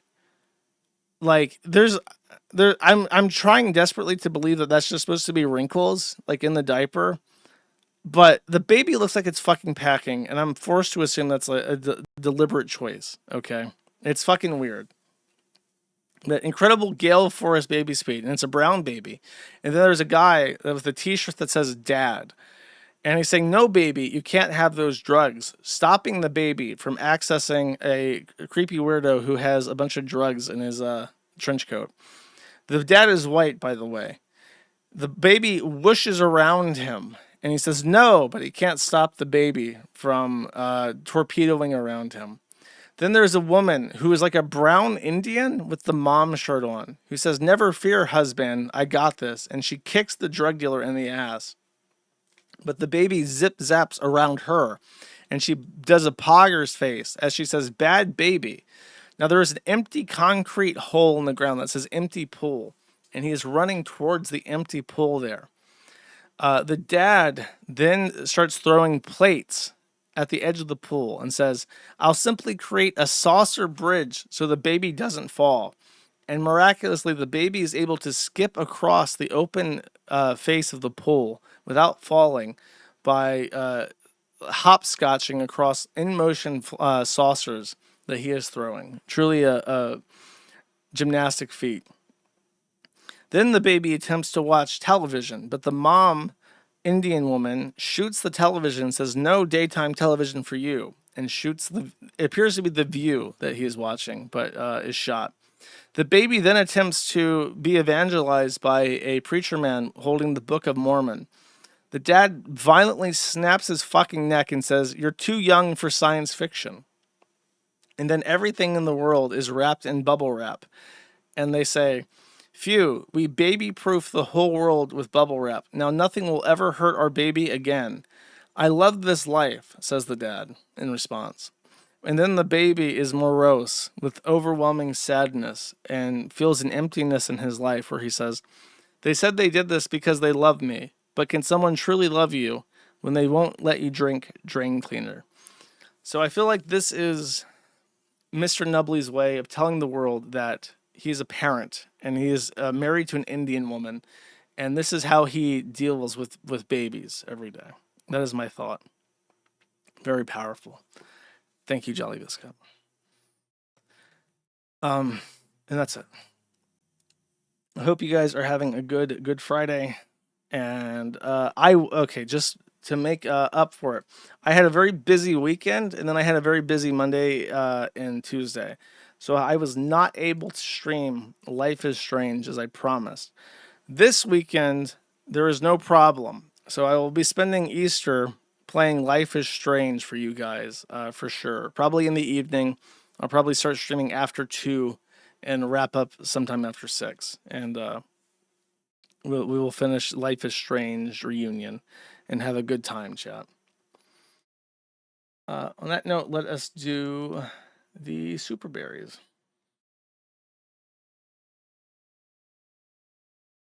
Let's see, make sure I got that right. Okay, Jack Black for 2 says, Good Friday. It's true, it is. Kurt Eichenwald, Anime Masturbator for 10 says, Glorious Kiwi Emperor. I like that character who violently rapes Invincible in his own comic show is named Anissa. If you think about it, that's what our inner life Aniza did to iDubbbz and his career. I don't know what Invincible is, and I have never heard of this violent rape, but I'm glad that you find merriment and joy from this fact. Thank you. Jacob Rog, 1622 for 2 says, "Hey Jenkins, when was your first Dota 2 match? 6-9. My first Dota match was in 2013. I don't remember the exact date, but it was 2013. Ballistic Characteristic for $20 says, "Have a good weekend, dude." You too. Thank you very much.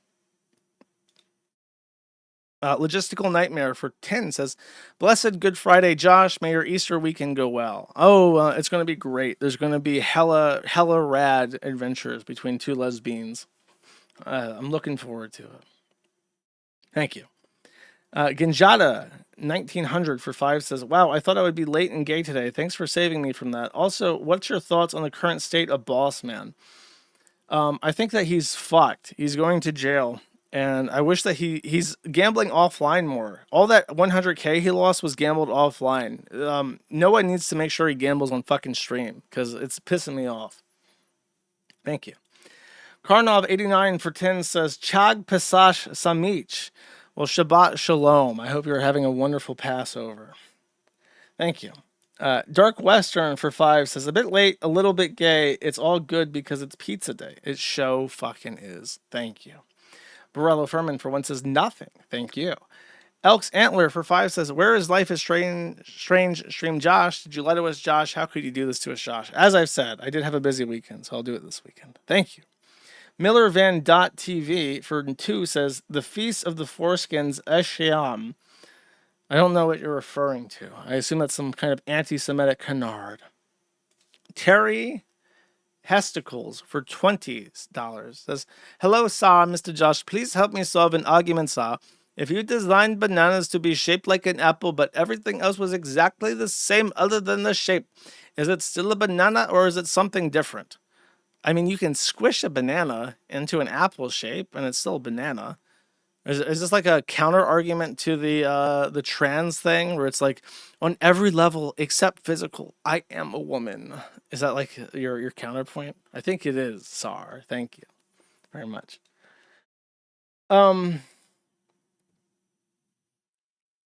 Citrus Addict for 1 says, "Everyone not hosting an egg hunt, please find a white one to contribute to in whatever way they'll allow you to. A lot of children are missing out due to absurd prices." They make you pay to go to egg hunts now? What the fuck? That's fucked up. Pirate Mike 420 for 5 says, "This one goes out to the Gen Chat Chads, not you, Toji." It's true. Toji is banished. He's exiled to gay homoland forever. Thank you. Dark Western for 1 says, "Everyone knows Muzzies invented the crack matzah ice cream." Oh, Mosey's, not Muzzies. I don't think so. I don't think that's true. I don't think that's Toralically accurate. That is not halakha, okay? Real Adonai for 10 says, "Sa, you have insulted the Indians for the last time. We are not a super pooper power, Sa. We have a high IQ. Here is our future best rocket scientist, Sa." And then there is a cat box file, but as I say every single stream, I am not able to ever open. Oh, this one worked now. Okay, it's a Indian man. He's lighting a sparkler. He's running away from the sparkler. The firecracker's in his hand and it explodes. Is his hand like destroyed? Ouch. Oh, he threw the sparkler on the ground, but not the firecracker. Okay, I see. I don't know if that's staged. It's pretty funny though. Thank you. Link Oink for 5 says, "Pick your character," and then there is a imager link. The 10 Plagues Finger Puppet. Blood, frogs, lice, wild animals, cattle plague, boils, hail, locust, darkness, death of the firstborn. I would probably pick wild animals. That sounds pretty cute. I think that's the safe pick right there. I think I can handle wild animals. Thank you. Vodka Blood for 0 says, "It's Friday, Bish." It's true, Bish. It is. Thank you, Bish. Samantha Keister for 17 1973 for 2 says, ban Ghostface Killer on the farms for being a cigarette. I don't even know who the Ghostface Killer is on the Kiwi farms. I apologize. Citrus Act for 1 says, signed up for an amount not divisible by 20 just to annoy Josh. $20? Nope. 30, 40? Nope. 50.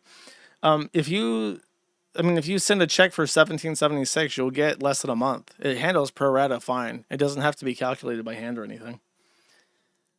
Haramburger for 2 says, 8th Kiwi is placeholder. Early access may not represent final release subject to patching and updates. Visit the forums and follow us on Twitter to leave feedback and interact with our community of fags. Hey now. That's not how it works, okay? There's a real artist, real human hands drawing Kiwis, okay? Sneeder Feeders for 3 said, I had a dream late Monday night where I shouted, Null is a Niger at the top of my lungs, waking my roommates and I up. Now they won't talk to me. Fuck you. That sounds made up, sir. Haramburger for 2 says, remember, persona grata is a Muttley sock and not to be trusted. Do not believe his Sneechat lies. It's true, he is. RCRA69 for $100 says, free my anime fag Nyoka Toji. He do nothing wrong except be a cringe anime loving flaggot. He very deliberately, over multiple months, multiple years even, deliberately towed the line of posting Lolicon as much as he possibly could get away with. And quite frankly, I feel disrespected by it, so your request is hereforth fucking denied. The motion fails, Sar.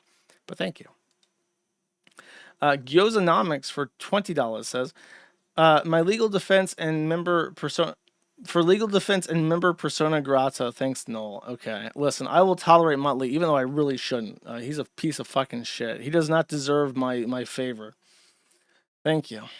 Coliadante for 20 says, Artemides 2 flight director is Indian. In unrelated news, they are struggling to run Microsoft Office and the toilet is clogged.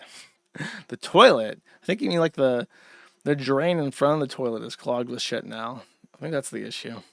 Thank you. Deadless 812 for 1 says, Lol, your Rumble is playing a Vivek ad. Thought you hated him. I have no control over the ads on Rumble. I can't turn them off. I can't set my preferences. I've actually complained about this and they've never changed it. So there you go. I might have to, honestly, I really hate to turn my back on Rumble, but the platform, like, I don't want Vivek ads. I don't want ads at all. I get literally, I can pull up my Rumble thing and tell you exactly how much I get from ads. But it's like, fuck all.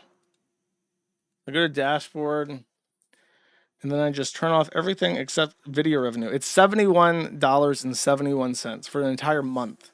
So it's like nothing. It's more of a detriment to my own viewers than it is a benefit to me. Like, why would I want that? But I don't have the choice because I need to put ad minutes on. So I don't have any fucking option. Okay, I might have to skip out and just do kick because they can't do shit like that. Coliadante for 20 says, after the frivolous arrest of free speech hero, patriot, and Renaissance man Samuel Collingwood Smith, the British police finally understood they had gone too far. I know, right? They finally actually arrested him for the fucking bullshit he does. And they're like, oh, I'm so sorry. I didn't realize you were the finest British citizen. You're out there calling everyone pedophiles, just like God intended. Just under the righteous crusade of the Witchfinder General title. Oh, bothersome. We didn't mean to trouble you, sir. Bullshit. Thank you. David S877 for 25 says, billions for Gibbs, but only 25 for cheese. I know. Billions. Imagine what I could do with trillions of dollars, chat. Just imagine. Thank you very much. Mamatiki for 2 says, the answer, these people are socially cucked, Goyim. I think in response to the Redditor phenotype. Stina Stanny for 1 says, you forgot to mention that the Providence mayor is literally a gay Jew. He looked brown to me. I don't know if that was the mayor, though. John Toss for 2 says, I'd argue you should not just conceal carry in transit. I mean, you should, the shit with the teens especially, it's like, that's a great argument for high capacity magazines and open carrying, like constantly. Payne Wienerstein for 1 says, on Kiwi Casino, PPP said Lent isn't in the Bible. That's the most obese cope I've ever heard. It's in the Gospels. 40 days and nights. He can't even go 11 minutes without stuffing his gullet with goy slop. I mean, I know that Lent is based off of the 40 days and nights, but the thing is that they the Roman Catholic adherents to it took over a Roman not polygamous, was polytheistic thing. It was like an existing tradition on the lunar calendar that was then like taken and made into the 40 day to honor like the time that Jesus was in was fasting.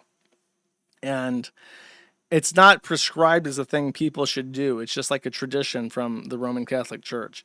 And I think also the Orthodox do it, but they were obviously unified at some point, and the Pope was so it's a very old tradition, but it's not in the Bible. It just honors something from the Bible.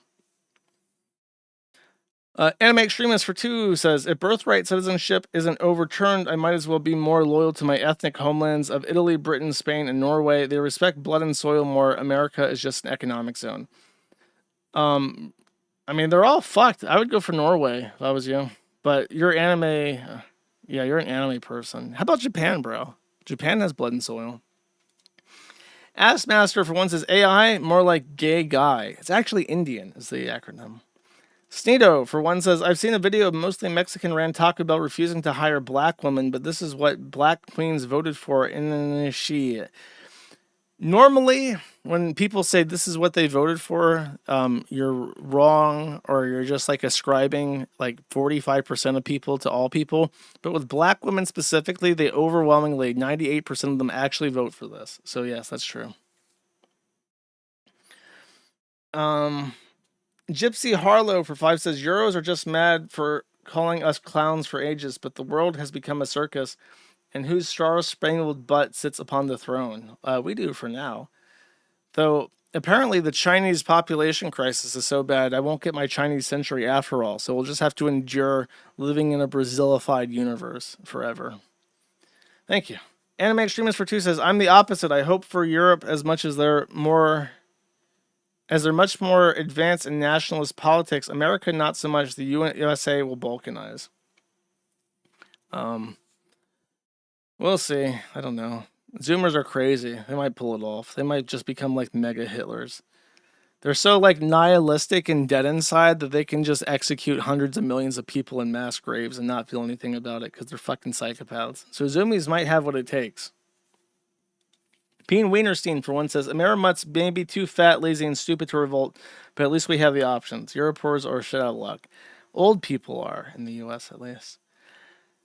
Colia Dante for 10 says, pure cast wizards are better, Mr. Potter Sar. Slytherin superpower 2010. It's true. I am a 100% wizard cast.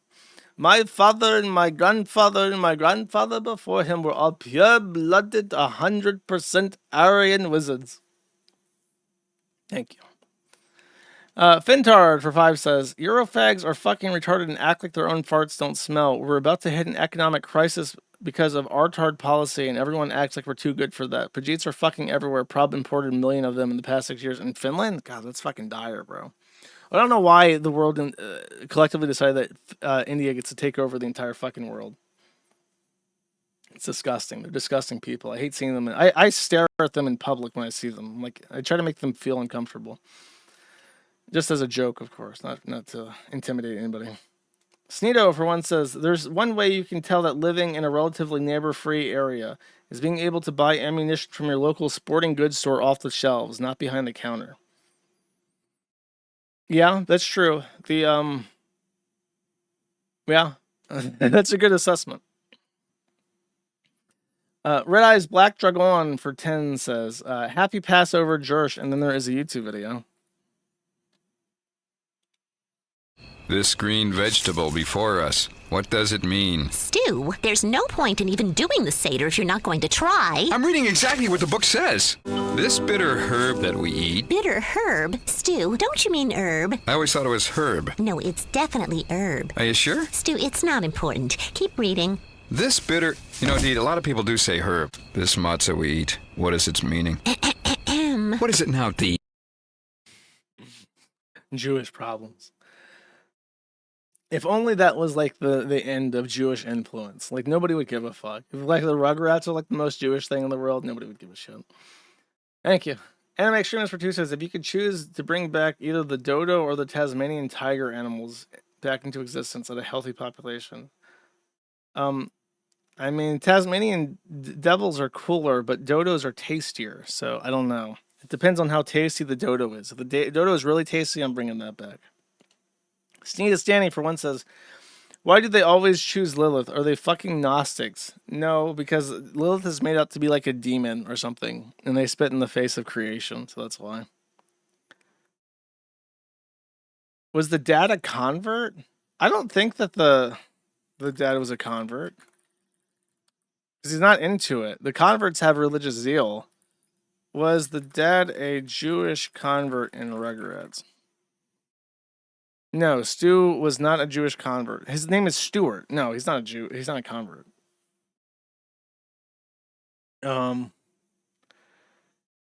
Sneed83 subscribed for 7 months. Thank you, Sneed83. I appreciate it.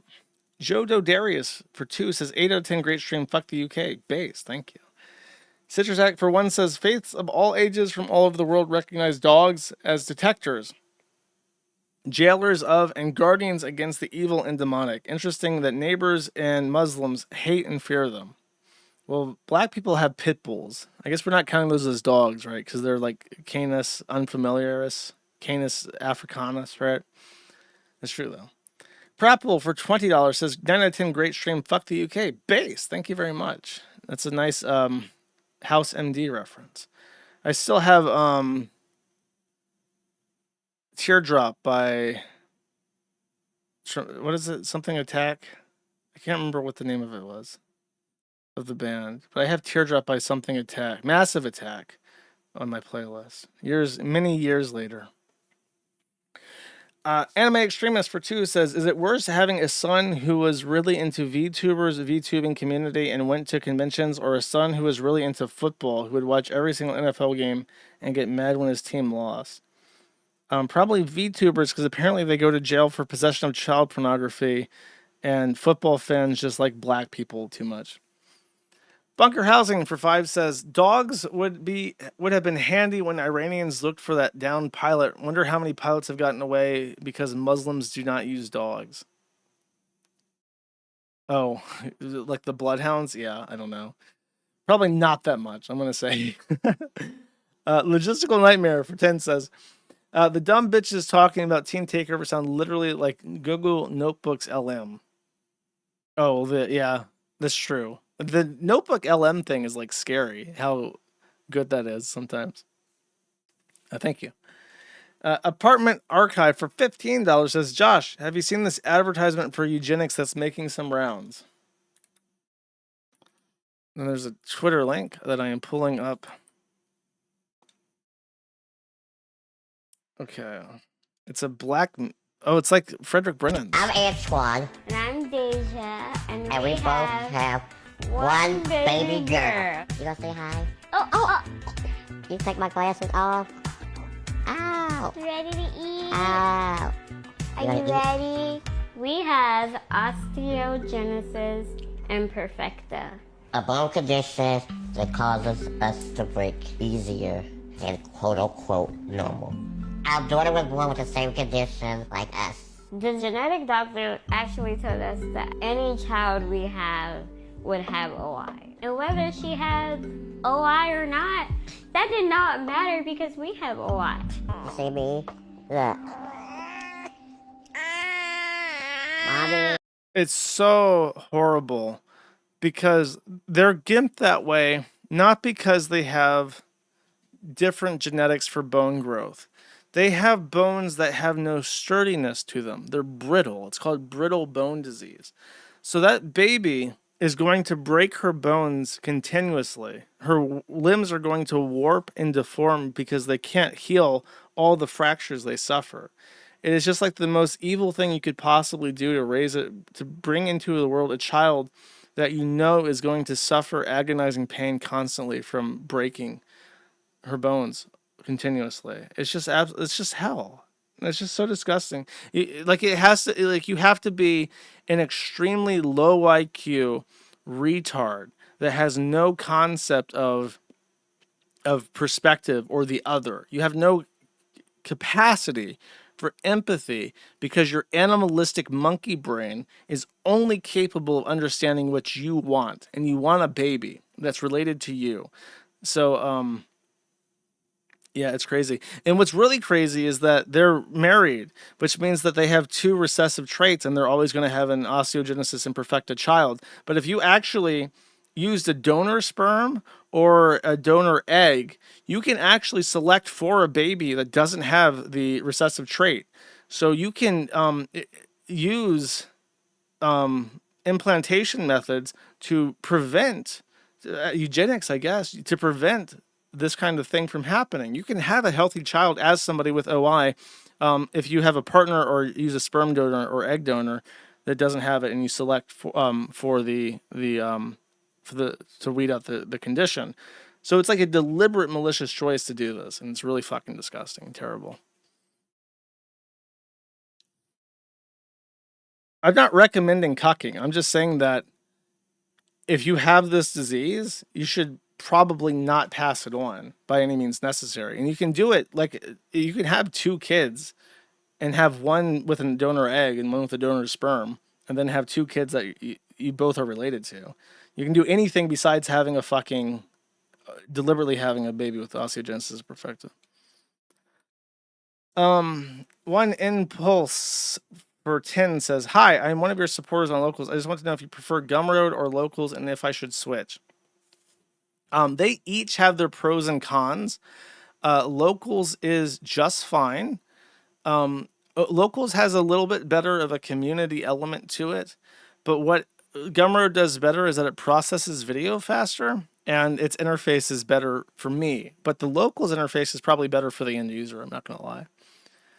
Thank you very much. Sneedo, for one, says, the evil saxophone music playing during the teen videos, it's the same music used in a Hood movie where a black character gets shot.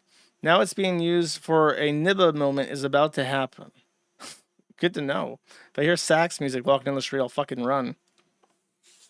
Simulligan 2, for one, says, how likely do you think it will be that Alyssa Mercant will try to sue KF after Smash JT? 100%. 100%, especially if he settles and she sees it as like a get-rich-quick kind of thing. She'll do it for sure. Citrus Addict, for one, says, prostitution is legal actions in exchange for money, sexual actions in exchange for money, goods, and or services. Action covers behaviors and displays. Really not complicated, but here we are, I guess. I would agree. Gumbercules Gumbercules for 5 says, please consider updating your Kick sub badges. The green 4-pointed stars are lame. Thank you. I guess I could. I could get like assets together, huh? Now that I'm a proper kicker. Thank you. Hawaiian Zine for $20 says, whoa, buddy, it's Friday. Enjoyed the latest Kiwi Casino app. It was pretty fucking good. That was a pretty good episode. I'm pretty proud of that. Thank you. Porglac, for one, says, pepper spray is illegal in the UK. If Christian was British, Sonic Arms would still be blue. Well, when you point it like that, it truly is a butterfly effect, huh? A Citrus Addict, for one, says, cartoon porn equals porn. No argument from anyone in its law. Cartoon CP equals CP. Wait, no, not like that, The precedent was already established on the topic before they started involving kids. The crux of the crux of the issue, according to them, is that it's a victimless crime. But that is getting into the weeds of it. Remove Antler Menace for $20 or $2 says, what are your thoughts on how the Christian content sticker is used by forum members? And they typically use it as like a wholesome sticker. I think it's okay. At Real Doug Stewart for $5 says, Elon's free speech website has permanently locked me out of my account for saying all pit bulls should be euthanized. Muslims are getting traction on dog bans and retard simping for shit bulls. We're going to end up with only pit bulls in designated dog zones. Yeah, I don't know. It sucks. If you get mass reported on Twitter, you're basically fucked unless you are big enough that they'll manually review stuff, which thankfully my account is already at. But yeah, it is a pain in the ass. They'll take the heckin' pepperino over my heckin' dead hands, okay? Citrus Addict, for one, says, speaking of anime, reminder that adding bolt-ons and a BBL to an 8-year-old with an 8-year-old's face, voice, and mentality doesn't turn her into an adult. I've always argued, like, what if you take like an infant and you draw an infant with big boobs? Is that like automatically not infant pornography, nobody would be pressed to say, yeah, that's fine. That's extra fucking weird. Ratlord111 for 2 says, would you ever go on a date with a Woggle-bug? Absolutely not. Sneeze Stanny for 1 says, I was only 12 years old. I love Mr. Woggle-bug so much. I had all the merchandise and movies. I prayed to Mr. Woggle-bug every night, thanking him for the life I've been giving. That's good to know, buddy. Sneedo for 2 says, I don't know how this retard still has any relevance. And it's love it. Yeah, it is gross to talk about the lolicon issue, because you have to, like, really pull apart shit and get into the fucking weeds of like, being attracted to kids. And it implicates in it just to even try and address shit. And they always try to spin it around, and that's why nobody likes to talk about it. Lilith Levitt on Blue Sky. He's fled to Blue Sky because he's a gross tranny and everybody makes fun of him.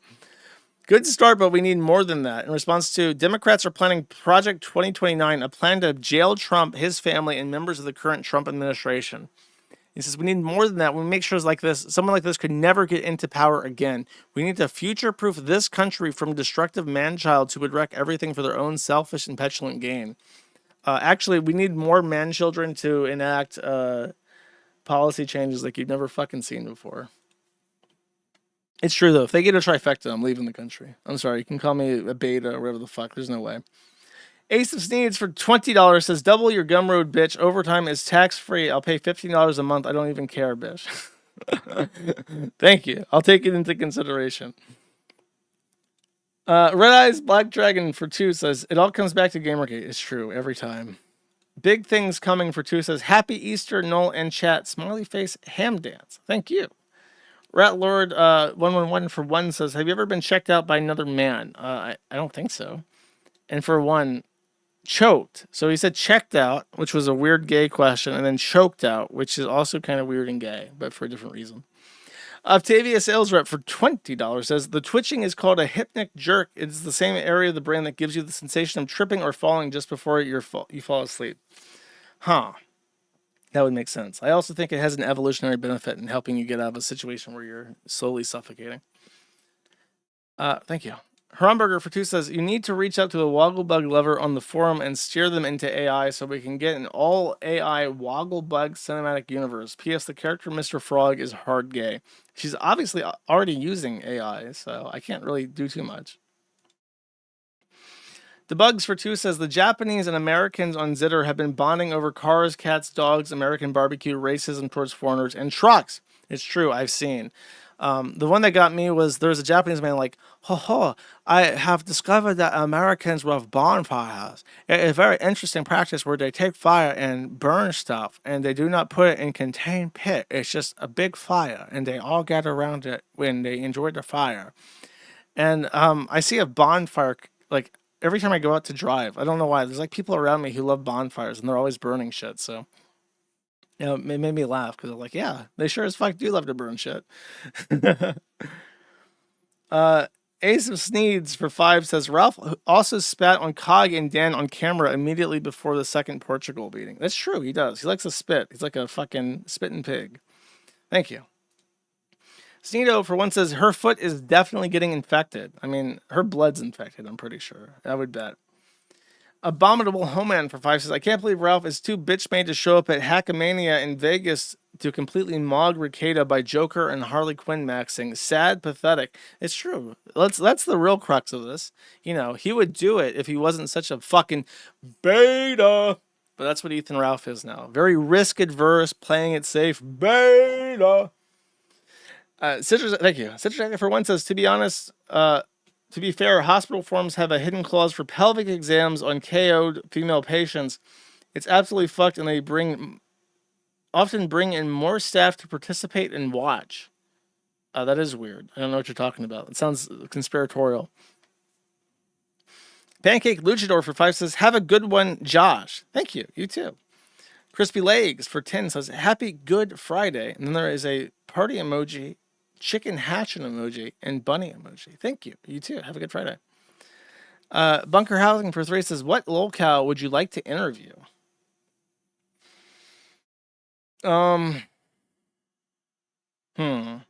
I have an answer for this, but I can't think of it off the top of my head. In terms of like an honest interview, there was definitely somebody who I was so fascinated with, and I remember exclaiming on podcast at some point where it's like, I wish I could talk to this guy and just understand what the fuck what he's thinking. I wish I could understand him better. And I can't remember who that was now, but there were a couple people out there who are really weird. It's like I just want to know, Cobes? Okay. Oh yeah, Cobes. I tried to talk to Cobes and I couldn't. Well, that sucks. Now I'll never get to. Wow, what a downer. Anime Extremist for 2 says, reminder, the band Black Magic SS released their new album earlier this week. I've been so busy I haven't listened to it yet, but they're awesome. Definitely check them out. Okay, Black Magic SS. That sounds racist. Sneedo for 10 says, I can see why range officers are always mad. Let's see. 2 Indian men went to a gun range in America and were acting like an idiot, so the RSO had to intervene and kick them out. So he's posing with his gun. He's pointing it down at the floor by his feet. He's waving it. Oh, he's pointing. Holy shit. Yeah, you gotta fucking leave. You gotta get out of here. Yeah, you gotta go.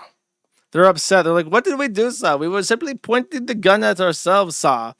I was going to pose with this firearm pointed at my own head while sitting in front of a train, sir. This is a very normal and easy thing to do in India, sir. Thank you. The lowercase L Linternet for 2 says, start learning Finnish now. It's fucking difficult.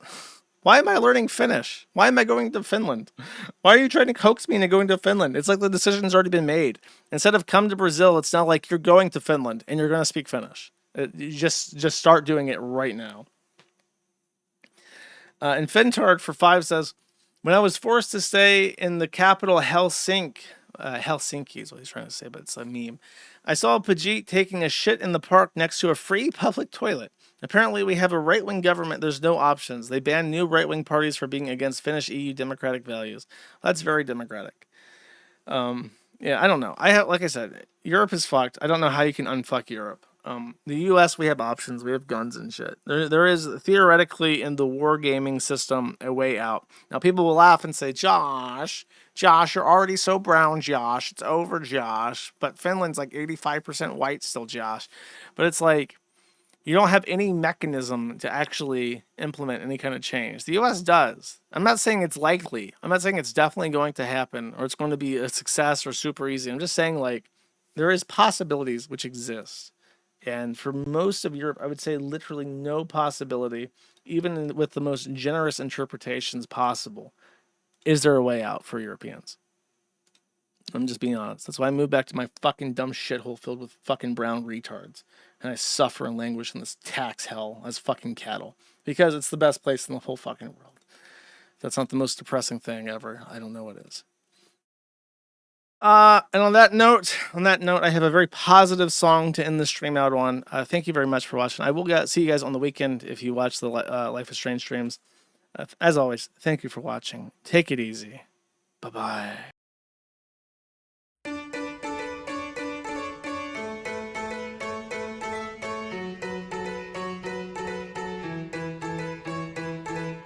We cut the legs off of our pants, threw our shoes into the ocean, sit back and wave through the daylight, sit back and wave through the daylight, slip and slide on subway grades, these shoes are poor man's ice skates, fall through like change in the daylight, fall through like change in the daylight. I miss your both lines in my road, some call it on my throne. Maybe I'll paint them in myself, maybe I'll paint them in myself, maybe I'll paint them in myself.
and here comes the nighttime. Step back